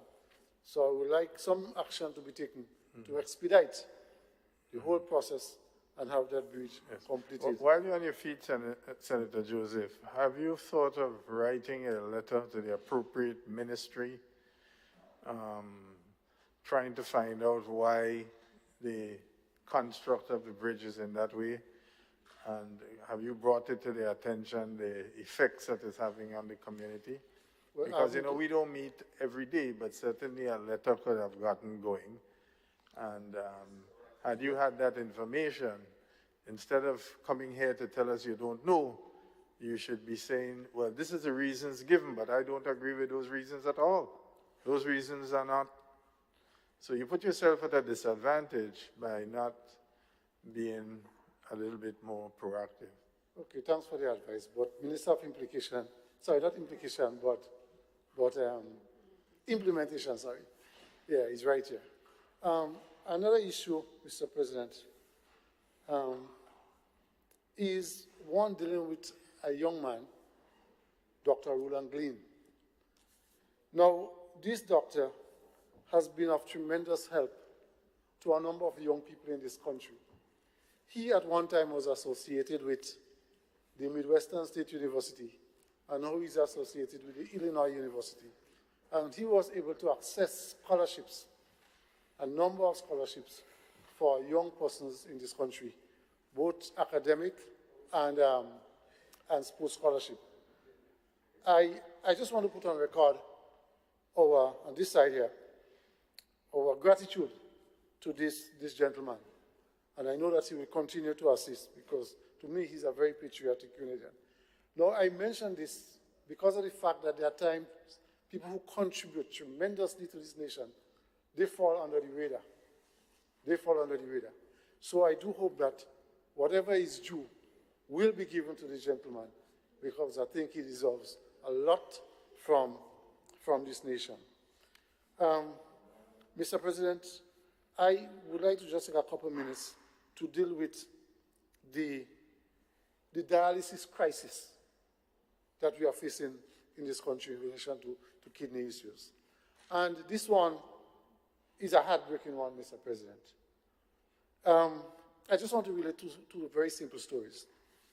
My wife works as a community, in a community, and she deals with people with, these issues, health issues. And a lady who had kidney problems. dialysis was recommended. And she said that the most she could afford to do is to put in the shunts. I think that's the name of it. This little attachment here. And after that, she cannot pay for the treatment. Because as most of us who know, one cycle is about $700. And some persons will have to do 3 per week. So she said she cannot afford. And as a result, she placed everything in the hands of God. About a week after, she was gone. She was gone. Mr. President, also, there is a young man presently at the hospital, and he's 34 years, and he's going through that problem. Financing. His mom was supporting him, or is supporting him. No, Mr. President, the mom is diagnosed with kidney issues. She has a choice now to continue paying for him and die, because she doesn't have the resource to handle both situations, or pay for herself and allow him. Because she was a civil servant, all her monies are gone. All. And she finally made a decision, very hard one, that she's going to pay for him. She's going to pay for his treatment. And a matter of time. Because she will not be able, can't afford to pay for herself. This situation, as I said, is a crisis. We need some form of intervention as soon as possible. Serious intervention. We've been hearing about kidney issues, and kidney issue this and kidney issue that, and dialysis here and dialysis there for years. But people continue to suffer, and they continue to die. We all are sitting here, Mr. President. One visit to the doctor can change the lives of any one of us. So I really would like some definite action to take place in terms of providing the facility and reducing the cost to us. I understand the economic situation, but one life going through the lack of dialysis is one too much or too many. Mr. President, I think I have 10 minutes. I would like to raise an issue here that I raised in the past. Not at this forum, not in this house. That is in relation to our ex-soldiers, Mr. President. Our ex-soldiers. Most of them are now in their 60s, and these are men who were part of our army, national army. These are men who served. These are men who fought. Some of them fought bravely. Some of us will remember the Battle of Boucheju, the Battle Industry Highway. Some of these men fought. And they are entering the twilight of the age. Some, once the army was defunct, they lost it. Because that's what they knew as teenagers and all the people in the early 20s. Some of them are becoming destitute. I am asking that these folks be looked into, and if they can be added to the SEED program and given some form of relief. And I'm speaking in particular to those who have issues supporting themselves. There are some ex-soldiers who are in good positions, but I'm speaking directly about those who have issues and need some form of help. Because I think if you serve this nation in whatever capacity, and you serve it with distinction and honor, you should be rewarded at the end, if you cannot take care of yourself. Can I make a suggestion to you, Senator? Yes. Why don't you come with a motion to that effect? Okay. Research it a little bit more. Maybe you might be able to identify names of people who are critical and bring a private member's motion in your own name. Okay, thank you very much for your guidance. And that way there is a parliamentary record, and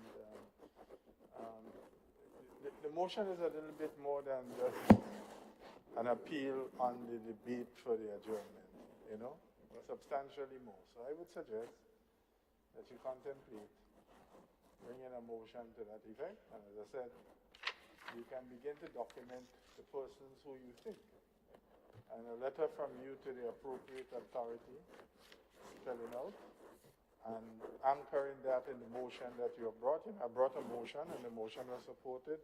I'm now following up on the motion, because these are the names of the people who, in my judgment, I believe, ought to be resources. And it's really heart-rendering, the way in which, as a community of people, we treat our history. All right? And it's right across the board. And it's one of the learned behaviors. As an oppressed people, we have been taught to forget our past. If you pass by the grave monument in the Latam Junction, and in that junction was one of the battles in the 1951 revolutionary uprising. And if you see the desecration that is taking place there, you know, so we are a people who have been taught to desecrate our own. We don't respect our own. We don't preserve our own.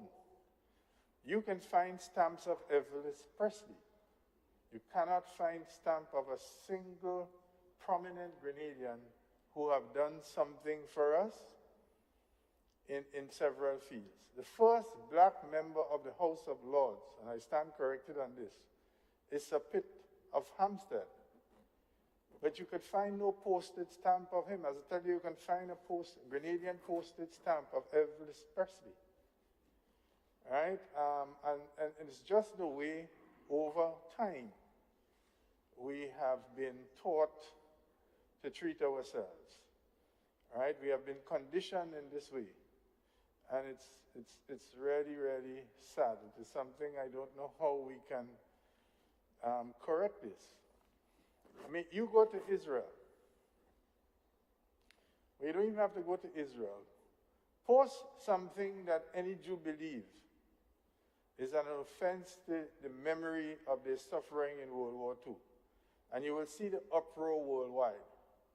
Well, there has never been a human experience in all of the civilization of mankind to equate to our slavery. Yet there is no place in Grenada you can find a symbol paying homage to our foreparents who went through this excruciating. I mean, I hear people crying and so on, and yes, Ukraine and so on, and I can understand that. But as a people who have come out of slavery, or partially out of slavery, because the world is set up on the order of slavery. And this is why we have perpetual poverty in the world economy as a whole. There is not a single symbol anywhere in Grenada of what that represents us. Right? There's a little symbol of our Amerindian ancestors. And you know what is so troubling about that? The narrative of how us Amerindian forefathers met their end is a narrative based on lies. They didn't jump over any cliff. Right? They were all murdered. Genocide was committed against these brave warriors who stood up to defend their land. They were murdered. And we need to correct these things, you know. As I said, nowhere you can find. There's not a single symbol. There's not a single monument. There is absolutely nothing. Like if our foreparents' enslavement never occurred. I mean, you go to places in Europe, And they have shrines and monuments showing how the Jews were gassed and chambered, and it's on the news. And for African people, there's nothing. So in the context of that, this is what I'm saying to you. I'm suggesting for your consideration to come with a motion. Because whatever we may think about that event, there were Grenadians who believed, wrongly or rightly, and I cast no judgment on their belief, but there were Grenadians who heroically fought the most powerful army on earth. And you may conclude that they were foolish, you may conclude that they were stupid, you may conclude, but at least we have to honor their memory, because that's our history. Whether we like the history or not, that's our history. This is what occurred. And we need to do that as legislators, so I suggest that to you. Thank you. Yeah, even March 13th and October 19th, we need to do some work here too. Just a minute to wrap up, Mr. President. Mr. President, I have some concerns again in relation to the trafficking in Trinidad. The Trinidad traffickers. I know there was an issue with some boat, but I'm not going there. Mr. President, I ask myself on many occasions, who benefits? Who really, really benefit from that trade? I sell stuff almost every weekend to the traffickers. I make a change. But who benefit? Does Grenada benefit as a nation from that trade? And let me explain where I'm coming from. Mr. President, I am a trafficker. So I take $100 of my money, 100 EC dollars, and I go to Dr. Senator Sincere, and I purchase $100 worth of goods, provision or whatever, and I go down to Trinidad. So that $100 is transformed into the goods. I arrive in Trinidad, go to the market, sell that $100 worth of goods, and realize 1,000 Trinidad dollars. What happens after that? I am going to take that 1,000 Trinidad dollars and shop in Trinidad, Mr. President. I am going to shop in Trinidad. So the money initially, that was Grenadian money, is now spent in Trinidad. Was the money generated, but it is spent in Trinidad. And I am going to come back up now, Mr. President, on a boat, full of Trinidad goods, and then sell. Now, I am saying this to make the point, Mr. President, that I think something should be done in relation to dealing with CARICOM, quote-unquote, foreign exchange. I think at one time we accepted the $30 in our banking system. We do not accept it anymore. In Trinidad, there are challenges in relation to buying and purchasing EC dollars and US dollars. If the banking system could be of such that they could accept the Guyanese dollar and the Trinidad dollar, it will facilitate and help a lot in terms of benefiting. Because as I see it right now, I'm not a banker, so I don't understand the fine prints of currency movement. But as a layperson, I think if they can do this, then the trafficker probably could spend 50% of his money down there, come back up with the other 50% and invest in some other area. But right now, to me, and based on how I see it, the benefit goes into one direction, and that is business for the people in the Trinidad and Tobago, in the Republic of Trinidad and Tobago. And I think we need to look at it and see how probably we can benefit from the trade a little more. Okay, Mr. President, thank you very much for your indulgence.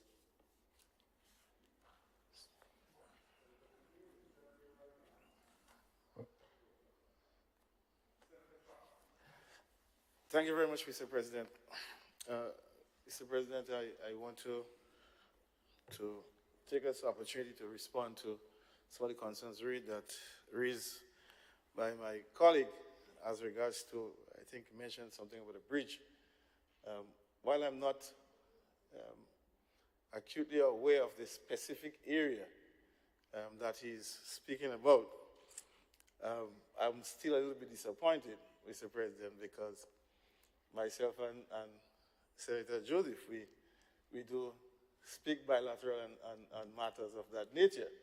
You know, he would reach out and say, such is the case, we have this issue here. So I'm a little bit surprised that he raised it on the floor here today. You know, coincidentally, when there was an issue with a roadway, you know, passing his home, going to where the farmers were, I mean, we spoke about it, and today, that road is under construction.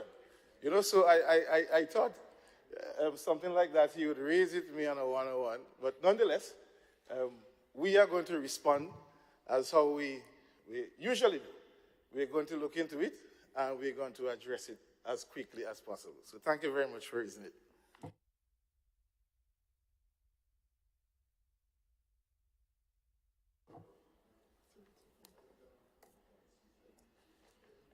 Sincere. Thank you, Mr. President. Mr. President, I rise to speak to a matter that has been spoken to quite often before and continues to be spoken about. In fact, we got a report, and it was placed on the table in this Honorable House this morning, that of the Grenville Commercial Complex. Now, Mr. President, from the time I heard of the project, the members in this Honorable House would remember that I raised a number of concerns, and I continue to raise concerns. And in fact, the report that we have in front of us causes me to raise even more concerns. And I wish to read an excerpt from the Director of Audit's comments from the report this morning. With your permission, Mr. President. And it reads, Director of Audit's comments, Section 9 of the Audit Act Cap 22A of the Laws of Grenada permits me as Director of Audit to delegate my responsibility and power under the Act other than the responsibility, and it goes on.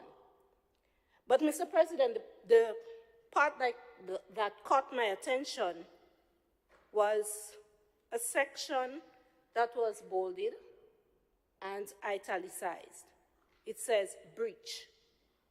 However, it must be noted that due process was not followed for the Grenville Commercial Complex Limited, covered entity as per Section 3 of the Public Finance Management Act, PFMA, in that financial statements were prepared for a period ended 31st July instead of 31st December as required by Section 5 of the PFMA number 17 of 2015. It further states, in addition, this audit is not delegated to BDO by the Director of Audit for the period ended 31st July 2019. And it continues, but what it does not state, Mr. President, was a reason for the non-compliance. And this drew my attention. I went to the document, and I know this is the adjournment, so we can speak to issues that are of national interest. And that's Grenville Commercial Complex does hold the interest of the people of St. Andrew. We've been hearing about it over and over. I've raised it in this house before that the proposed location of the Grenville Commercial Complex is one that is flood prone. We've heard the Honorable Member for Implementation speak to an EIA or flood mitigation study that was going to be done. And, you know, Mr. President, I went into this document and I took my time, you know, this is what I normally do. Make notes, writing, ask questions to myself. And I noted that in 2019, under the PFMA number 17 of 2015, the government invested $510,000 into the Grenville Commercial Complex for 51% shares of stock. And the Grenada Cooperative Bank owns the other 49%.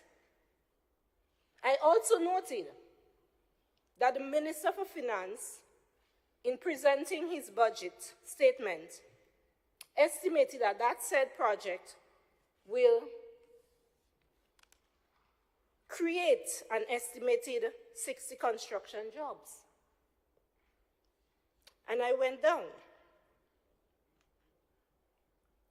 The Minister for Finance indicated in the 2021 budget that government allocated $8 million to the complex for preparatory work that is well, and that work is well advanced.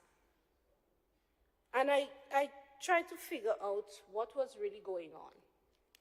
Because based on the audited financial statements that we were given this morning, I think you said, Mr. President, you had 2020, we had 2019, so it shows 2018, 2019.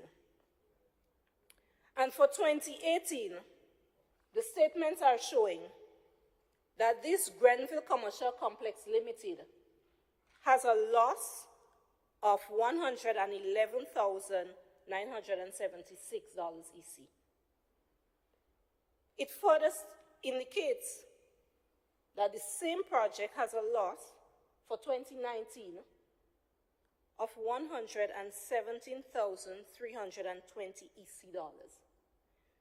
So that's a total of $229,296 EC. We have not yet seen the report for 2020. And I'm asking myself, what is really going on with the Grenville Commercial Complex? Because people have a lot of interest in it. A lot of interest. And we keep hearing that it's going to start this year, but we still have not seen a report from the EIA.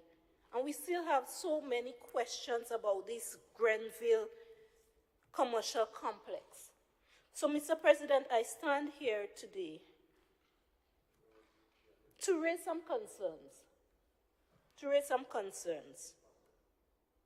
to ask for some more transparency as to what is going on with the Grenville Commercial Complex. And I'm speaking, if I am misspeaking, Mr. President, I'm misspeaking according to the reports that were handed to us.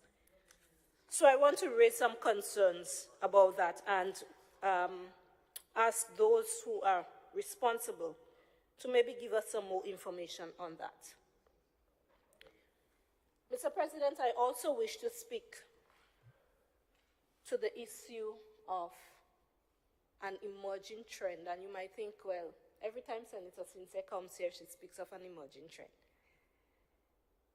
And we're seeing some emergence of youth violence, particularly amongst our male. Being a mother of boys, I see it as my responsibility. First of all, to use this house, this platform, to make a clarion call to our young men. Not just to respect law and order, but to respect themselves, to respect those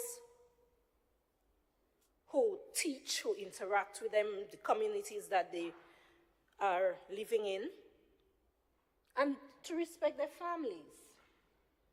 And I'm not condoning any behavior, any negative behavior of youth, Mr. President. But I grew up with a statement that was impressed on me. The only thing that you have is your name. And that stuck with me. The only thing you have is your name. At the end of it, you don't ever want to bring your name into disrepute. So again, a clarion call to our young men to behave in a manner that is appropriate. But also to ask us as leaders, as adults, to reflect on our own behaviors that may be influencing others to behave negatively. Because you see, Mr. President, while we like to point fingers, and I've heard it, the young men this, the mothers are not doing this, the fathers are not doing this, the schools are not doing this, the churches are not doing this person isn't doing this. And I stand here and I make no reservations and no excuses in saying that we are all complicit. We are all complicit. All of us. We pass them, we observe that they're doing negatives, and we conclude these are not my boys, these are not my children, and so we pass them along the way. We observe them needing a little help, and we pass them straight. And you know, I had a conversation with a group of young men. You know, Mr. President, I smiled because I remember in my maiden speech in this honorable house, I said, I have a thing for young men. And I remember some of the members on the other side watched me and smiled. But I have a thing for young men. And so I went to speak to a group of young men. And in having this conversation with them, one of them said to me, Miss Tessa, this is how they call me in the community. He said, Miss Tessa, you know something? They, and the they he was referring to was government. He said, they are giving us what we want, but not what we need. And I went home and I reflected. And I continue to reflect, because that's a very profound statement. They need guidance, they need support. Some of them come from homes that are broken. Some of them have no father figure. Some of them have no male role models. And I remember a couple years down the road, I don't believe he was doctor yet, but he's now doctor. Dr. Didikos Jules spoke about our boys being in crisis. And over the years, in my humble opinion, we had not taken notice of that. Our boys been in crisis. And so I did, a little bit of research, because I hate to talk off my head, even though sometimes when I come here, the members on the other side would make it look as if I am not able to do research. In fact, they challenge my ability to do proper research. And I did some research. And there was this forum that was held, organized by the Ministry of Education and St. George's University, that focused on boys' underachievement. And a major assertion was that there was a tendency towards simplistic solutions. And there was a need for holistic solutions. So we tend to look for some simplistic solutions to addressing the issues and not using this holistic, broad-based, approach.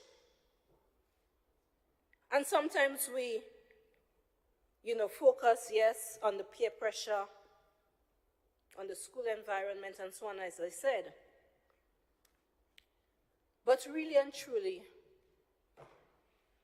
the issue that we're seeing is multifaceted. There are lots of pulls and tugs. There are lots of pushes and pulling in dealing with the issue. So much so that leading scholars on gender argue that real crisis does not reside with boys per se, but instead it's a crisis of masculinity.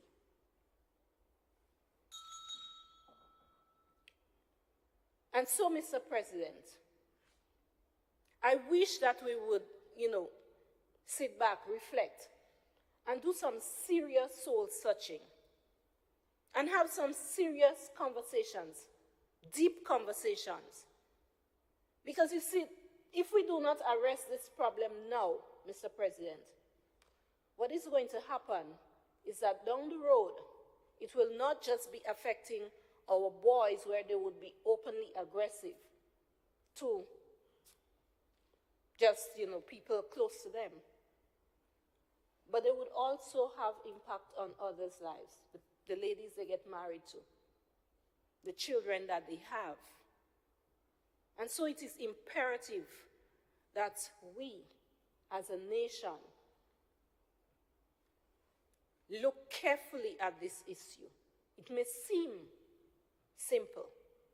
It may seem as if there is a low prevalence at the moment, but the impact is far-reaching. Thank you, Mr. President.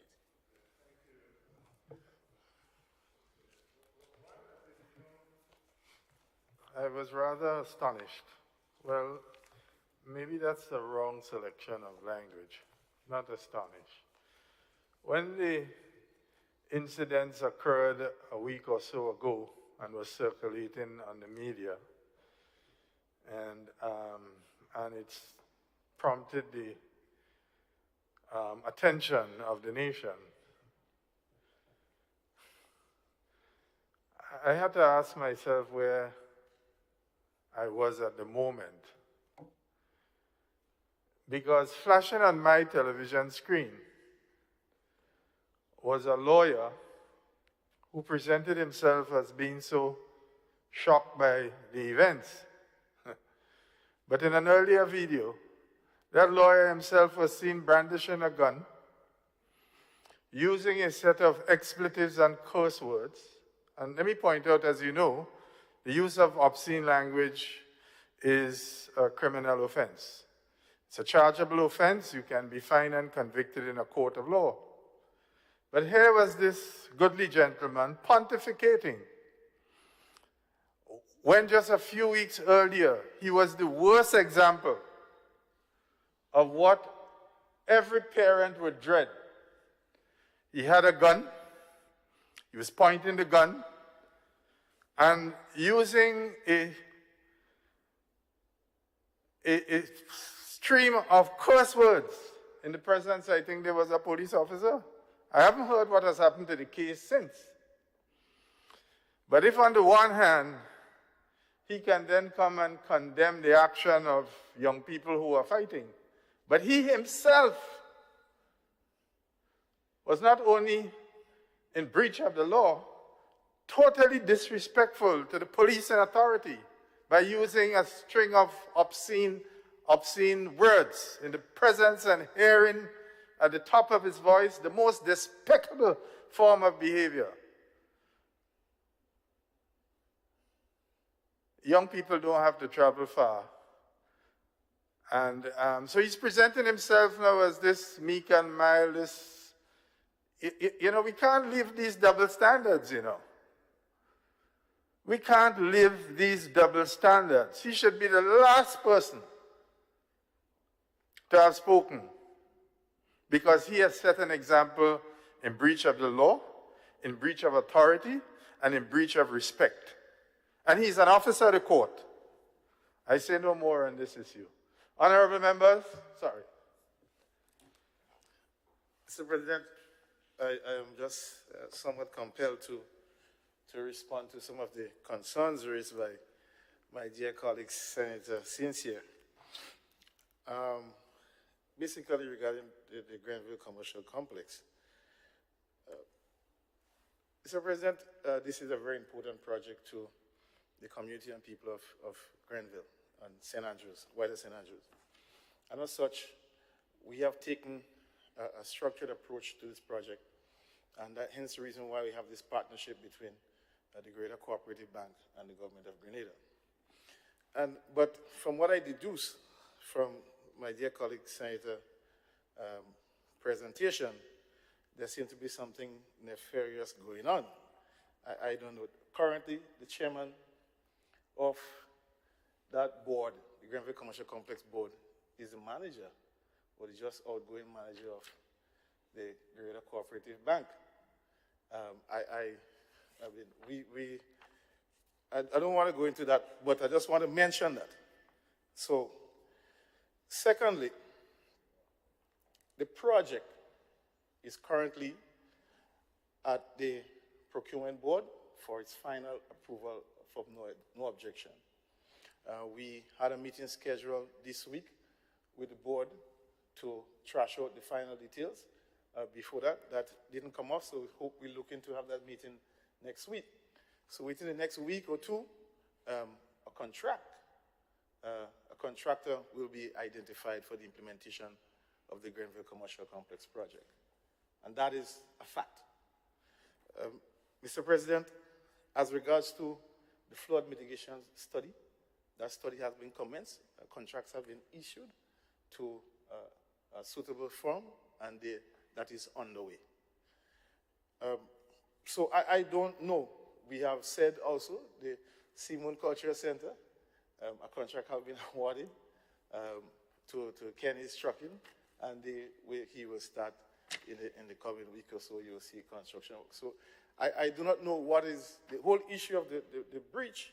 From my reading of the comments, it's not a material breach. It just had to do with time or so.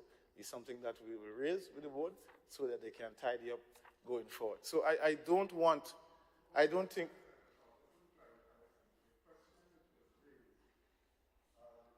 Excessive things of losses.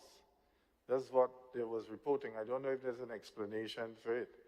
But then again, there's the Public Accounts Committee, of which the leader of the opposition is head of that committee. But I think the questions that one of the critical questions, and I don't know if you miss it, is that the Director of Audit in the audit report is reporting that they were, in 1 year they lost $100 and something thousand. I think she was seeking an explanation for those losses. Sure, let me explain. Now, we're talking about a company that's an initial startup company. All right? And so, in terms of information and whatever losses, that can be made available. All right? So, the whole fact of the matter is there is nothing irregular going on, and that is what is being purported. That is something nefarious is going on. What is going on? That is not the case. Mr. President, companies go through challenges. Companies do have losses. And the fact is being presented here. The project is an important project. We're going to move forward. And the whole idea of the project is that it's a commercial complex. Spaces are going to be rented. Revenue are going to start generated once the project is completed. It's an investment. So what is happening right now, the company, yes, it is minimal activities taking place. Hence the reason why those losses are represented in that manner, because you have administrative matters ongoing. But I say this in this honorable house, that there is nothing that is irregular or improper that is being tendered with this board. I say that with all the confidence. Not only just of the chair, but of the members of that board. And I say that with that strong confidence because of who is there. Mr. President, the Speaker of this honorable house is a director on that board. Yeah? So, I say this just to bring that clarity for the public so we don't leave here.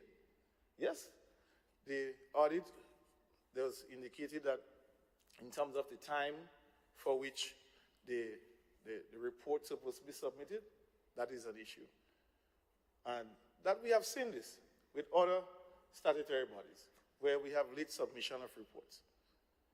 But I think it is somewhat a little bit disingenuous to insinuate that. And I think it's important that we do not leave here this evening. I do not want the public to get that impression in any way whatsoever. Thank you. Thank you, Mr. President. I rise to speak on two key matters.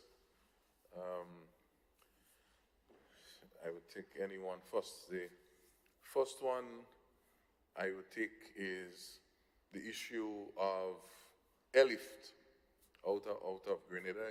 You may recall I may have mentioned this a few times and may have spoken in the media about this matter.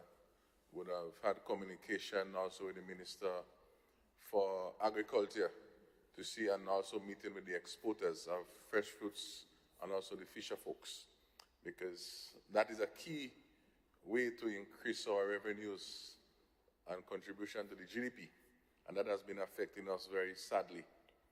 I must say that we have made great progress, and I would say, to me, from where I sit, I want to commend the Minister for Civil Aviation, Honorable Correspondent Cohen, for her intervention sometime in late November with a phone call I got unexpectedly. Senator, we have to come and work together. We have to get this thing. Let's see what we can do. We must do something. And so I want to make special recognition of our effort. First time I've worked with her in that way, and she was able to call together quickly the Minister for Agriculture, Minister for Fish, and of course the exporters meeting 7, 8 in the night, along with her PS, which is doing a great job. And we were able to craft some approaches, and with the support also of Mr. Ince. You know, he don't like to talk a lot, but he's a good man of action out of the Speysel Fish House, was able to sort of play a lead role in this whole process, such that we are able now to have a chartered flight for the next 10 months, which is basically underwritten by him in that whole collaborative partnership, such that exporters can have up to 50,000 pounds of additional space for fish and produce to leave this country at least once a week. So this is good news for our farmers and fishers, and it's good collaboration. And that is sort of collaboration, when I speak about earlier on, that can bring results to this country. And so we really commend the Minister and her team, of course, commend also exporters for understanding that whole tripartism. And of course, we have some other negotiations that are taking place in the back end with the service providers to improve efficiencies and so on. But this is a done deal, I would say. So this is a good day for our farmers, agriculture. This Monday was the second trip out, and they were able to reach close to the 50,000 pounds, which helped to reduce and keep the cost down for that charter. That's the first comment. The second comment relates to, I would say, an opportunity that we have, that we had, now have again, and it needs to be brought here. I know I also would have had some questions and also some statements in the budget debate pertaining to governments. We must call government every time. They are the ones who are supposed to be doing. As it relates to treaties pertaining to enabling and facilitating, leveraging more value for our agriculture and our whole biodiversity. And in particular, in this case, I want to speak to the issue of geographic indication.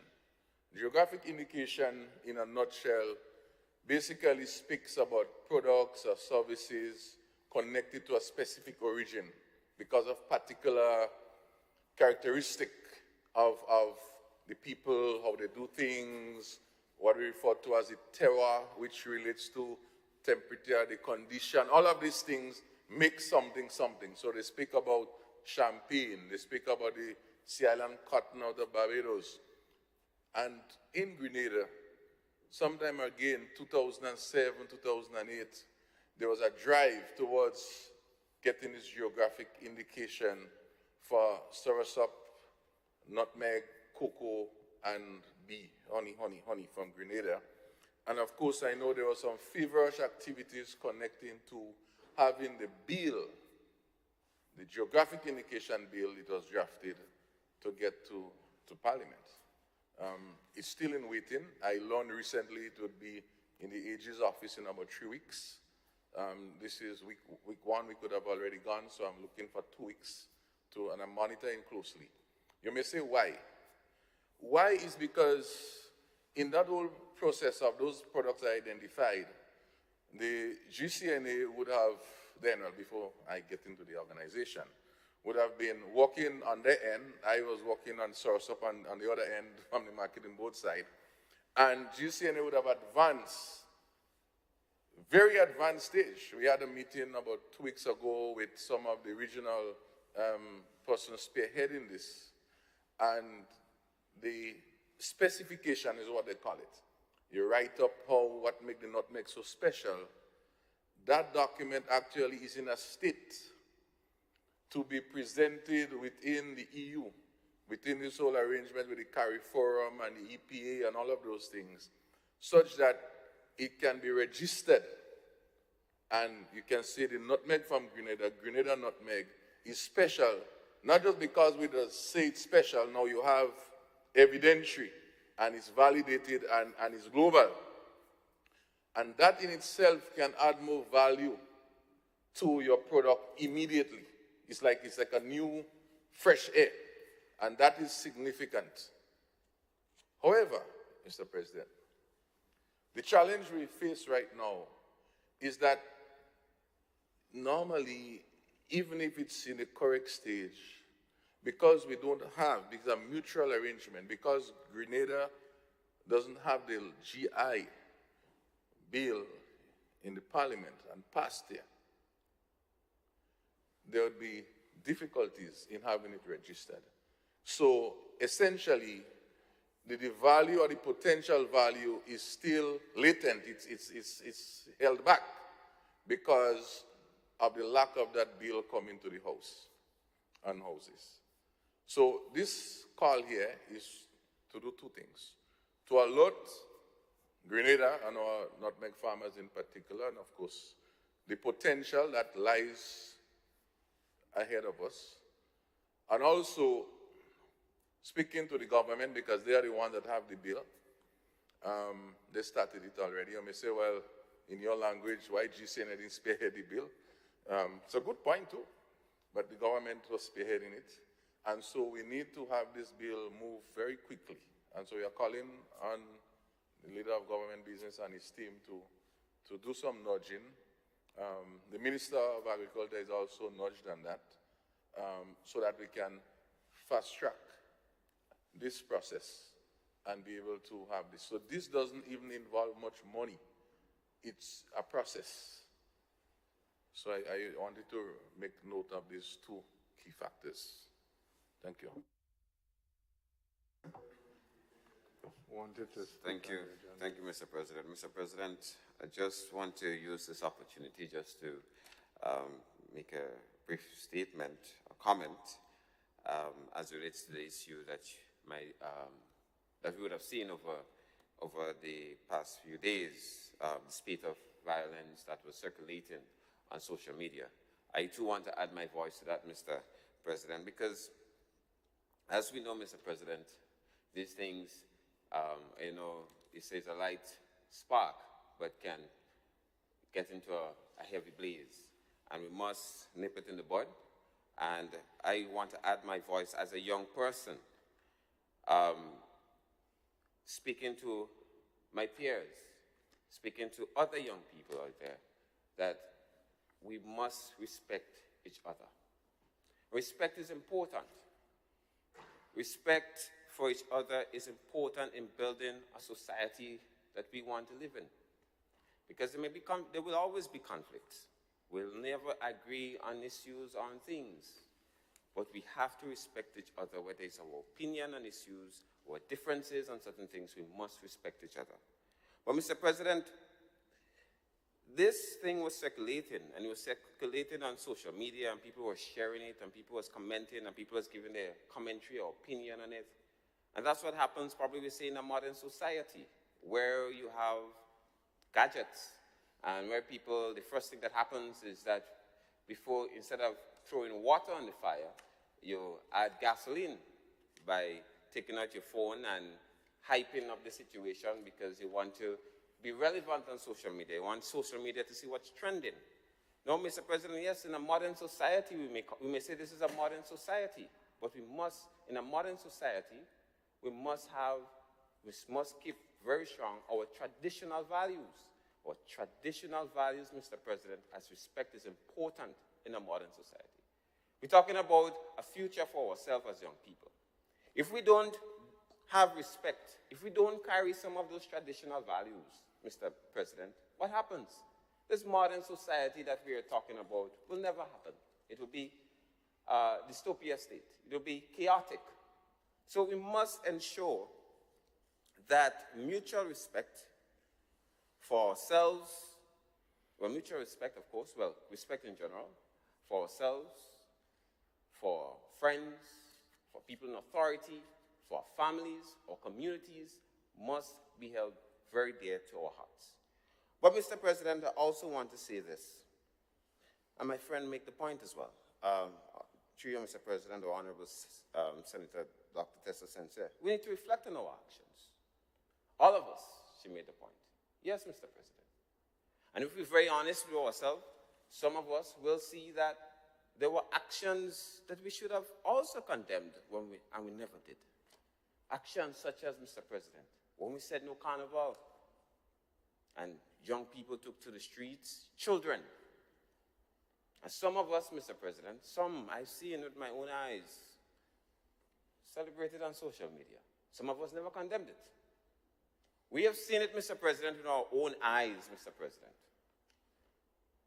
Leaders, a Prime Minister,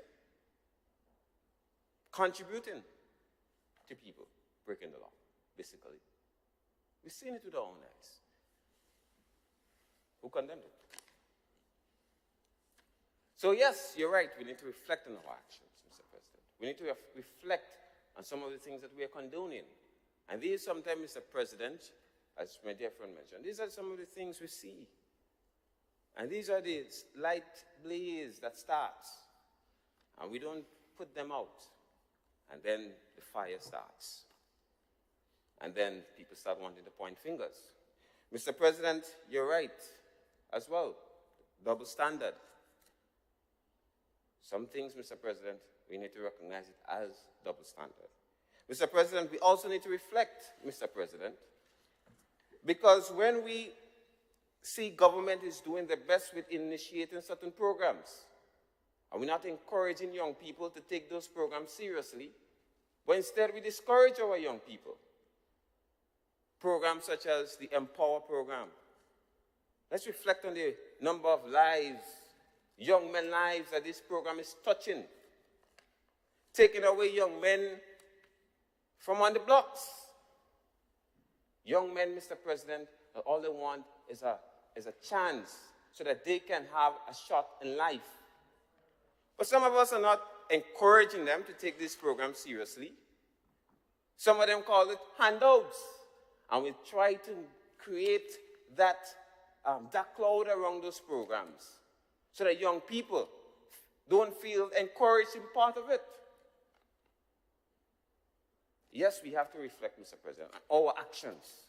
How our actions is contributing to young people becoming sometimes complacent. How actions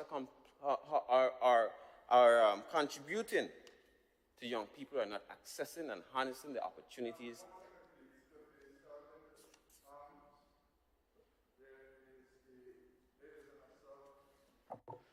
Could you, it's outside of the chamber, but it's within the precincts of the parliament. From here where I sit, I can see a young lady wrapped in a bath towel. Could you have the police officer eject her off of these premises, please? This is Parliament, man.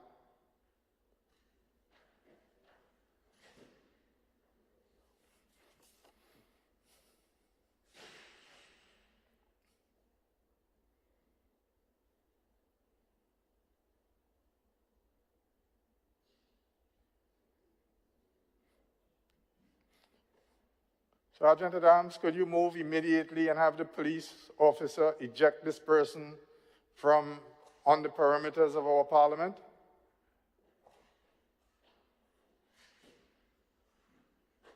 Completely off the premises of the Parliament. Could she be put into the public road?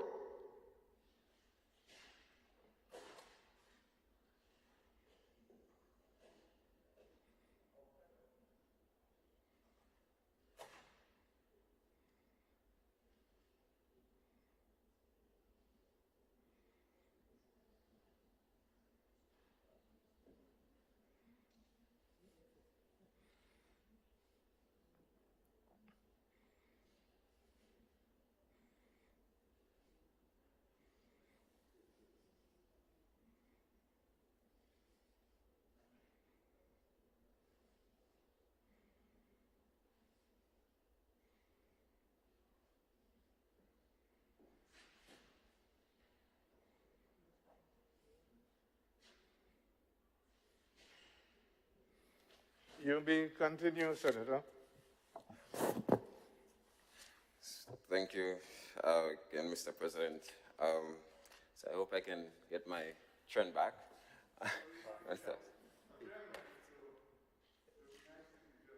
Yes, certainly, Mr. President. So I just want to say this, that we must certainly see those signs in our communities and in our country. And when we recognize them, Mr. President, we must call it out. We must put that water on those small fires, and so that, Mr. President, there will not be a blaze.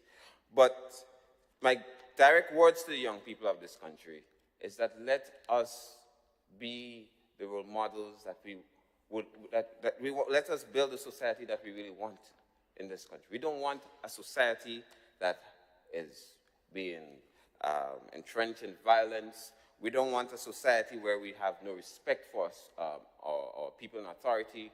We want a society where there is mutual respect, where we love and care for each other.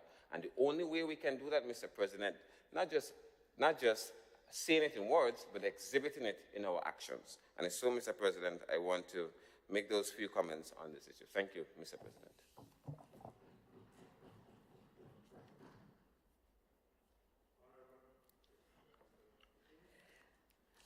Mr. President, thank you. I was not going to say anything, but after listening to Senator Jude, I just want to make a comment on the gambling houses that is popping up in every street corner in our communities.